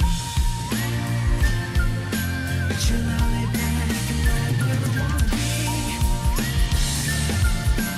We've got time to take it easy. And all that I wanna be.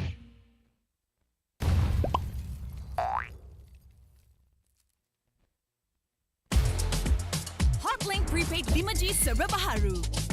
Nikmati jago 5G untukmu. Dengan kelajuan internet 5G tanpa batas. Layan gaming sepantas kilat. Dan stream video paling lancar. Nikmati juga lebih nilai dengan 20% cashback hanya RM32 sebulan. Dapatkan sekarang.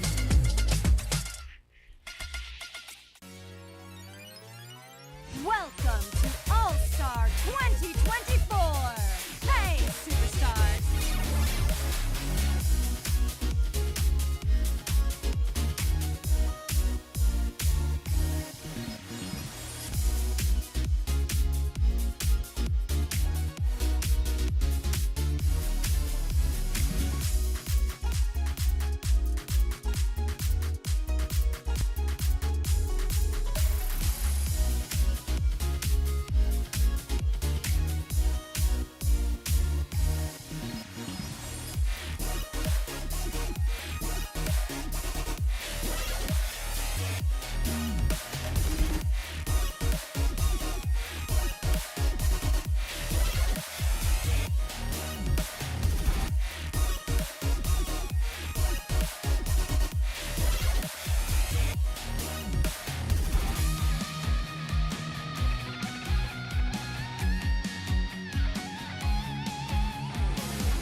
began.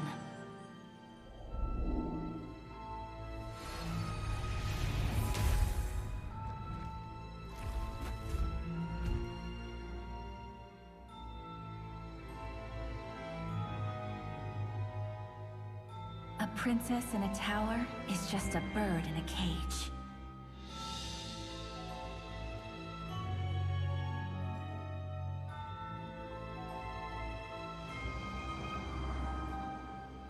Curse it! Take my vengeance! Protect your queen!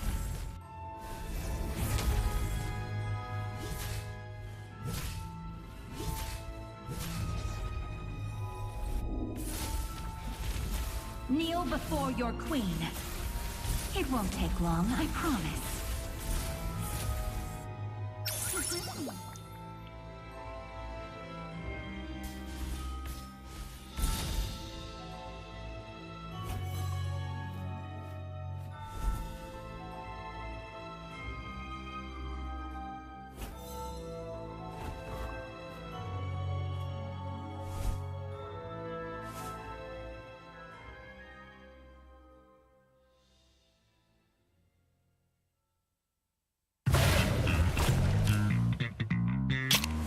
Confirm mantap, confirm lah Nescafe. Pelbagai kejayaan dapat dikecapi. Sejarah baharu telah tercipta. Namun, setakat itu sahajakah kemampuan kita? Setiap kali ke pentas dunia, pasti kecewa. Sampai bila kita nak kalah?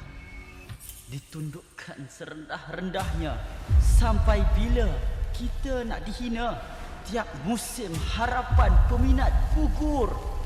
Sampai bila nak kalah? Sampai bila nak kecewa?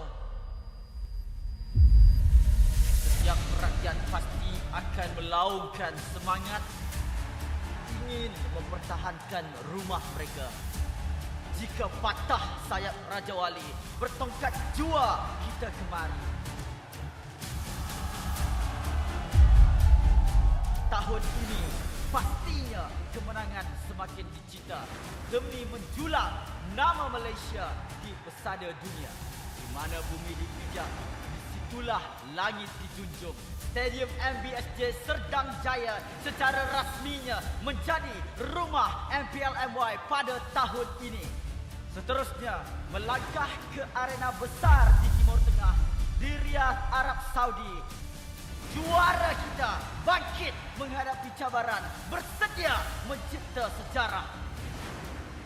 Utara, Timur, Barat dan Selatan, kita semua MPL MY Playoff musim ke-14 akan berhijrah ke Johor, mendekatkan lagi silaturahim MPL MY bersama. Hasrat kita semua bersatu dan bangkit dengan satu tujuan yang sama. Naikkan martabat negara, kecari juara dunia, kemuncaknya di M6. Pastikan kemenangan dan kebanggaan dikecam di rumah kita.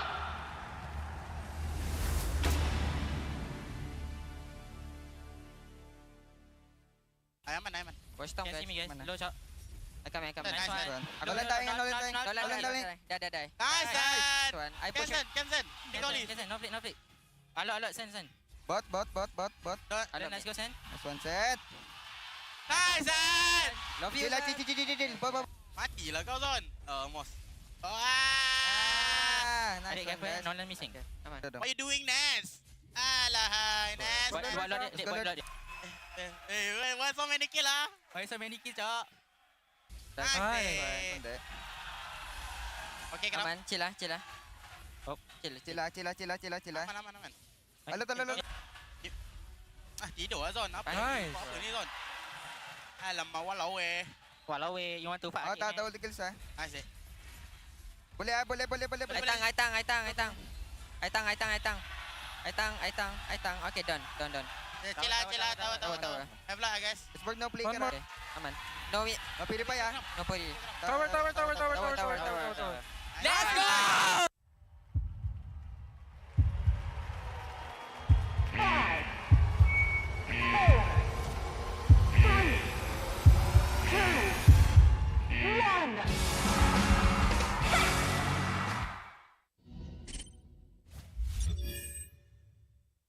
dekat situ dan sekarang ni Cram dan juga Yum cuba melarikan diri. Stormy hilang, Yum sangat rendah tapi sempat juga menerminasi yang sama malam bersama Giant. Masuk lagi dan lagi. Udiel dicari, Udiel ditangkap. Sekarang ini Sekais membaling seorang lagi pemain. Sempat akan coba untuk ditumpahkan juga. Hilang Firaga Ama. Terus terbang ke dalam dan terus lagi kalau mereka tak berjaya untuk dapatkan Matilda.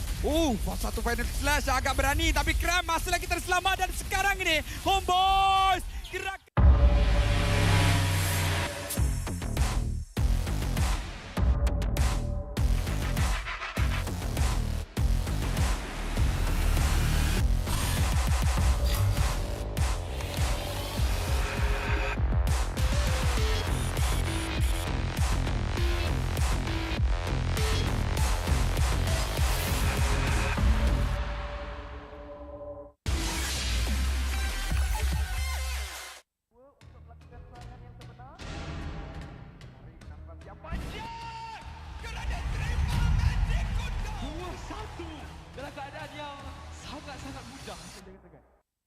Selamat datang ke MPL Malaysia musim ke-13 di mana yang terbaik akan berentap dalam pertempuran sengit dan penuh strategi. Seperti pada musim yang lepas, 10 pasukan profesional akan bersaing selama 6 minggu dalam arena yang penuh aksi di regular season. Namun, bermula pada musim ini, cuma 6 pasukan akan layak ke play-off dan pasukan di tempat ke-7 dan ke-8 hanya dapat stay untuk musim seterusnya. Tapi sayang sekali, tiada slot ke play-off buat mereka pada musim ini. Bagi pasukan di tempat ke-10, slot musim ke-14 mereka akan diganti oleh tempat pertama MPL Conference Group. Mereka akan di-reset dan harus merebut kembali peluang melalui MPL musim kedua. Dan apa itu MPL? Mobile Legends Bang Bang Academy League adalah liga amatur di mana terlahirnya bintang-bintang baharu. 15 pasukan akan bersaing untuk meraih kejuaraan dan 2 pasukan MPL Conference Group teratas akan berpeluang merebut slot ke MPL Malaysia musim seterusnya. Okey, kembali ke MPL. Pasukan MPL Malaysia tempat ke-9 akan berentap dengan pasukan tempat kedua dari MPL Conference Group dalam pusingan MPL Malaysia Challenger Stage bersama format Best of 5 semasa Grand Final MPL musim yang pertama, di mana pemenang akan menentukan slot terakhir MPL Malaysia musim ke-14. 6 pasukan yang layak ke play-off akan berentap untuk meneruskan jalan ke Grand Final MPL Malaysia musim ke-13 dan merebut peluang untuk ke MSC 2024. Jadi, bersiap sedia. Persiapkan strategi anda. Bersedia untuk aksi profesional di pentas MPL Malaysia musim ke-13.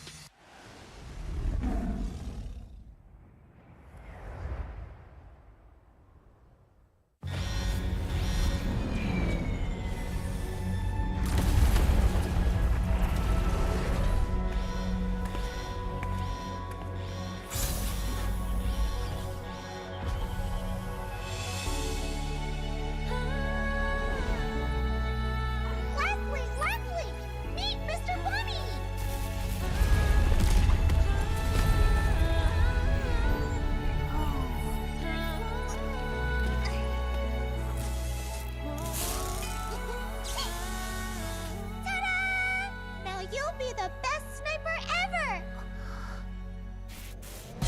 No! It's a decoy!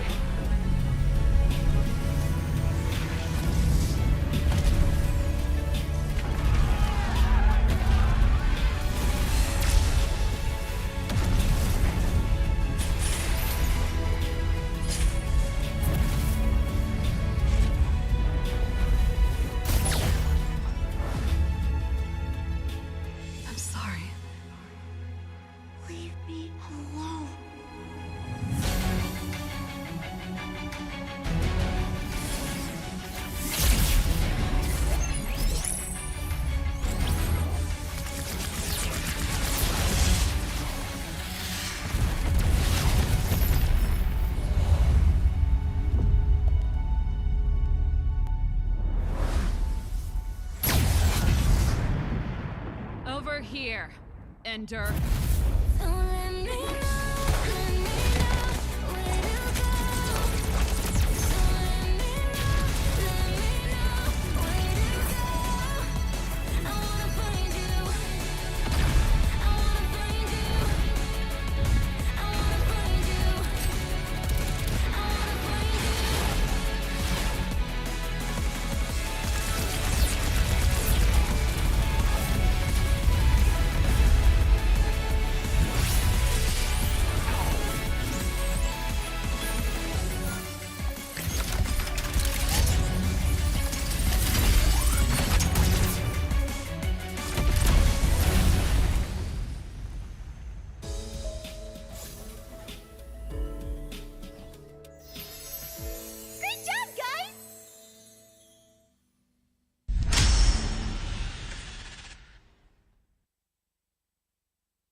Satu Scalar can you do it? Dan Albert di sana ternyata harus hilang. Finest Look gets instantly shot down by the Blazing Duet as well as the Electro final blow. This is going to be easy cleanup for Todak as most of the... Apat yun, pero nasipa din siya yung ninakaw na sipa. Buhay pa rin ang 41! Backline already, Enya running for the lines, gunning it. Gary trying to drag the members of RG right underneath the turret. It's not enough though. Gray coming all the way in, he cleans it all the way up. Just nowhere for him to run. Kita akan ada satu warrior weapon deploy yang membuat pergerakan dari hingga ke lama benar-benar slow. Rafanya sudah tumbang.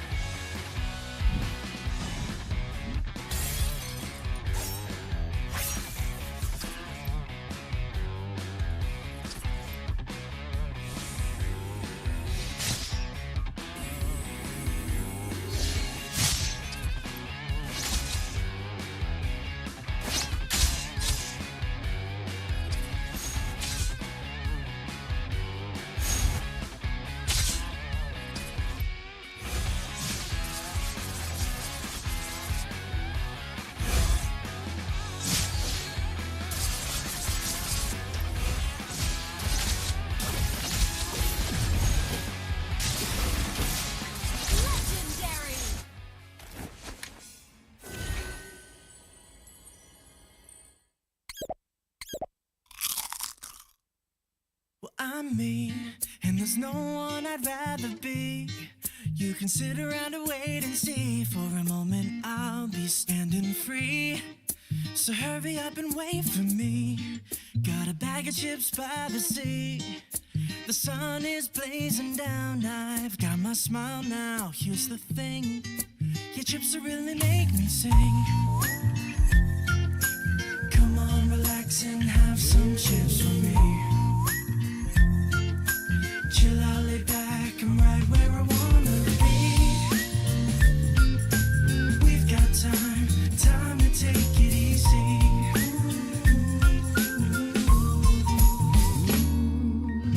You always tell me to speed up, but slow down. I've been kicking my feet up and just going to town. A bag of chips in hand, I got nothing planned, yeah. Good treats by the sand, you know I wanna chow down. Oh yeah. So when you ask me if I'm gonna stay, I'm promising you I will. 'Cause there's one thing we gotta do.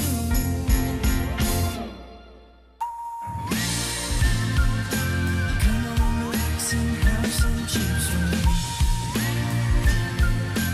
Chill out, lay back, and right where I wanna be. We've got time to take it easy.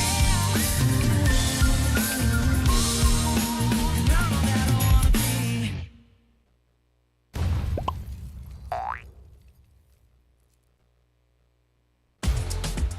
Hotlink Prepaid 5G serba baharu. Nikmati jago 5G untukmu. Dengan kelajuan internet 5G tanpa batas. Layan gaming sepantas kilat. Dan stream video paling lancar. Nikmati juga lebih nilai dengan 20% cashback. Hanya RM32 sebulan. Dapatkan sekarang.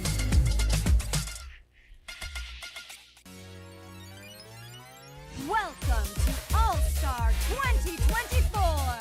Hey, superstars.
This fairy tale ended with a poison apple, and my tale began.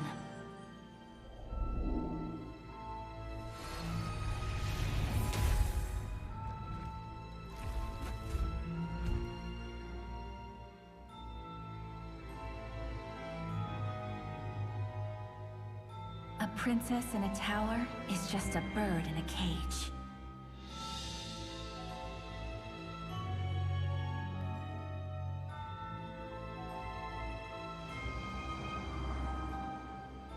Cursed gift. Take my vengeance.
I'm a rock star. Yeah, rock star. Ay, ay, ay. I'm a rock star, baby. I'm a rock star. I'm a rock star. I'm a rock star. I'm a rock star. Panggil aku rock star. Ini kejohanan kita semua orang rock star. The rock star kita kita buat saja gaya kita. Makin panas apinya sudah membara. Macam mana pun ku menempuh segala demi negara, ku buat semua bangga. Step into my world, you know I'm always in my zone. You know I got my team, no I'm never alone. Bring out my best, buat yang terbaik. Jadi juara perlahan kita naik. Aku nak push, naik-naik jadi lebih bagus. Jadi hero, ku ada skill. Berapa banyak musuh aku dah kill. Ramai cuba mencapai, cause they envy me. Tiap game aku pasti jadi MVP. I'm a rockstar, baby, I'm a rockstar. I'm a rockstar, I'm a rockstar. I'm a rockstar, panggil aku rockstar. Ini kejohanan kita semua orang rockstar. I'm a rockstar, baby, I'm a rockstar. I'm a rockstar, I'm a rockstar. I'm a rockstar, panggil aku rockstar. Ini kejohanan kita semua orang rockstar. Tengok nanti siapa yang juara. Ni peluang kita bawa pulang piala. This is my game, this is my time. Menang semua, everything will be mine. Kalau jatuh kau pasti kembali. Bangun balik ku tegak berdiri. Kuatkanlah tenaga, ganjaran diperoleh. Ni kejohanan kita, Malaysia memang boleh. Rise up to the top, kita buat bersama. Semangat kita kuat di bawah satu bendera. I'ma go hard for the win. On the battlefield till the end. I'm trying to beat the greatest anyone has ever seen. Stand by, I'm coming in for the win. I'm a rockstar, baby, I'm a rockstar. I'm a rockstar, I'm a rockstar. I'm a rockstar, panggil aku rockstar. Ini kejohanan kita semua orang rockstar. I'm a rockstar, baby, I'm a rockstar. I'm a rockstar, I'm a rockstar. I'm a rockstar, panggil aku rockstar. Ini kejohanan kita semua orang rockstar. Rockstar.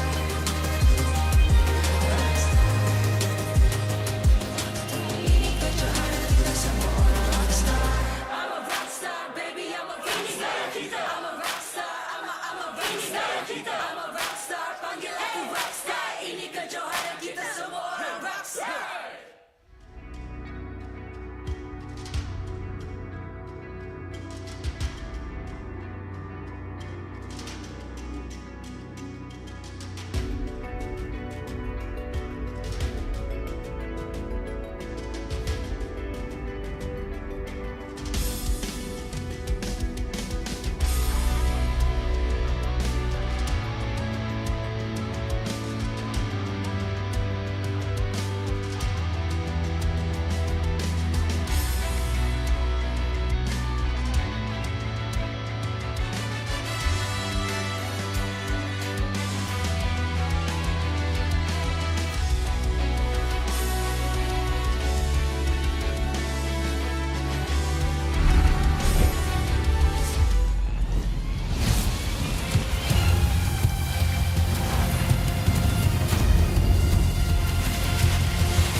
MPL Malaysia Season 13 is powered by Bountee.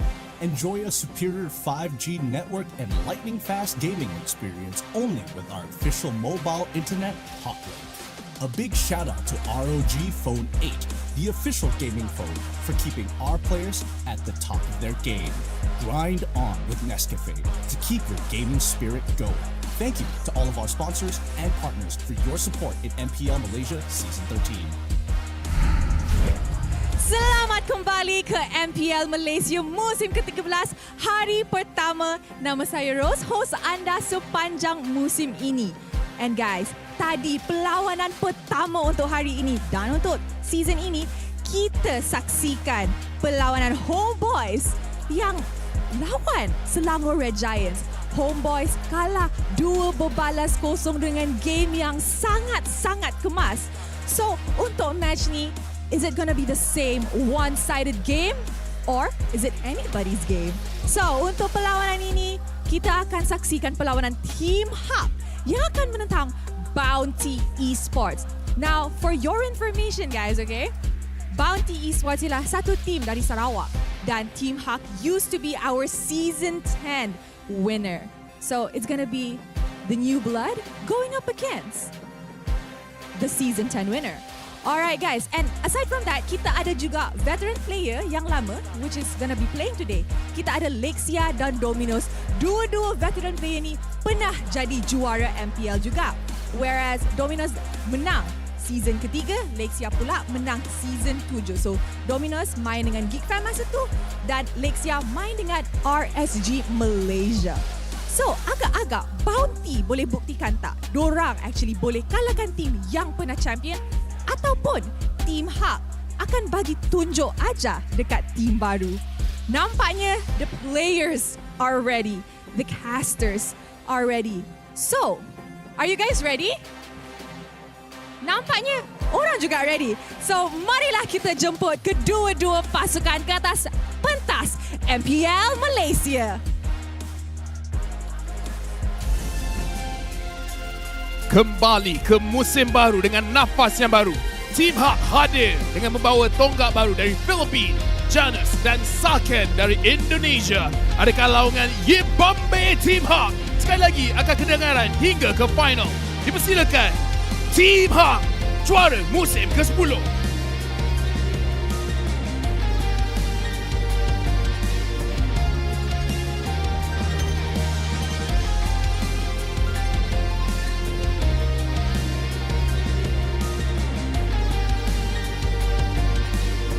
Berjaya melayakkan diri ke MPL Malaysia musim ini melalui pusingan kelayakan. Dengan kemenangan bersih menjadi amanah pertama kehadiran mereka, adakah Bountee Esports bakal menggemparkan pasukan-pasukan lawan yang bertanding? Diterbangkan khas dari Sarawak, selamat datang para pahlawan Borneo, Bountee Esports.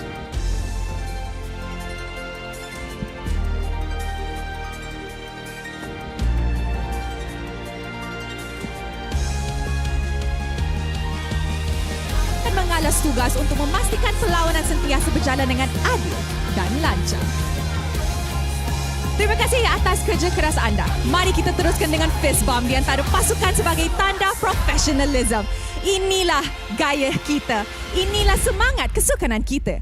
Kawan di luar gelanggang, lawan di Land of Dawn. Alright guys, untuk hari pertama musim ke-13 kita dah ready untuk saksikan perlawanan terakhir untuk hari ini. Bountee Esports yang akan menentang Team Hawk. And with that, let us throw it over to our casters. So teams, this is your moment. Game on. A showdown of epic proportions and returning champions with accolades under the belts of multiple players. It's Team Hawk against Bountee Esports, and you're here with us. It's me, Husky, alongside Kid and Q.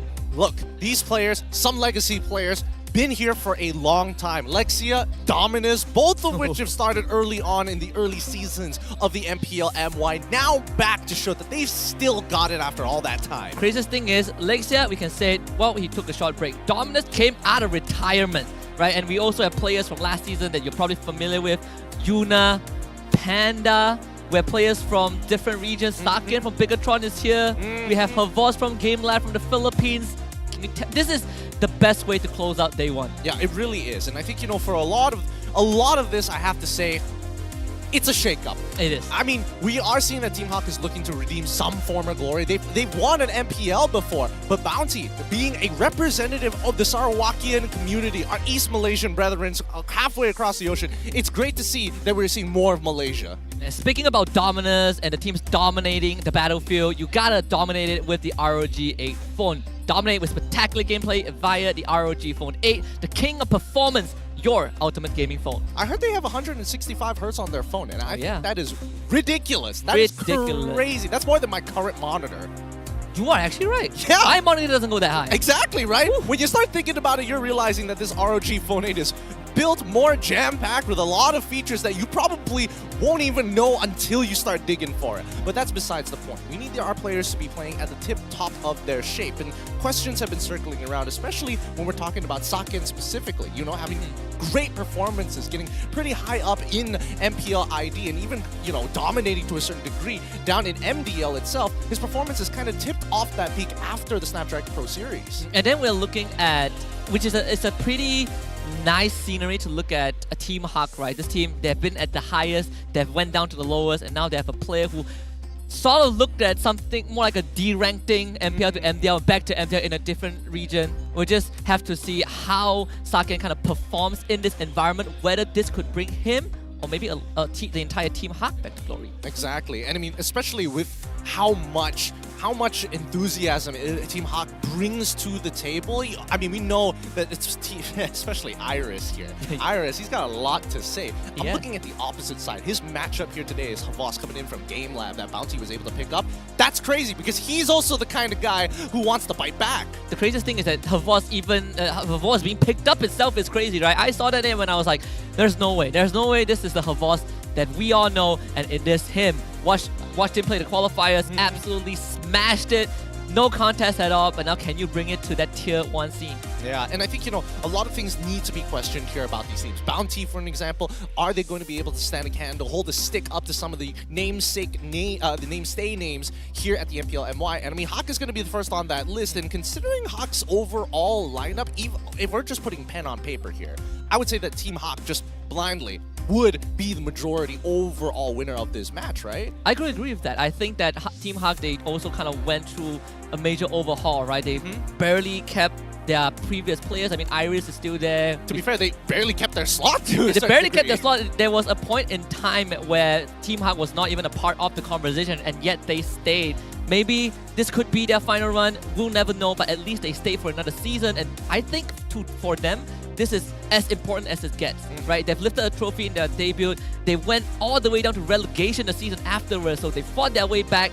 I don't think it's time for them to let go yet, and I'm happy that they're here. Yeah, it's the level of consistency that's important here at the MPL MY if you want to keep that slot. You can have the highest highs, but you can also have the lowest lows. And I'm curious to see some of the new introductions, new player introductions here for the side of Bountee, you know? We're looking at Dominus here, but next to him, right?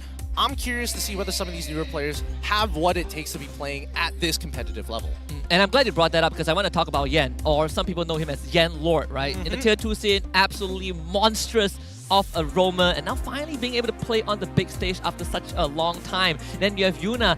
Last season we saw him playing with Lunatics, and that was kind of a journey for him, but now I think he has found a home, and you can see that the bond between him and the rest of his teammates are good. When him and Homebois together side by side. And when you have someone like Homebois who likes to play fast, hard and fast, and you have Yuna to help him, I think this could make a very interesting combo. Yeah, this could make an interesting combo. I'm more curious to see what the draft is going to look like, right? How are you going to supplement a fast type of composition, especially in a meta where it almost feels like it punishes you for winning too well in the earlier stages of the game, but if you can't close it out, it's like, oh no, now it evens out by the time it hits 13 to 14 minutes. I want to see the Dominus cushion again. that could be a thing. I mean, it is one of that signature pick that this man has brought out way back in the days. On the other side of the aisle, we also have Leisha, right? The man of many faces. He has played many different roles and now settling down in the mid lane for Team Hawk as well. How do you think this is going to go? It's him against Dominus. They've both won a trophy before. Yeah, they definitely both have won a trophy before. I definitely think, you know, Lexia, considering, I mean, I don't want to bring age to the equation here, but I'm curious to see whether Dominus still has what it takes, right? I mean, prior to him joining the team, he's been streaming consistently as well, and it doesn't feel like his mechanics have kind of tipped off. Yes, obviously when you are streaming for like 8 hours to 10 hours to 12 hours a day, towards the end of that stream, it's going to start falling off, but it does kind of prep you for these long drawn-out bouts. Helps him stay sharp, but now the environment has changed, right? How do you fare when you come back into a team environment, onto the big stage when there are fans cheering for you, there are people watching, there are people cheering against you? Is Bountee Esports up to the chance? I know that, I mean, some of these players, we look at Homebois, tier 2 scene in the Philippines, absolutely crushing, right? Only falling short because of Euphoria Esports, but aside from that, GameLab at their prime was unstoppable. But now, you're on the MPL MY big stage. Even though you didn't make it to the Philippines MPL, this is still in and of itself a tier 1 league. And how can Homebois integrate into this league it remains to be seen. Well, let's find out here. Let's arm our players with the best weapons possible as we jump right into the draft pick and have a look at their band. So far, with Team Hawk on the blue side, up against Bountee Esports on the red side. Angela, oh boy, okay, so they get rid of the Angela, they get rid of the Claude as well as the Arla, and then we jump over to Bountee, who gets rid of the Joy, Nolan, as well as the Matilda. It really feels like Team Hawk's priorities are completely separate to what's been so refined in the meta. I'm surprised that the Claude gets banned now. Surprised in the sense that Claude only gets banned out now, right? We look at the first series, Claude was untouched at all, not banned, not picked, but I think in this case we're going back to a more standard understanding of the meta, nothing crazy. You know, we get the Fredrin first pick and we make sure that if we want any late game insurance, there's always the carry and not having to worry about the Claude. But this Paquito second pick, Havaz, already feeling really good about it. Yeah, it seems good. I'm interested to know the thought process of Team Hawk. I feel like they have a set composition that they want to kind of put together, and they might start changing up the last two picks at the end of the day, because again, it's not often that you see Fredrin being the it's Fredrin do or die first pick of all things. It was like that perhaps a couple of patches ago, right? And then the nerfs came in and we started to see heroes like, you know, even X-Borg at one point, you can flex him into the jungle over the Fredrin. So perhaps Team Hawk, we know them as a team that likes to just play a more standard game of MLBB, you know, Iris as kind of the forefront of everything, playing heroes like Terizla in this case. Well, in most of his games, and now he gets the X-Borg. We get the Bruno, so nothing too out of the ordinary, but for the side of Bountee, they're going to have the Vexana in the mid lane. Pretty fast draft so far. I mean, we're seeing the Paquito, we're also seeing that Vexana. It looks like they have a couple of enablers, a couple of outs here for the side of Bountee, right? But they need somebody to kind of set it up. But you can't expect to see Vexana flickering forward all the time to try and get that combo off, especially when you're up against someone like X-Borg, who has that Firaga armor to get out of these tight sort of situations. Novaria, the follow-up ban coming in from Bountee. Let's see what Team Hawk have to say about it. And it's also not, when you look at kind of the drafting sequence, right? Most teams, they are going to have the jungler or the jungler in particular shown in that first draft, or maybe like a flex pick. In this case for Bountee, they are showing all three core picks at once, right? The jungler and the roamer are kind of saved for the last two picks. It really does give us an indicator what they're prioritizing. Perhaps Yuna is going to be that playmaker for the team. We see the Kaja get banned out by the side of Team Hawk. This could indicate something. They might want to play a hero that just does not want to get suppressed. I suppose. I mean, if they are going to ban the Kaja, if they're worried about that, they could look for something along the lines of Franco even, right? To really double down on it. I mean, Kaja is a little bit more annoying to deal with because it's hard to actually find a way to counter or look to cancel the Divine Judgment in comparison to the Bloody Hunt, where you just need one person to get on top of him or at the very least break him out of the Bloody Hunt to continue playing the game. That's kind of like the different dynamics of these two heroes. If you want to look at a hero to ban more consistently, probably I'd say the Franco, because he just is a lot more versatile. In this case, Bountee going for the Lilia ban, so they are lacking that front line, and perhaps when we look at this jungler pickup, we still have the Baras and the Baxia in the pool. Even the Martyrs, right? You can't be that direct answer to Fredrin again. Yeah. Looks like Team Hawk really going hard on potential support options, and obviously in one of Panda's more comfortable heroes in that claw. But getting rid of the Minotaur here, all right, interesting. It looks like Team Hawk want to build a team fight composition of some sort, a very traditional front-to-back style, and now we see how Bountee is going to respond, right? They get rid of the Novara, they also get rid of that Lilia. They want to make sure that, at least for Team Hawk, they don't have enough peel. This could indicate two things. Either one, it is a more dive style of composition, as we see the lock-in. It's going to be Ruby instead, so somebody to smother, somebody to slow down their opponents, but still has the capability of making that big play. No one can take you from me. And this one is more straightforward. You don't have to really guess where this Ruby is going to go. Like I said, the first three picks, Bountee, they're not playing with any smokes and mirrors. It's all out in the open for you to see. Ruby is going to roam for sure. Now, the jungler is going to be safe for last, so a lot of prioritization on Yuna's hero in particular. Yeah, and man, this could be a pretty tough one, right?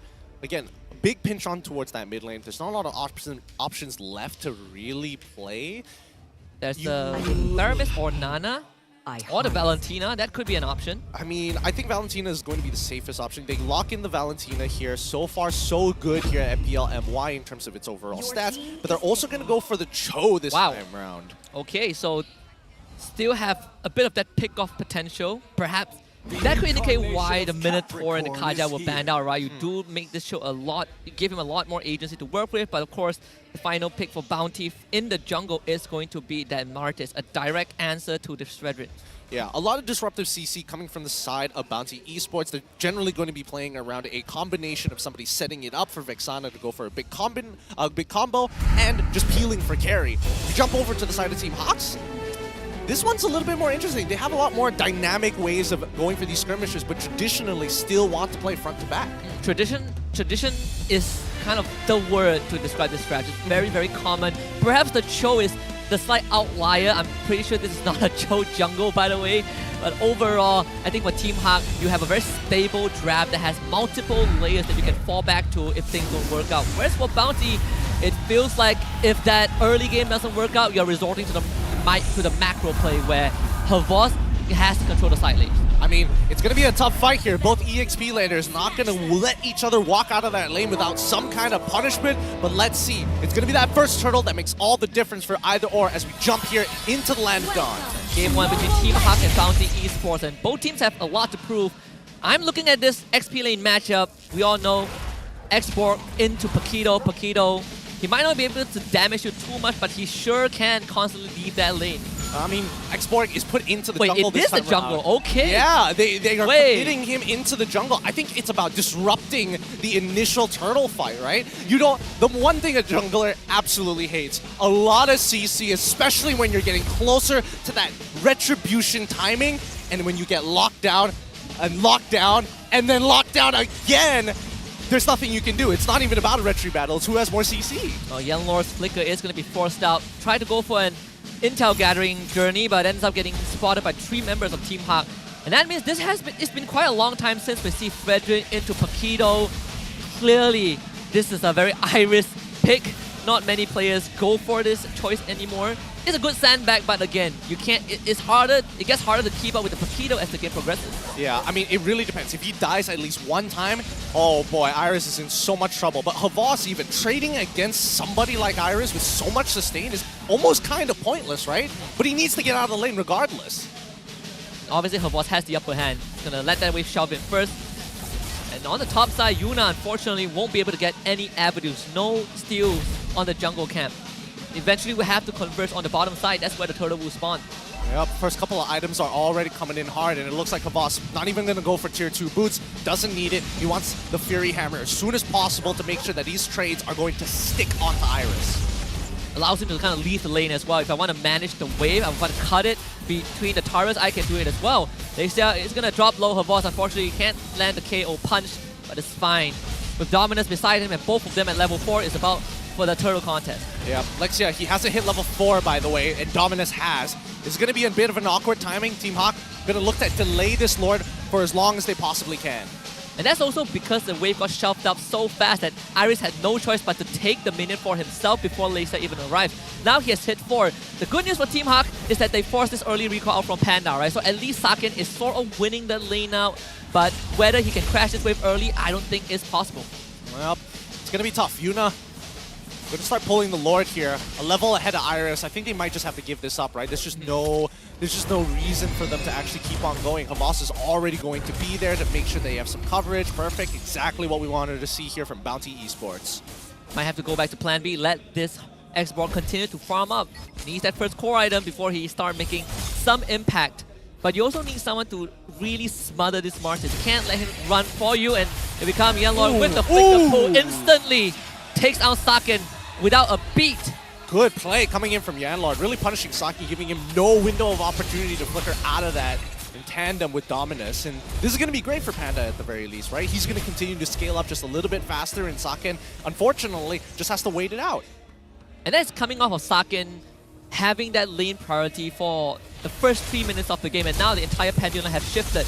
Team Hawk wanting to look for something in the middle lane is going to pull Dominus back, but you have Homebois with them, and Noir is going to be the second victim, decimated by Yuna, and this top tier 1 gone before the 4-minute mark. Yep, I don't know whether that hot fix was enough to make sure that Ruby is out of this meta, but it's I guess it's quality of life for everybody dealing with her. 2 seconds to 1 second slow, like, okay, I guess that's her problem. It's less annoying, but they didn't say it's not effective. Yeah, she's so good at what she does. With so many ways to force Noir to actually use the Shunpo to get out of tight spots, this puts Noir in a very tough spot, right? He's got to be very proactive. He's got to be very patient with the way that he actually approaches the situation before he makes a play. I think you can say the same for the side lane, especially for Iris. I know it's too early to say, it's only 4.5 minutes in, but judging by how things have transpired, her voice just getting that Hunter Strike means that Iris will, at this point onwards, won't be able to keep up with this Paquito. Paquito is always going to be the first to leave the lane, the first to join fights, and Iris, he's going to either have to soak up the wave or give it away to help his team. Well, it's a little tough to say. They're not going to dive this, are they? I mean, Yanlor's going to try. They definitely can dive this. It's not even close. I mean, at the very least, they made a good read thinking that, hey, there's a good chance Iris is going to try and walk out of this lane, get some information before we do anything. Let's try and go for this big punish, and we're going to get a lane swap done right off of this. They understand this hurdle means absolutely nothing to them. The gold being invested into Panda as an insurance policy to close out the game is far more a priority. The deposit is paying off. They are now getting that dividend from the side of Panda. And in fact, this entire snowball is starting to get accelerated just a little bit. Her boss now has free reign of both the top and bottom lane. I mean, just look at the jump. Oh, the good kick. Can they get rid of Yanlor? This Ruby will be able to flicker the safety alongside with the Qs of Conceal. Janus comes in with the last sanity, but the damage is not enough. Panda also joins the fight. Both teams disengage. All right. At least they got the flicker out of Yanlor. He's not going to be able to make some significant plays for the next 105 seconds, but same can be said about Noir. At the very least, nobody takes any significant casualties, just a bunch of battle spells being thrown into the wind. Well, Team Hawk looking to kind of slow things down a little bit, and this is where we kind of fall back to the fundamentals, right? Keep that tier 1 mid alive, and you sort of keep that map control within your grabs.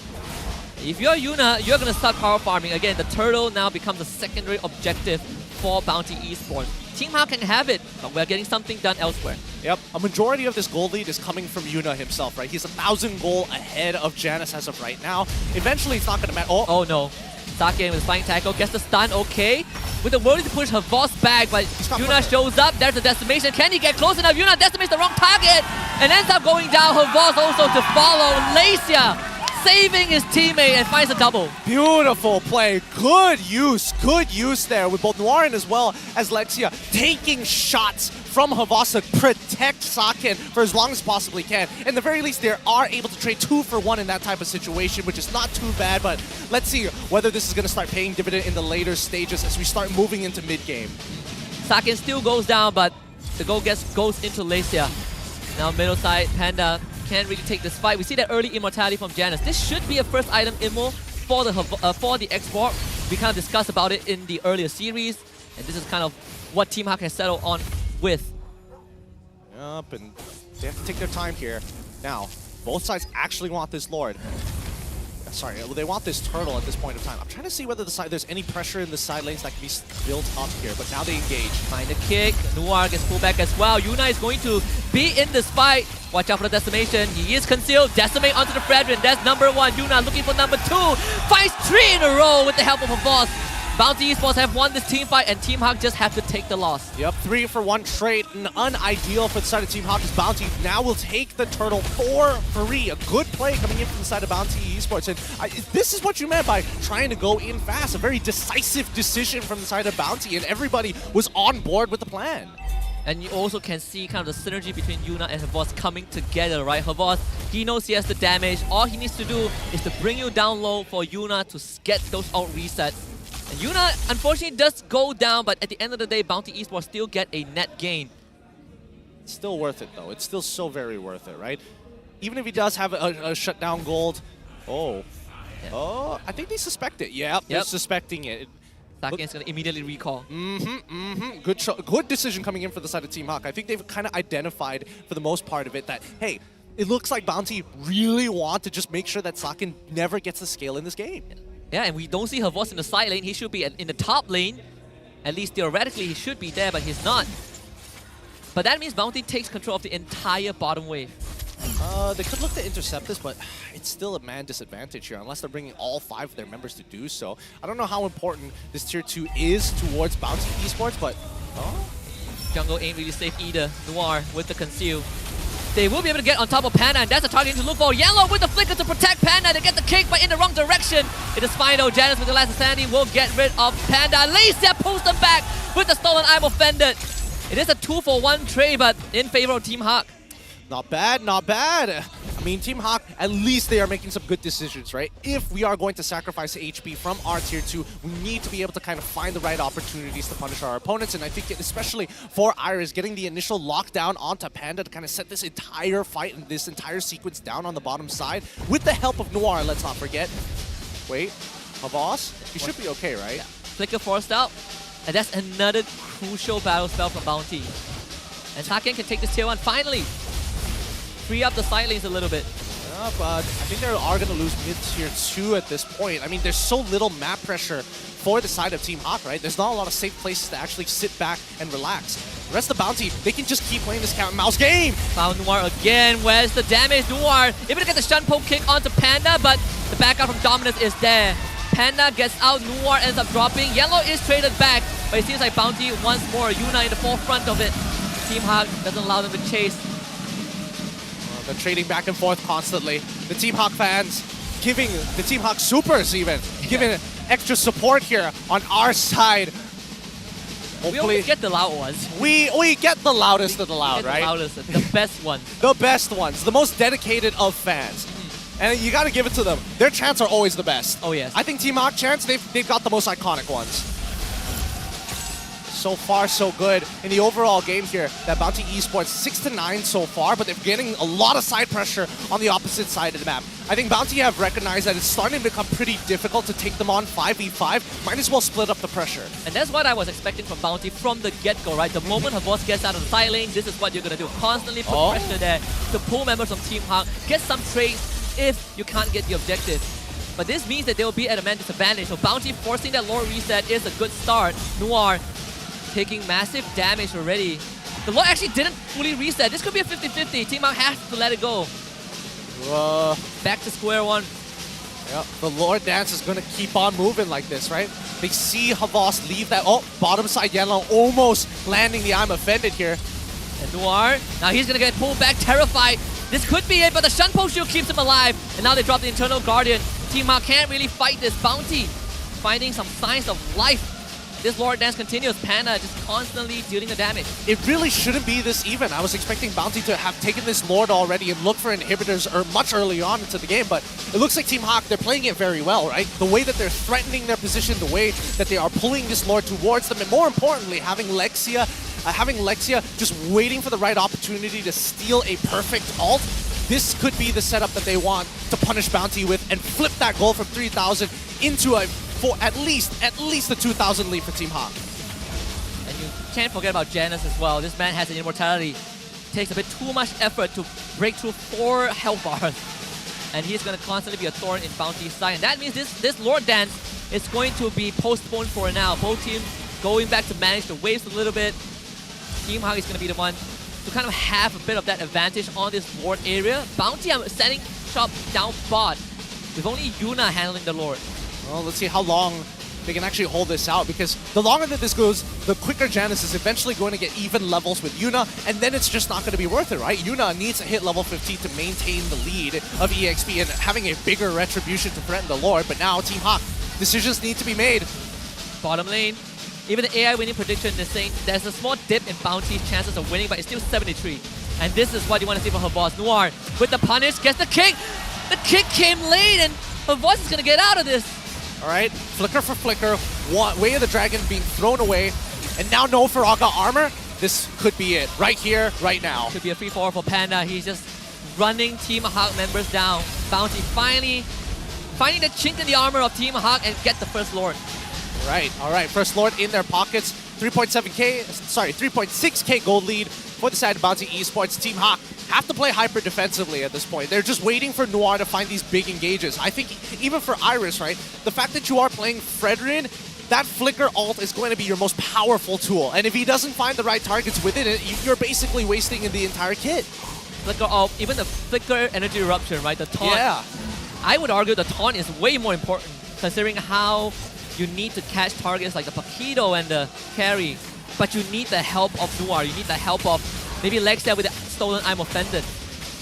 I think it's a little too difficult, right? There's so many things to help peel them off. The fact that Yan Lore can easily just lock him up, lock him in place. The fact that Dominus's fear is able to hold him off so the rest of the team can heal backwards. It's either Panda walks up way too far forward or Bountee Esports makes a crazy mistake. Well, Team Hawk just cleared off the top and mid wave. That means they only have the Lord to deal with. Mid wave is going to be crashing in, but it shouldn't be an issue for Team Hawk to at least clear it out. Panda chipping away at the health bar of the inhibitor as much as he can, as the bottom inhibitor will actually fall to the Lord. Maybe Bountee will get more out from this than we expected. I think they will. They might even get a second inhibitor here. Onto Yan Lord, able to get away in time. Here comes Noir with the kick, or at least with the knockout.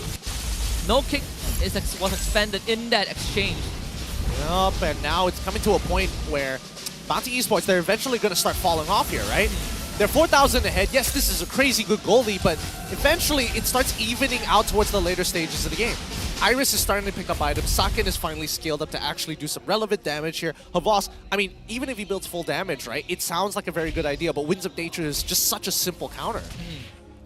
Well, Noir, what good timing. Ooh. That Mortal Coil. Yeah, given the emote. Well played, Yuna. Very just well played. 55 more seconds until the next upcoming Lord is going to happen. In terms of overall macro, it feels like Team Hawk, they're sticking as 5. There's no point pushing out into dangerous territory. There's no point putting them into Dead Man's Land. And Bountee, they're just going to start taking resources off the map for free. They've essentially opened up this map to be Havas's playground. Now he can do whatever he wants. Bottom wave is always going to be constantly in Bountee's favor, and Havas has top wave that he can push as well. And with the Lord spawning on the bottom side, Havas has a very simple task. Just keep letting that top wave shove in. Let's see, he needs to kind of set this up, right? Yeah, 16 seconds. He could actually get a slow push going if he really wants to. Doesn't find the pick that wait. You know what? Wow. Yan Lord now with no flicker. Good choice. Good choice to preemptively flicker, because they know it's 60 more seconds until Duar gets his flicker back up, but it's not worth dying just because he has the way of the dragon and you messed up the initial ult. And now Noir feels a bit better, right? Your flicker is going to come up, hopefully in time, with Janus just constantly being in front with the Fire Spitter. That actually is good enough to buy time. Let's see if Bountee Esports, will they brute force this down? I think they're going to reset this. The fact that Havas isn't moving in for this fight means that they're just going to hold them hostage for as long as possible until we get a side wave advantage to turn this into a 5v4. Ooh! And the pull from Yan Lore. Is there enough damage to get rid of Iris? It seems like there will be. That's the immortality down. Iris will have to flicker out. That means that the counter engage mechanism is no longer there. They're getting a small reset here. Oh, the Terrify. Yeah, that's the thing. There's just so much peel for the side of Bountee Esports. It's hard to get in on them. And, I mean, for the most part, Havas having the time of his life. He's just proxying wave after wave after wave. It's going to be such a hard contest. Bountee can start moving up again. Iris wants to join his team. They get the kick this time onto Yuna. Can they get rid of the Martyrs at least? Here comes the last sanity. Yuna's immortality is going to be gone. As Panda taking 3 shots. Blaisdell is the one that finishes him off. Blasted. Absolutely blasted. He wasn't expecting him to do that much damage. Saken landed 2 soccer balls in his face and he thought, okay, I'm going to find Winds of Nature, but Blaisdell is not going to let that slide. Oh, nicely done from the side of Team Hawk. And now the gold lead is starting to not matter at this point in time. With this Lord in the pockets of Team Hawk, it's all coming together, boys and girls. This is the meta, man. Skills about to tip. Not to Team Hawk's favor just yet, but at least it's now kind of balanced equally between both teams. For how long, though? For how long can they actually keep this up? Bountee have now started to fall off the face of the earth at this point in time. I mean, look at their builds, right? Really greedy from the side of Yuna. He thought he could try and end this as quick as possible. Brute Force Breastplate on top of everything else. All right, buddy. I see what you're trying to do. I mean, you look at Saken. This man sold his shoes. He's like, I don't need no boots. DHS, Wind Talker.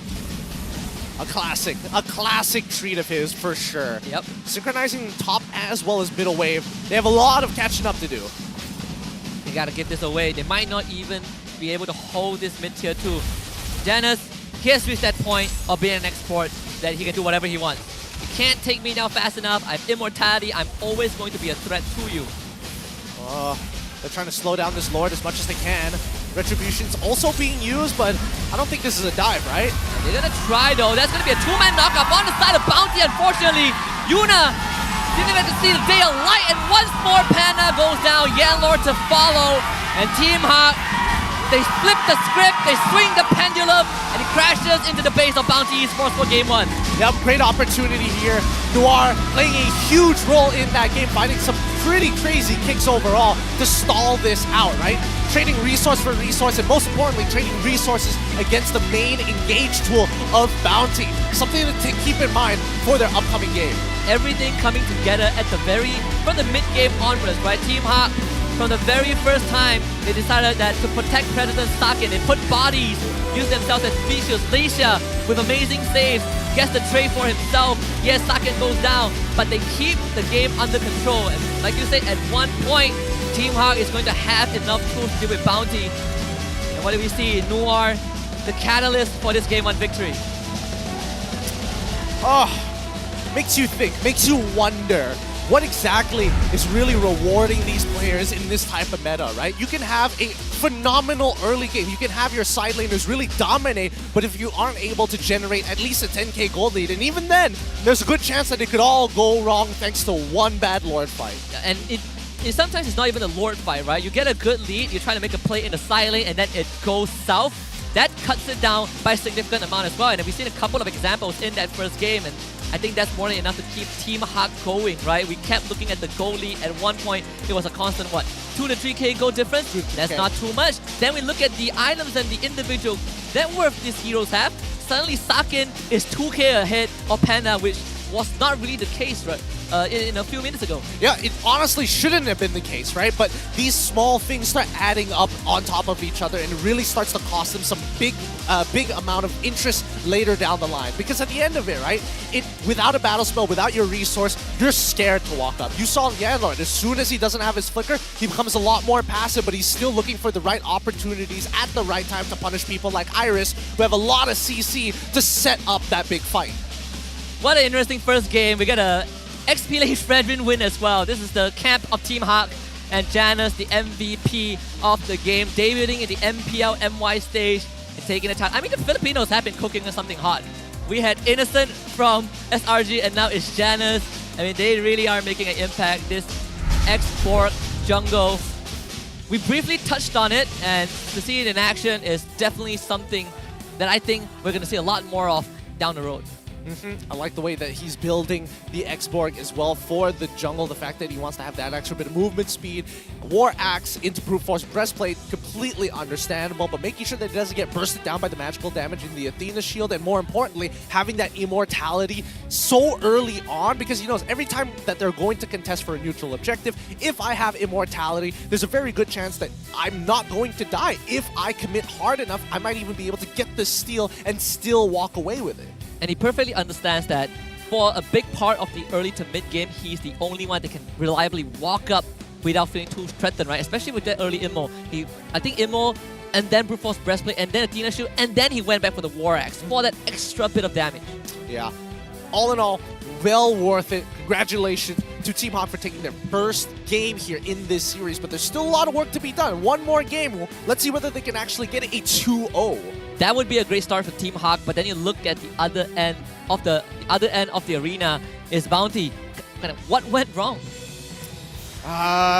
It's tough to say because their early game was looking good. It's just one of those compositions that eventually falls off if you're unable to find that big kill pressure or that big vulnerability from your enemy team. You have to just put so much more effort, so much more work in for an early game composition. So maybe they're probably going to go for a draft change in game number 2, but let's have a look at the item build here for game number 1 itself to see whether or not we can nitpick at anything or find maybe even a different angle. Because so far I'm seeing that Yanlord full tank doesn't really need to go for anything else, has the anti-cuirass already ready, and even decides to have the immortality to give him just a little bit more life in his game. Because again, Ruby's not exactly the easiest person to engage upon somebody without either A, having a bush, or B, having your flicker up. And I also noticed Dominus went for the dire hit at the very end. It's like, I'm just going to do some extra bit of damage, there's no harm. And to be very honest, I think even when we look at the composition alone, you pointed out that there are a lot of pew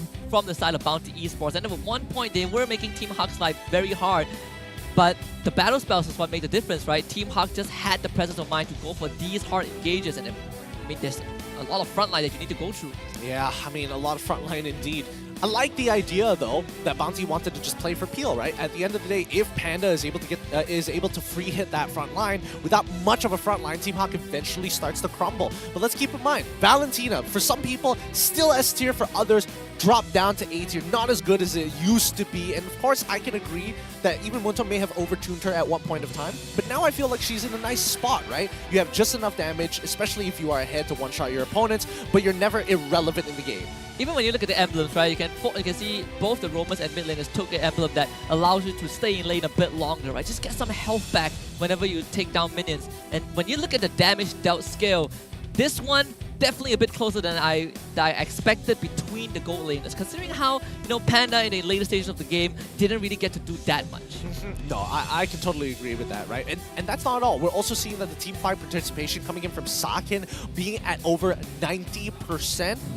Some may even say 91% more than someone like Panda, who has 66.7%. Now that's kind of shocking to me, right? It's 11-9. It's not like this was a high kill count game. I think it's also because like Bountee got a good lead very early on, so you know Panda is focusing on farming up in the side lanes, and Sakin is just forced to take these fights, or at least be a part of it. We look at the Lord Dancers, for example, the base pushes that could have contributed to the stat, but at the end of the day, you look at Sakin, damage taken is only 19,000 compared to Panda, who is almost. Actually, more than 2 times the amount. More than 2 times that amount. Oh, it's just so much damage being distributed all across the board, right? And I don't know. It feels like it could have gone both ways. It could have gone pretty well for Bountee if they're able to kind of keep that high tempo on and started enabling Panda just a little bit more, because Havas had already crushed the lane, is able to do whatever he wants with it. So now investing resources into other stages like Dominus, for an example, or even Panda might have just been the play. I completely agree, especially when you sort of already have the tip of the spear to kind of open up the side lanes. I think Havas plays a very crucial role. I personally would say it leaves a lot more to be desired, right? I feel like the silent impacts could have been a lot more in terms of frequency. Could it have been a lot more? I'm trying to think, what else could they have possibly done to find that initial engage, right? Because Bountee, it's very honest, right? It's without the flicker, you kind of have to run at your opponents, or as we saw before, hide in the bush and then catch them off the rotation. I think Havas at one point also, you only have a top lane to manage, but perhaps we have to just look back at this export. Yeah. With 44,000 in total heals. I mean, Janus, he was power farming for the majority of the game, right? I mean, Yuna was a level ahead of him at each stage until they evened out at 15 at the very end. And at that point, when you reach that stage, she's not a target that you want to try and one-shot. I think Bountee have been actively trying to avoid him. They were looking for Noir, they were looking to punish Iris, more of those immobile heroes. But I mean, Team Hawk, everyone had immortality. If you can't finish anyone off, Team Hawk gets to reset. And Janus, for the most part, was just there. And in a good way, right? You can't get rid of him. He's always sticking on to. He's forcing you to reset your objective. He's forcing you to think twice. You want to take a fight? I have a last sanity. Panda, you better watch out. Man, it could just be an overall draft issue, right? I like the ideas coming out from the side of Bountee, don't get me wrong, but it definitely needs to be supplemented a little bit better, especially considering what the meta is right now. We've seen some of the best teams in the world, right? It doesn't matter how good of an early game you have. One fight, it flips around, then you're even, and there's nothing you can do about it once you're in that later stage of the game, and you've just fallen off the map because you don't scale. Yeah, and speaking about scaling, Sakin is definitely the rich guy of this game. Focus on farming. His early game wasn't even that poor, right? He was technically dominating Panda. He was pushing Panda back on this matchup that he has the advantage on, and eventually it paid off. I would say it's either you keep putting your foot on the accelerator if you're Bountee, or you try to play that macro game and not kind of let the lead go. Yeah, I definitely think the macro game should have started earlier rather than looking to punish the rotations. Let's have a look at the goal graph here, right? Because for a majority of this game, we saw that Bountee was able to kind of just hold them hostage, even developing it almost touching that 4.8k mark. But as soon as we saw that Lord turnaround, that immediate gradient leading back into Team Hawk. And started with Panda's death, right? Tried to man fight Sake and took 2 shots in the face.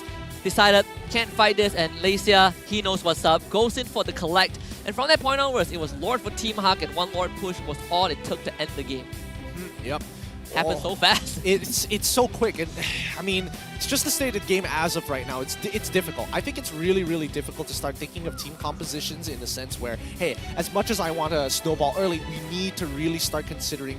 We really need to start considering investing early on, as we've seen many teams do, into your gold lane as soon as you can. Right? You find maybe 1 kill for Havas. The second kill starts to feel like it's too much, unless Havas is able to make so much impact that he's bleeding it into the enemy jungle. Yeah, I was about to bring that up as well. I think when you get an early lead, maybe in the XP lane, you are looking to kind of spread that to everyone else on your team. Perhaps we could draw a parallel between what we saw in Game 1 between SRG and Homebois, where Homebois run a very fast draft, but at the end of the day, it was SRG's funnel that benefited them in the later stages of the game. Yep, and at the end of it all, the draft needs to change. And I don't know about you, but it feels like Bountee might actually opt to go for blue side this time around. I think they have to. Not have to, but I think they would much prefer that blue side. And perhaps it's also because when you look back at the drafting sequence again, right, Bountee revealed all 3 core lanes.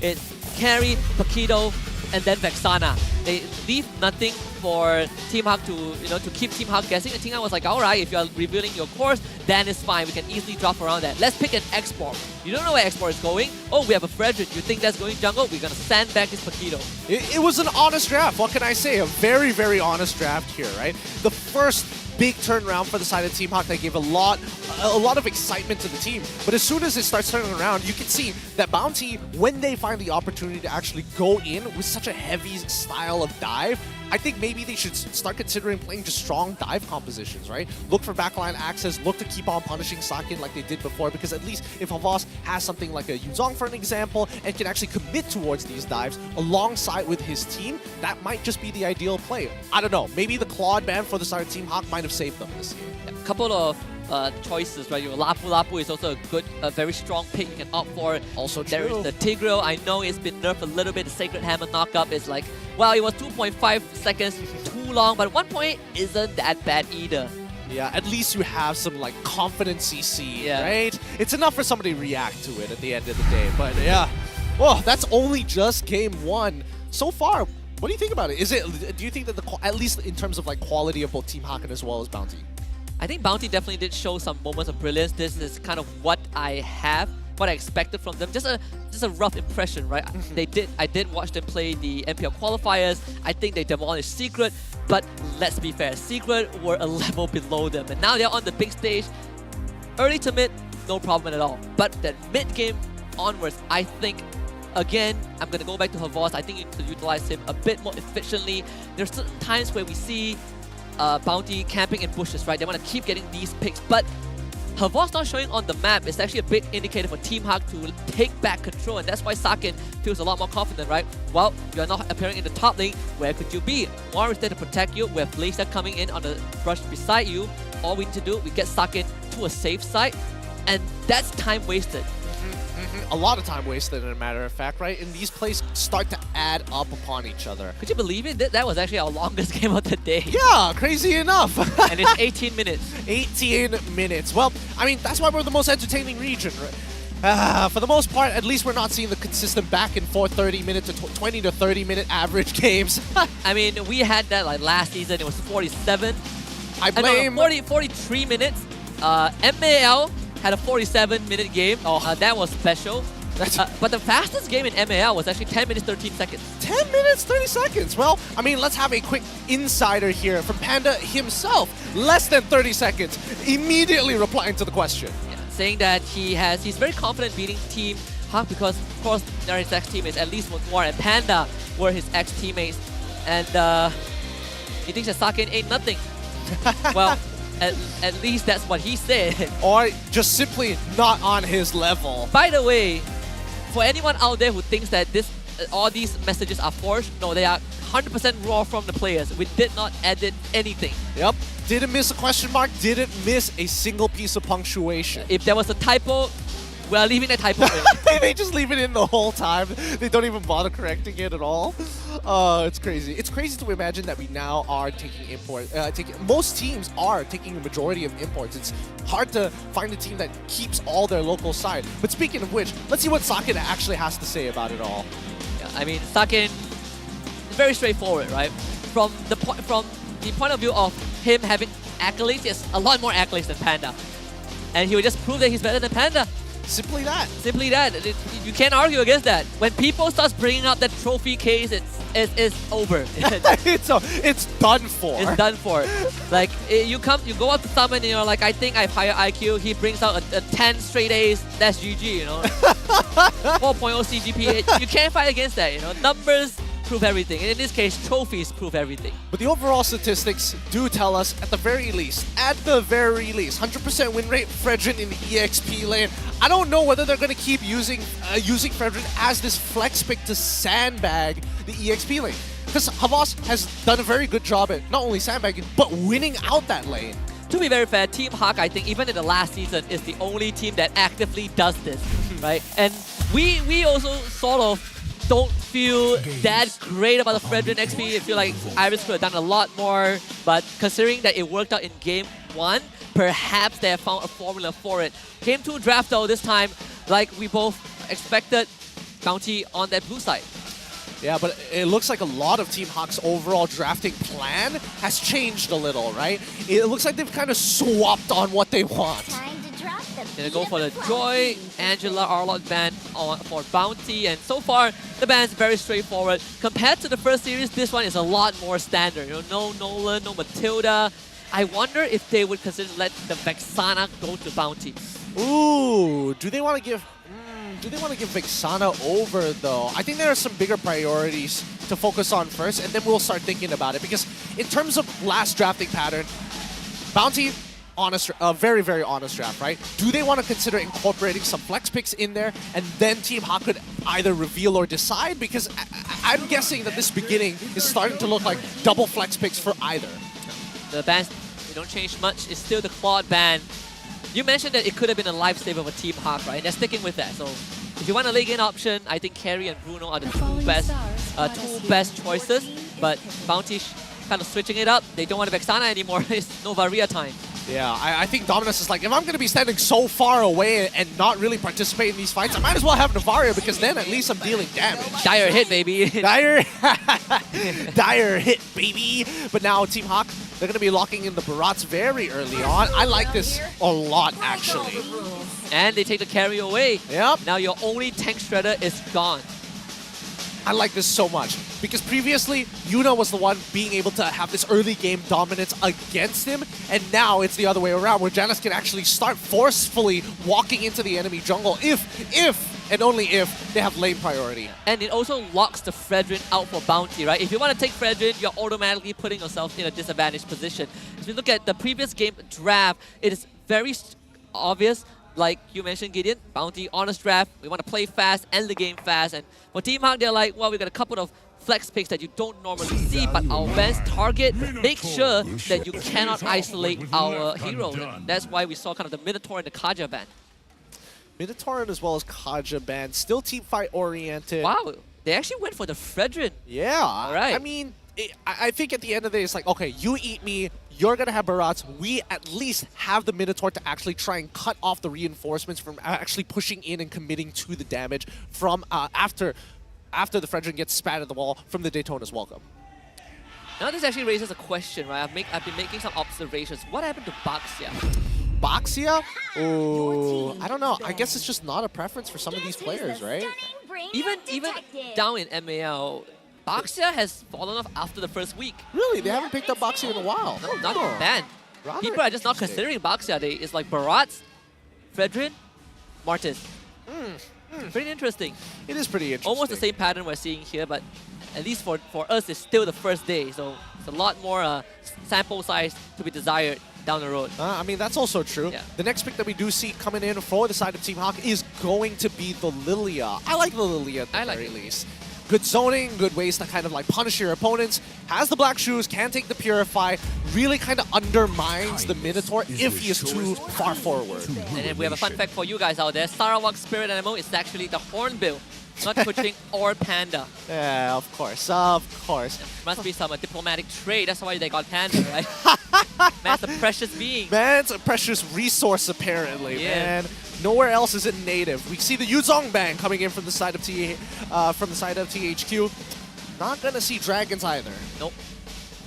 I'm leaning towards a Lapu ban at this point. You want to prevent dive, Lapu is the next best option for the XP lane. And then you're gonna have a boss being forced into like Pakido or Benedetta role that you might have a way to deal with. For Bountee, they're gonna take out that export. I like that ban, right? You already have the carry and Lilia to make the life of Frederick and Minotaur hard. You don't need another export. Yeah, I agree with this. I don't mind the export bang. At the very least, it's affecting two lanes at once.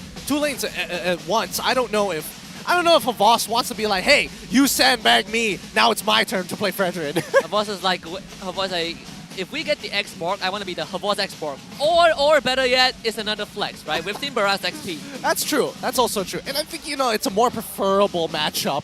It is. In these types of situations. Team Hawk holding priority on their final ban. Where do they actually want to invest it? Do they still want to consider getting rid of more gold laners? Or is it just focused on, it's going to be focused on EXP. So they're going to let the Lapu through. They feel like it's fine, they can deal with it. But not having the Pakido means one of the heroes left that can effectively be as mobile as Pakido. Only Benedetta, I believe. Yep. Benedetta would be a very good option here. It kind of depends on like what angle they want to take and add to their arsenal, because we know it's a somewhat team fight, but is it the sort that is pushing and pulling, or is it an all-committal type of team fight? I would say they definitely are lacking in that damage department a little bit. Novaria, not the most reliable damage dealer. Yeah, big burst, but not the most reliable. You probably have the Bruno left in the tank. You're gonna ban out the Tigreal. Alright. I think that's completely fine here.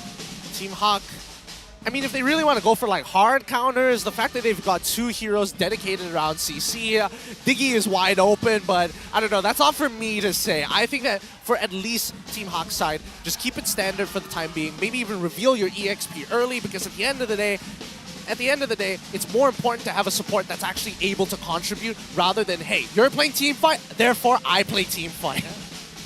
You either play the game or you play by your own rules. And actually, Janus did play in MPL Indonesia, I believe Season 2 back then, under RRQ Kaito, so another one of those blossoming stars. Definitely has met Sakin at one point. Now that I think about it, yeah, on the same team, so not that big of a problem. The Grok comes out. Alright. The Grok comes out. They want to make sure that they have their EXP for the very last. Oh, the classic! Yes, the classic Clint gets locked in this time around. And they're going to go for CC as well. Interesting composition that they have here. The majority of the damage is going to be quick bursts, right? Clint, Novaria. Does worry me a little bit. If the fight gets extended, does Bountee have enough fuel in the tank? I think, if it does go extended, I think the ones that benefit from these types of extended fights is going to be Lexia on this Lilia, 100%. If he lands those Shadow Balls, it's so good. And now we see a pick here. It's going to be EXP Barat, and we're finally seeing Fanny after so long. Last time we saw Fanny, Demon Kite decimated Todak, so teams learn from that experience, but it's a new season. Janus getting his hand on this hero. Baras being such a valuable pick right now. It's been a long time since we saw this big boy, but obviously the recent patches have made him forced to be reckoned with again. It's going to be the draft for game number 2. How are you feeling about it? Honestly, I'm really liking this Fanny pick coming in from the side of Team Hawk. I love that they picked it right at the very end and used that flex pick for Iris at the end of it, because again, Clint, super immobile. He's only got one move to get him out, and that is going to be the trapping recoil. Once that's down, guess what? You're a sitting duck. And it's only most effective if you actually land it. Yep. And on a Fanny, well, good luck to Bountee. We're going to hop into game 2 against Bountee Esports against Team Hawk. Team Hawk looking to close it out 2-0 if possible, but judging by the trajectory of game 1, Team Hawk are looking very good. Well, let's see for how long they can actually do this, right? this could go one of two ways. Either we do see the initial snowball coming out from Janus' side, or we're going to see every purple buff after the first one be taken away from him, and he's going to immediately drop off the map.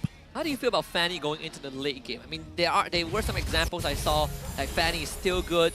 Others are like, oh, Fanny just drop off when the game goes late. In this situation, where does it fall? Well, I think it falls where it descales elegantly, right? Mainly because your main target is going to be Panda at the end of the day. Nobody else, right? Everybody else is kind of like, yes, give or take if you have the damage to actually do so. Wait, is Noir dead here?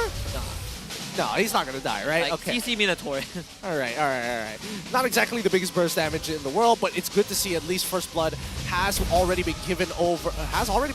No, what? That's not right. God, no, that graphic is that graphic is just telling me that they've already taken the game. Sorry, but overall, I do think that Janus is going to descale relatively elegantly, right? Like a graceful drop-off. Yeah. Like you don't hit the floor, you don't fall flat. Yeah, exactly. It's not like he wants to one-shot Havas. He wants to one-shot Dominus as well as Panda. Both of which, worst comes to worst, they lose a Wind of Nature, or they either lose maybe a Battle Spell. And we just saw Janus making that first attempt onto Yan Lord. Thankfully, he could leap over the wall.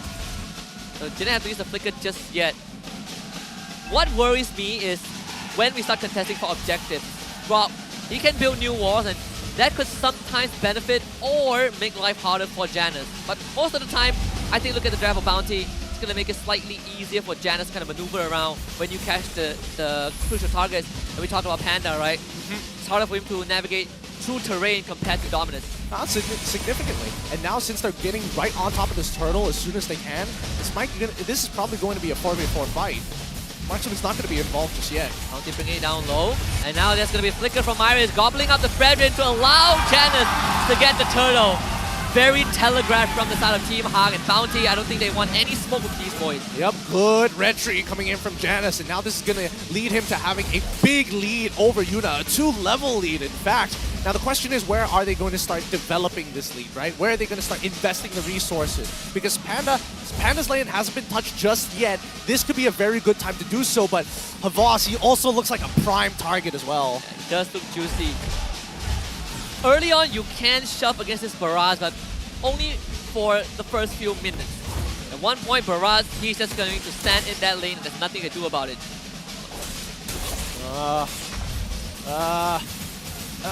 Look at how much damage he's taking. He may be a level ahead, but it's just like Iris is having the time of his life. Slowly stacking, slowly sustaining, doesn't need to do too much. Sakin having the confidence to walk up because Noir is around. Alright. In terms of items, Fury Hammer already purchased here. Looks like it's going to be not even first item, tier 2 boots instead. Good choice of the pants coming in from Panda's side. It's interesting to see, right? Panda is extremely immobile, but he's still taking into consideration, I could be dove under turret, and since I'm manipulating the waves to just keep it right in front of turret range, I still get the bonus of the protection damage. Oh, wait, hold on. On to Noir. Still pretty healthy. 4 members tagged by the Astral Echo, but nothing comes out of that. Yeah, oh man, the supers giving all their support on our side here for Team Hawk. After that first, oh, hold on! Alright, gonna be wild shot to the Young Lord. Here comes Sakin. Damage, not really enough, but does force a reaction. Young Lord having to blow that flicker. This is going to allow, at least for Panda, to walk up into the lane just a little bit more. He is a little nervous whether or not Noir is going to show up one more time, but having reset this lane is going to be perfect for him. Even better for Sakin. I think you do want that lane to be reset at Dominus.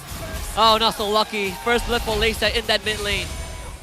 Oh, man. Did not want that to happen, but it's going on to Lexia. And once again, he's been controlling the way Bountee esports move in these fights. Havas having used his vengeance here. Well, force out the vengeance. And Havas barely surviving. Noir the wall doesn't really connect. It's enough to force Havas away. Turtle gets resetted for now. Wow, I'm surprised that Iris didn't flicker in for that, actually. He probably should have. Noir cancels it out, and I mean, man advantage for Bountee for now, but Janus, he's got his energy back. Yeah, level advantage for him, so it's easy red tree for Janus. Noir, he's going to be the punching bag. 4-man knockout by Yan Lord with that ultimate, but he's going to be the sacrificial cow Team Hawk finding another kill and turtle. How nice of Janus to hand that kill over to Lexia. Now, cut back down towards that bottom side of the map, right? Panda, as of right now, looks like finishes his tier 2 boots. Lane is in, alright, pretty neutral state overall, and I think, Sakin is getting more and more confident now that I'm guessing that he's already finished his first item at this point, right? And he has an experienced lead over Panda, which was not really the case just a few minutes ago. Now you can see the attention from Noir bringing himself down bot to allow Sakin to open it up. Middle lane Dominus falls once more. Good play, good maneuvers. Looks like Team Hawk more coordinated this time round. Having the initiative on their side to actually make these macro plays is a good choice, but we're not seeing the big conversions just yet. We see the tier 1 on bottom side due to just Sakin, honestly, just winning out these 1v1s. Yeah, 3.5k goal advantage. At this point of time, Iris not afraid to walk on forward. She's gonna get rid of the turret first and then gobble out her boss, send him into the wall. Vengeance is forced out, but Malaysia is just gonna keep pummeling him with the gloom, forcing her boss to back off.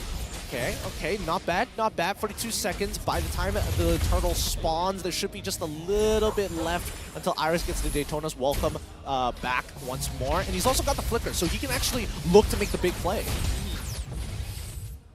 Not really breaking a sweat so far. Team Hawk slowly but surely building up that goal advantage. And without the Vengeance, the CC becomes a lot more vulnerable to these big damage numbers. Yeah, we're seeing goal difference here. The breakdown of it. A majority coming in from the jungle, a little bit coming out from the gold laner as well. Now the chase. Look at the posture from Noir, just putting himself out in the open, and with the power of nature, you can't really lock him down. Bountee doing whatever they can to protect that mid tier 1. Actually, Janus was dropped out very low, so had to reset, but the third turtle spawning on the top side.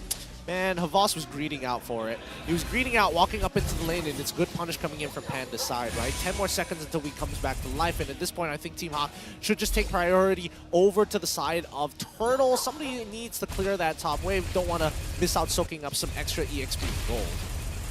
Sakin getting this solo queue. Well, here we go. Daytona's welcome.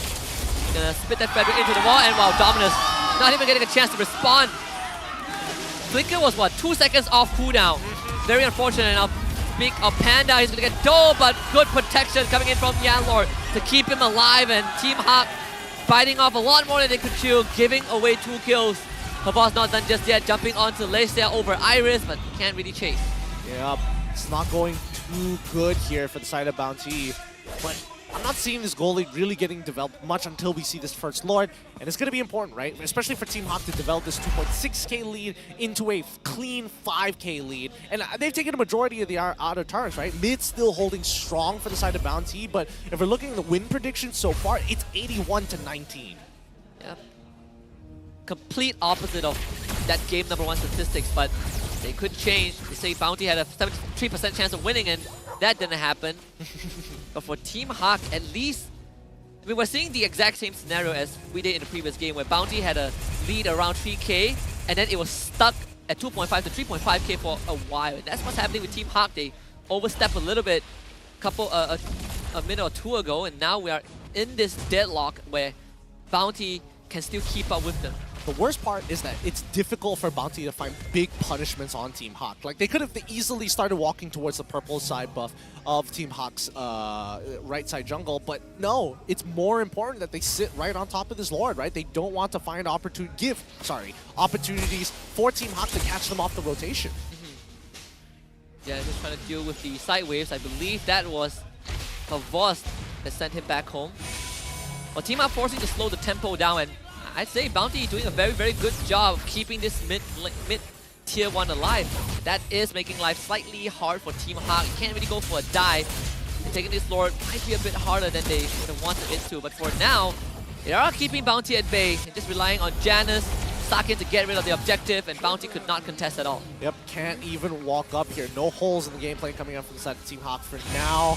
But time is ticking. 9 minutes going into 10. This is where it's going to start getting really, really stressful. And you're hoping, wait, oh, many cables, no kills, no conversions. Can't really dive. At least not for now. You're relying on the Lord to be the one that breaks it wide open. Yeah, it's going to take some time here. It really is. Team Hawk The supers even building up the anticipation of them trying to crack down onto Bountee with the Lord. This could be that the first step to the beginning of the end.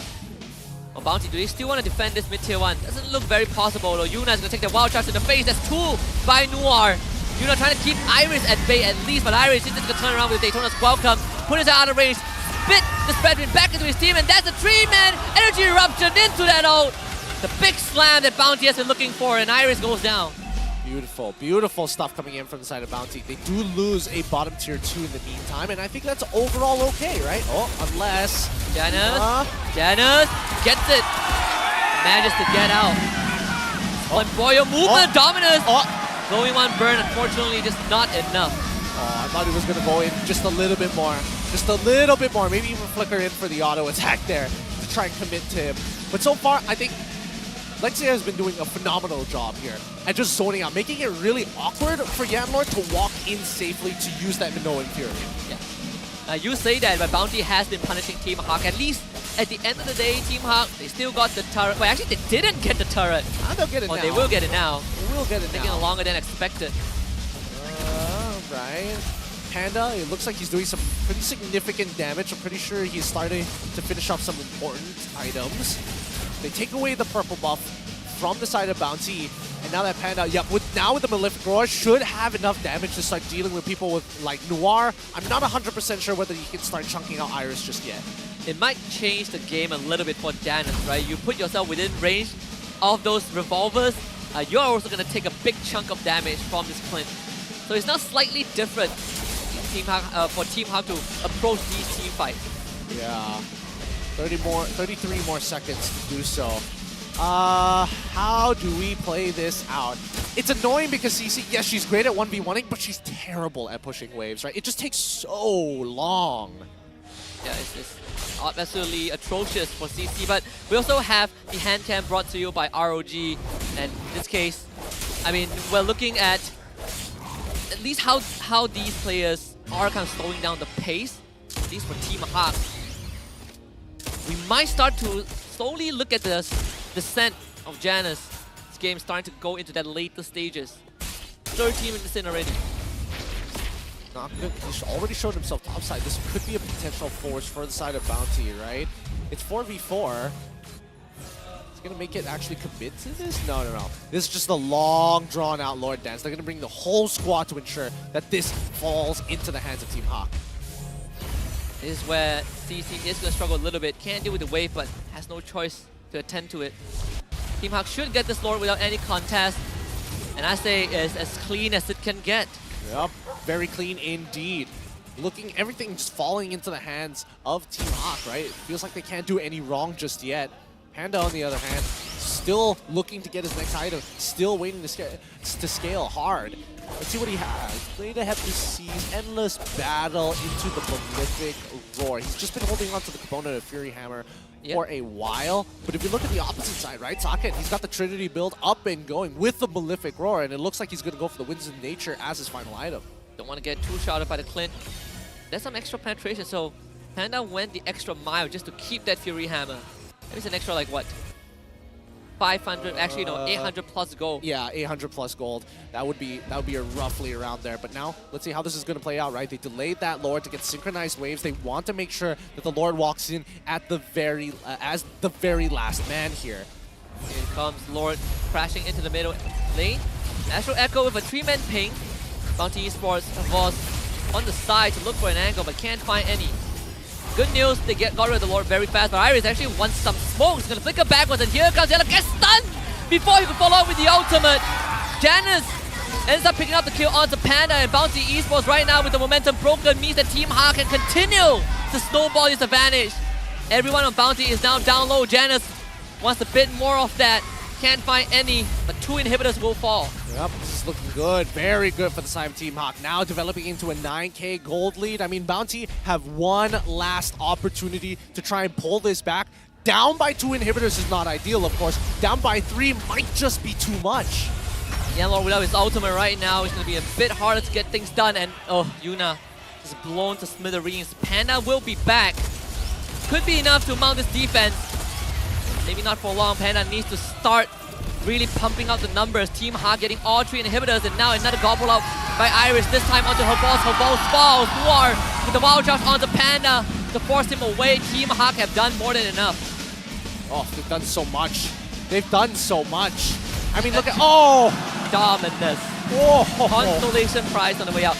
So I want to quickly point out that the idea for Yanlord to counter-engage with the Minoan Fury was great, but he flickered in the line of fire of the Daytona's welcome and got stunned by Homebois, who was spat out, which was very, very unfortunate. That was the combo breaker. I mean, the most ideal situation would have been to, oh no, you see the Daytona's welcome coming, you start channeling that ult, you flicker right in front of that ult, and you have the anti-CC to block it. That would have been the most ideal, but that's only prior to that, not after you get yoinked up. But now with 7 seconds left on the clock here, Team Hawk, they don't have to force anything. Yeah. Most minuscule of details to make the difference. And Janus, oh, Janus in that bush. He's gonna be found. Yuna stopping it in his tracks. He Him up. Uh-oh, Janus! Barely getting away. Saved by just the presence of Grace at the very end. Oh man, one cable could have been costing him this entire game. One missed cable was all it was going to take. Gotta admit, Dominus landing that Star Shatter was almost kind of the doom of Janus. Speaking of which, Dominus is going to reveal the map, and I don't think Team Hawk can actually sustain through all the consistent pull coming out of him, right? Panda wants to be able to walk up, but he only gets to walk up as the last line of defense if they manage to break through. Because again, he's immobile. You go as far as Yuna goes. And Janus was handling that side wave, so Bountee, they're forced to deal with all these crashing minions. And Team Hawk gets another free lord. This could be the game ender. Yup, this could be the game ender. Gold lead still in favor of Team Hawk. 11,000. Slowly going up and averaging between 10 to 11. And I don't know, Bountee Esports, they don't mind actually playing around the high ground.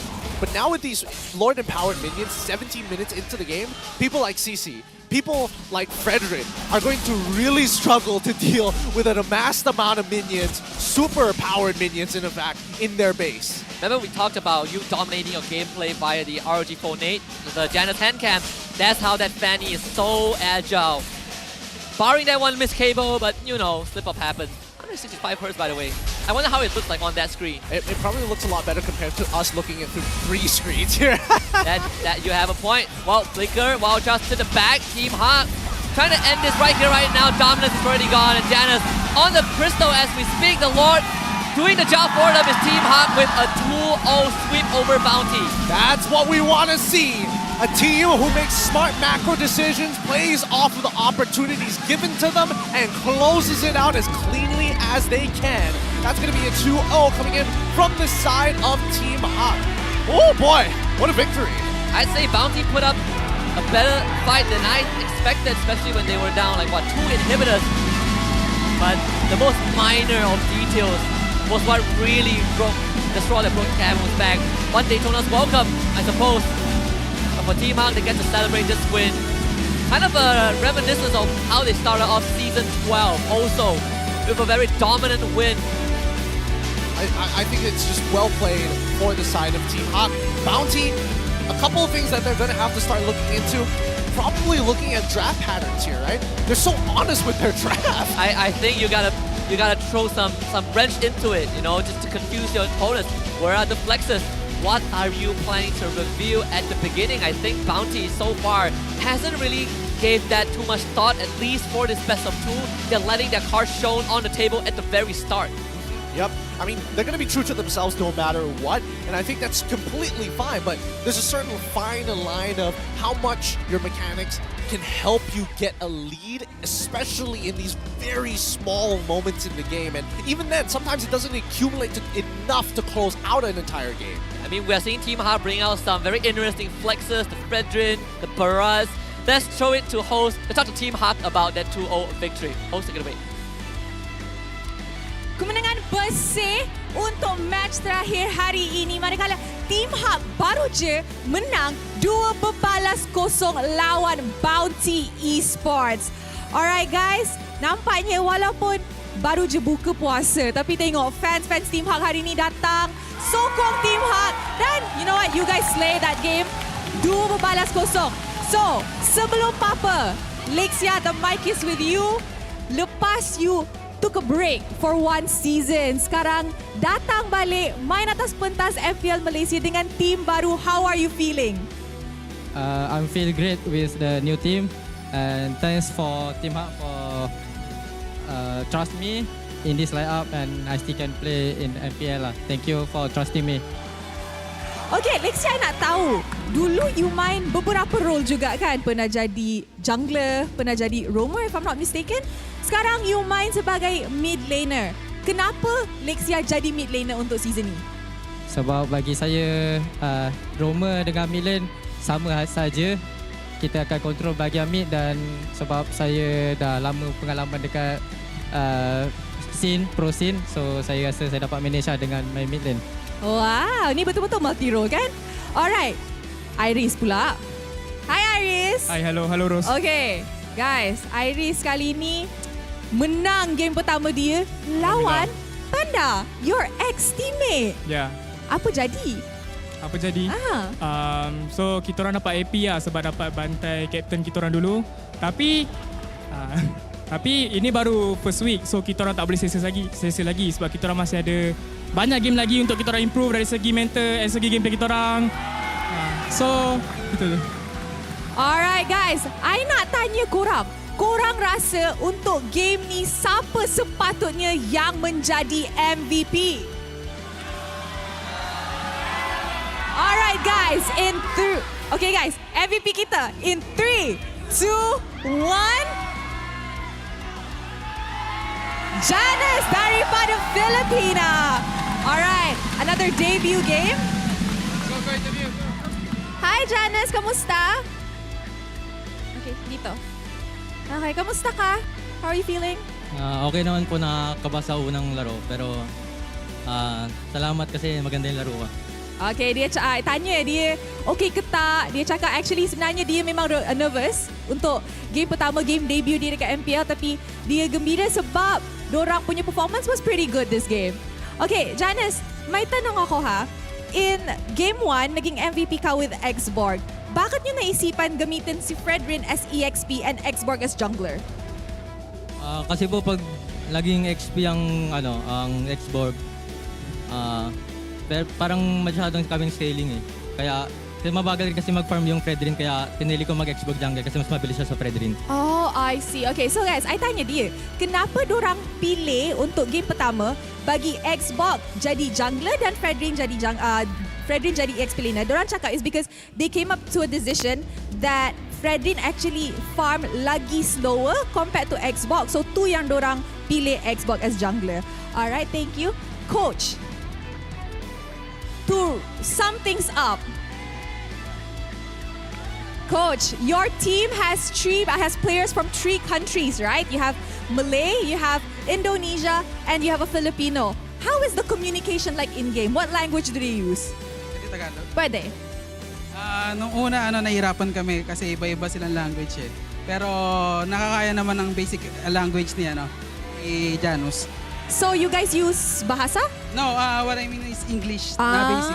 I see. Okay, so Team Hak ialah satu team, one of the teams actually, that ada 3 negara dalam satu team. So, of course lah, communication boleh jadi masalah sebab dorang ada Malay, dorang ada Indonesian dan dorang ada Filipina. So, technically dorang cakap masa first mula memang struggle dengan communication, tapi as time goes on, dorang adapt sikit, communicatekan sini sikit, guna bahasa-bahasa yang dorang tahu.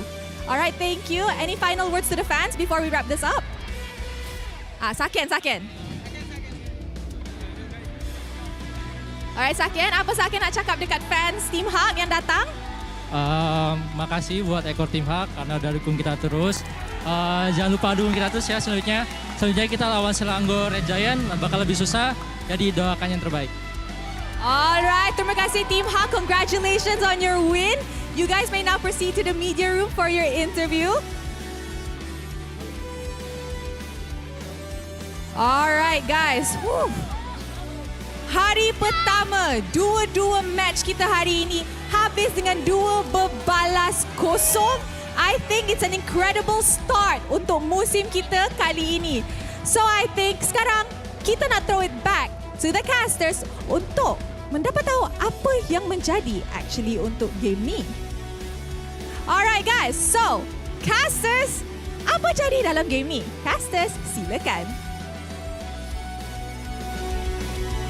Well, they're really looking forward to taking on the Red Giants, which is going to actually be happening in 2 days. Sunday, Team Hawk against Red Giants. That will be interesting. But for now, MVP of the match is going to be Janus. MDLs unite in Team Hawk, it seems, right? Sakin from MDL ID, Janus from MDL Philippines, and working well together. I think it really is. I mean, overall, we did get a bit of the showcase of the overall mechanics here, which is great and all. And yes, the communication seems to be on point because the way that they're pushing and pulling pressure across the map and their formation for these team fights have been pretty on point so far. But this is against Bountee, and they're honest with the way that they play, right? They're not trying to fake you out. If I'm going to kill somebody, I'm going to show that I want to get that person. This is more like an entry, right? Like an appetizer, I suppose, for Team Hawk. So this is a good start for them, I think, coming into this. Fans of Bountee, they have expectations to maybe make this a close series, but on paper, everyone can agree that Team Hawk probably is going to win the whole thing. I would say though, I think Iris just now also made a very good point. It's the first week, just like last season, they started out strong, but you cannot really let your guard down because Team Hawk last season started this drop-off after the transfer window, and I think Iris knows that's feeling the best, so it's good to have that mentality, always being to be reminded of that. Yeah, it shows maturity, right? A lot of these players are just slowly growing up with the league, which is a crazy thing to imagine here, right? But let's have a look at some of the item builds of some of the other players here. Maybe we might get a bigger idea of why this was actually particularly so difficult. Because eventually Panda barely got to play the game. He could not find an angle to be able to walk up and find those free hits. And this kind of brings me back to that CC again. I think I gotta shine a spotlight on this hero.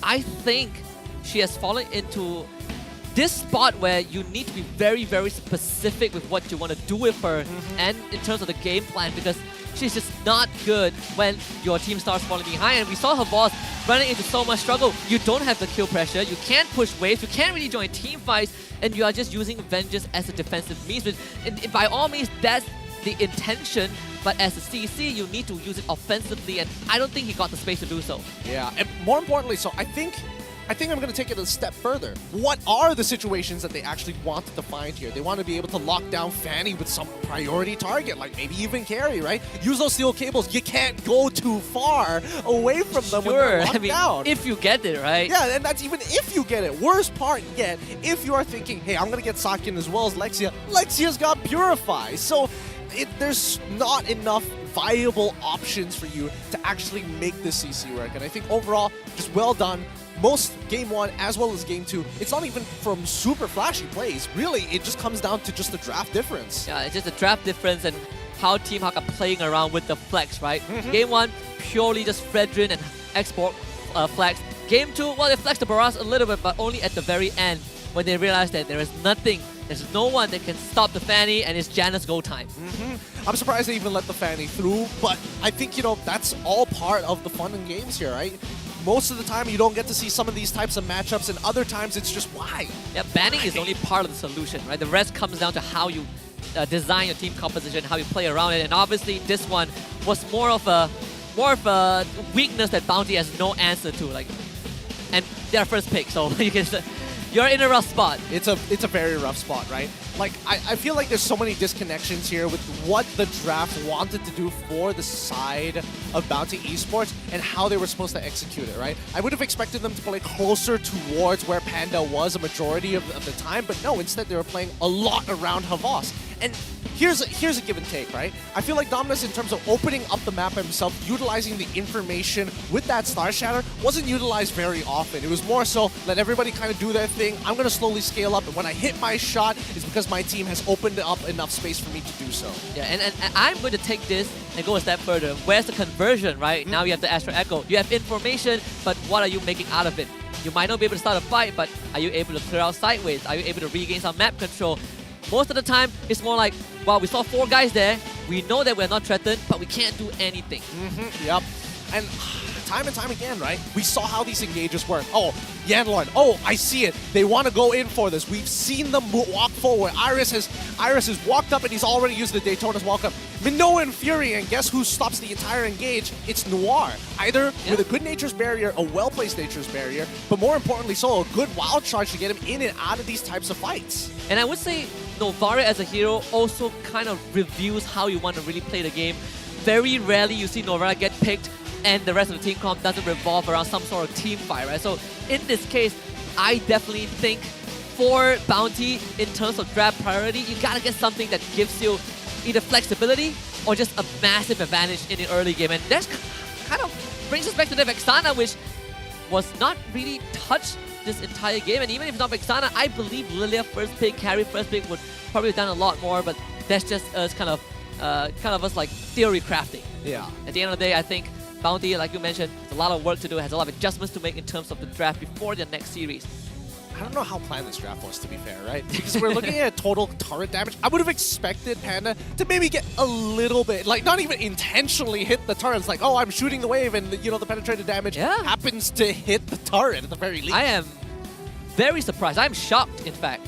Ah, boy. Ah, boy. And you think that he is actually at least pressuring Sakin in the early game, which I believe is happening to a certain extent, but not touching the turret? That means that something must have not gone well that we didn't get to see on screen. Possibly. I mean, based off the items, I mean, Panda and as well as Sakin kind of scaled pretty evenly throughout that match. It's not like Panda was like, I'm so far behind. I have no goal to work. He had all the items. I'm telling you, it's the boot stiff. He didn't buy boots. So it's harder to walk. Oh, and also he was freezing the wave in front of his turret. Right? So, also true. Yeah, so that could be the reason, but it didn't really pay off. If you're freezing your wave, someone has to come and deal with the enemy gold laner. But Sakin was like, wow, you're freezing the wave. I'm just going to stand there and take the XP. Yeah, I don't know. It's interesting to see how teams are trying to utilize EXP as a way to kind of snowball your lead out of control. Because again, with EXP, there's so many limitations that you have. You're eventually going to fall off, and most teams would say like, hey, unless you're AP Brand and you're Super Mark, who is like, don't worry, I'm going to be fine, boys. Give me the Claude and I can just farm all day and eventually I'll carry this game. This doesn't apply to Clint. No, Super Marco is on a league of its own. And speaking of even AP Brand has recently lost the series. I mean, Kings can fall.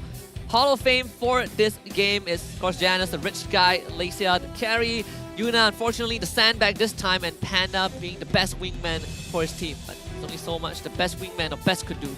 Yeah, couldn't snowball it, couldn't get him out of the lane in time, couldn't snowball his lead. I mean, what can you really do about this, right?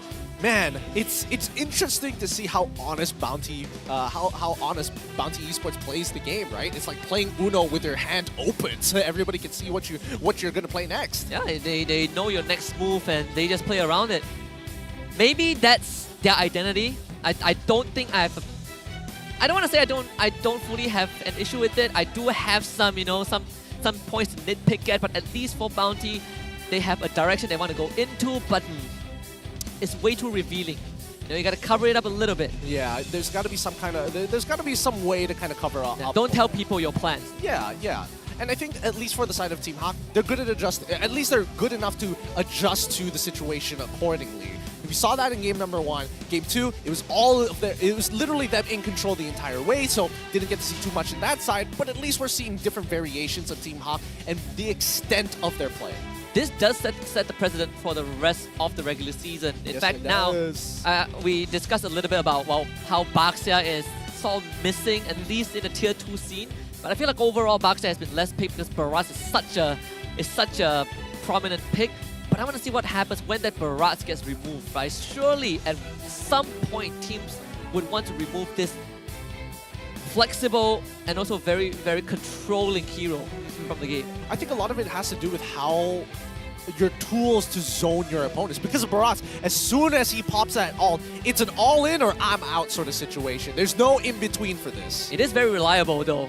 Like taking objectives, Baraz XP lane, no problem. Still get to do the same thing but right now, but I don't have to worry about pressing that retribution. And I have a flicker as well. And I have a flicker. I can extend it. That's the crazy part, right? Because when we look at the earlier stages of this game, it's like, yes, Janus was able to steal this one, even though it was looking a little bit dire to a certain degree, and it should have probably fallen into the hands of Yuna. Retry battle, 50-50. What are you going to do for it? But afterwards, once you see how Bountee's, again, very, very much a pattern in the way that they play, Team Hawk can maneuver around it, right? Janus, for example, taking the call to say, hey, I can actually go for a flank in some of these fights. I don't necessarily have to run it down from the front. The Bountee has some good defenses to kind of stifle the momentum of Team Hawk, but not really enough to really put a stop to Team Hawk's aggression. Team Hawk's like, uh-oh, I trip over a rock, but never mind, I'm gonna dust it off, and we're gonna do it again. This was that moment where Yanlord could have really turned it all around, but I suppose Irish just got the timing right. Either to sheer luck or pure skill, didn't matter. Worked out. Didn't matter. Worked out anyway. And I think even if the game did decide to extend, I don't think Bountee have the correct tools to really utilize it, right? I mean, Team Hawk, at the end of the day, it's going to be Saken who cuts through these tanks like butter before you even see the raw burst damage come out from the Clint even connect. Your front line is being threatened by the carry. Your back line, you are dealing with the you're dealing with Mikasa. All right, let's just say that. There's no running away from the cable girl.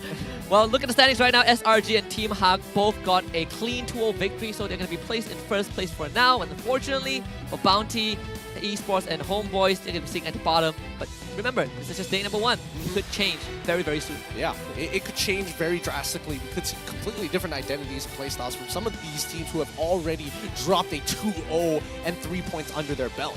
I would say it looks, for some teams, it could be a rerun of that first 3 weeks of the regular season for them. SRG was a very good example. Oh, that's true. Came out swinging.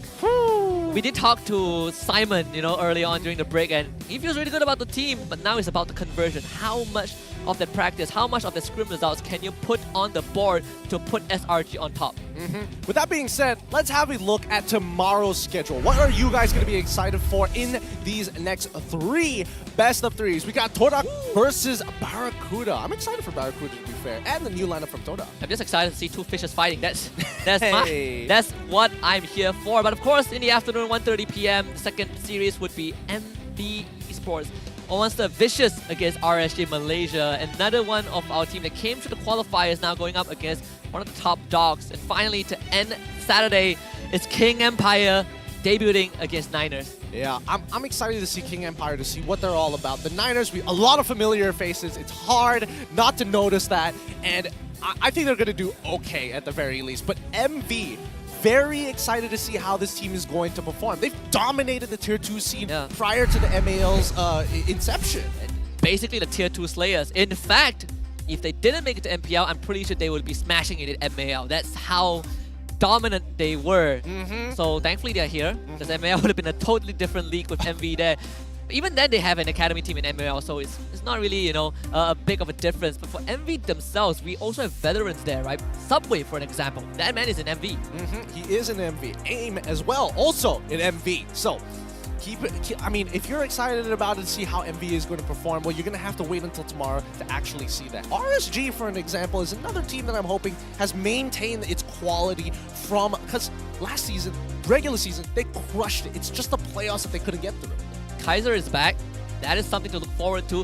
It has brought upon a lot of mixed reactions, right? Like, is this the right choice? Is RSG going to go far? What are you guys doing with the roster? But maybe tomorrow RSG can make a statement just like how they did last season. I mean, the last time RSG won, did they have Ripple or did they have Kaiser? Just going to say that, leave that out there. Ooh. I mean, I heard Ripple might not be as active, right? Maybe that's the reason. Possibly. Maybe that could be what shifts, RSG's momentum in this group stage. RSG, they were the win streak breakers last season, and they do it again. I think that is something that they need to prove tomorrow. Yep. And finally, it's going to be Todak who also needs to make that own proving. But man, we're only going to have to leave it for tomorrow. With that being said, we're going to be closing out the day. My name is Gideon. This is Husky. We're going to be signing off here, and we'll see you guys tomorrow. So let's go 5-man, you want? Let's go. Yeah. Wait, guys. We can eat this. Come. Let's take this. Stop. Let's trade. Should I? No, chill. Chill. Freddy, Iris. Chill. Yuna, chill. Let's chew here. Careful, tall. Oi, no play. Chow, no outie flick. Eh, wait. Eh, back. Okay. Naughty, Ruby. Agay mo. Go, guys. Go.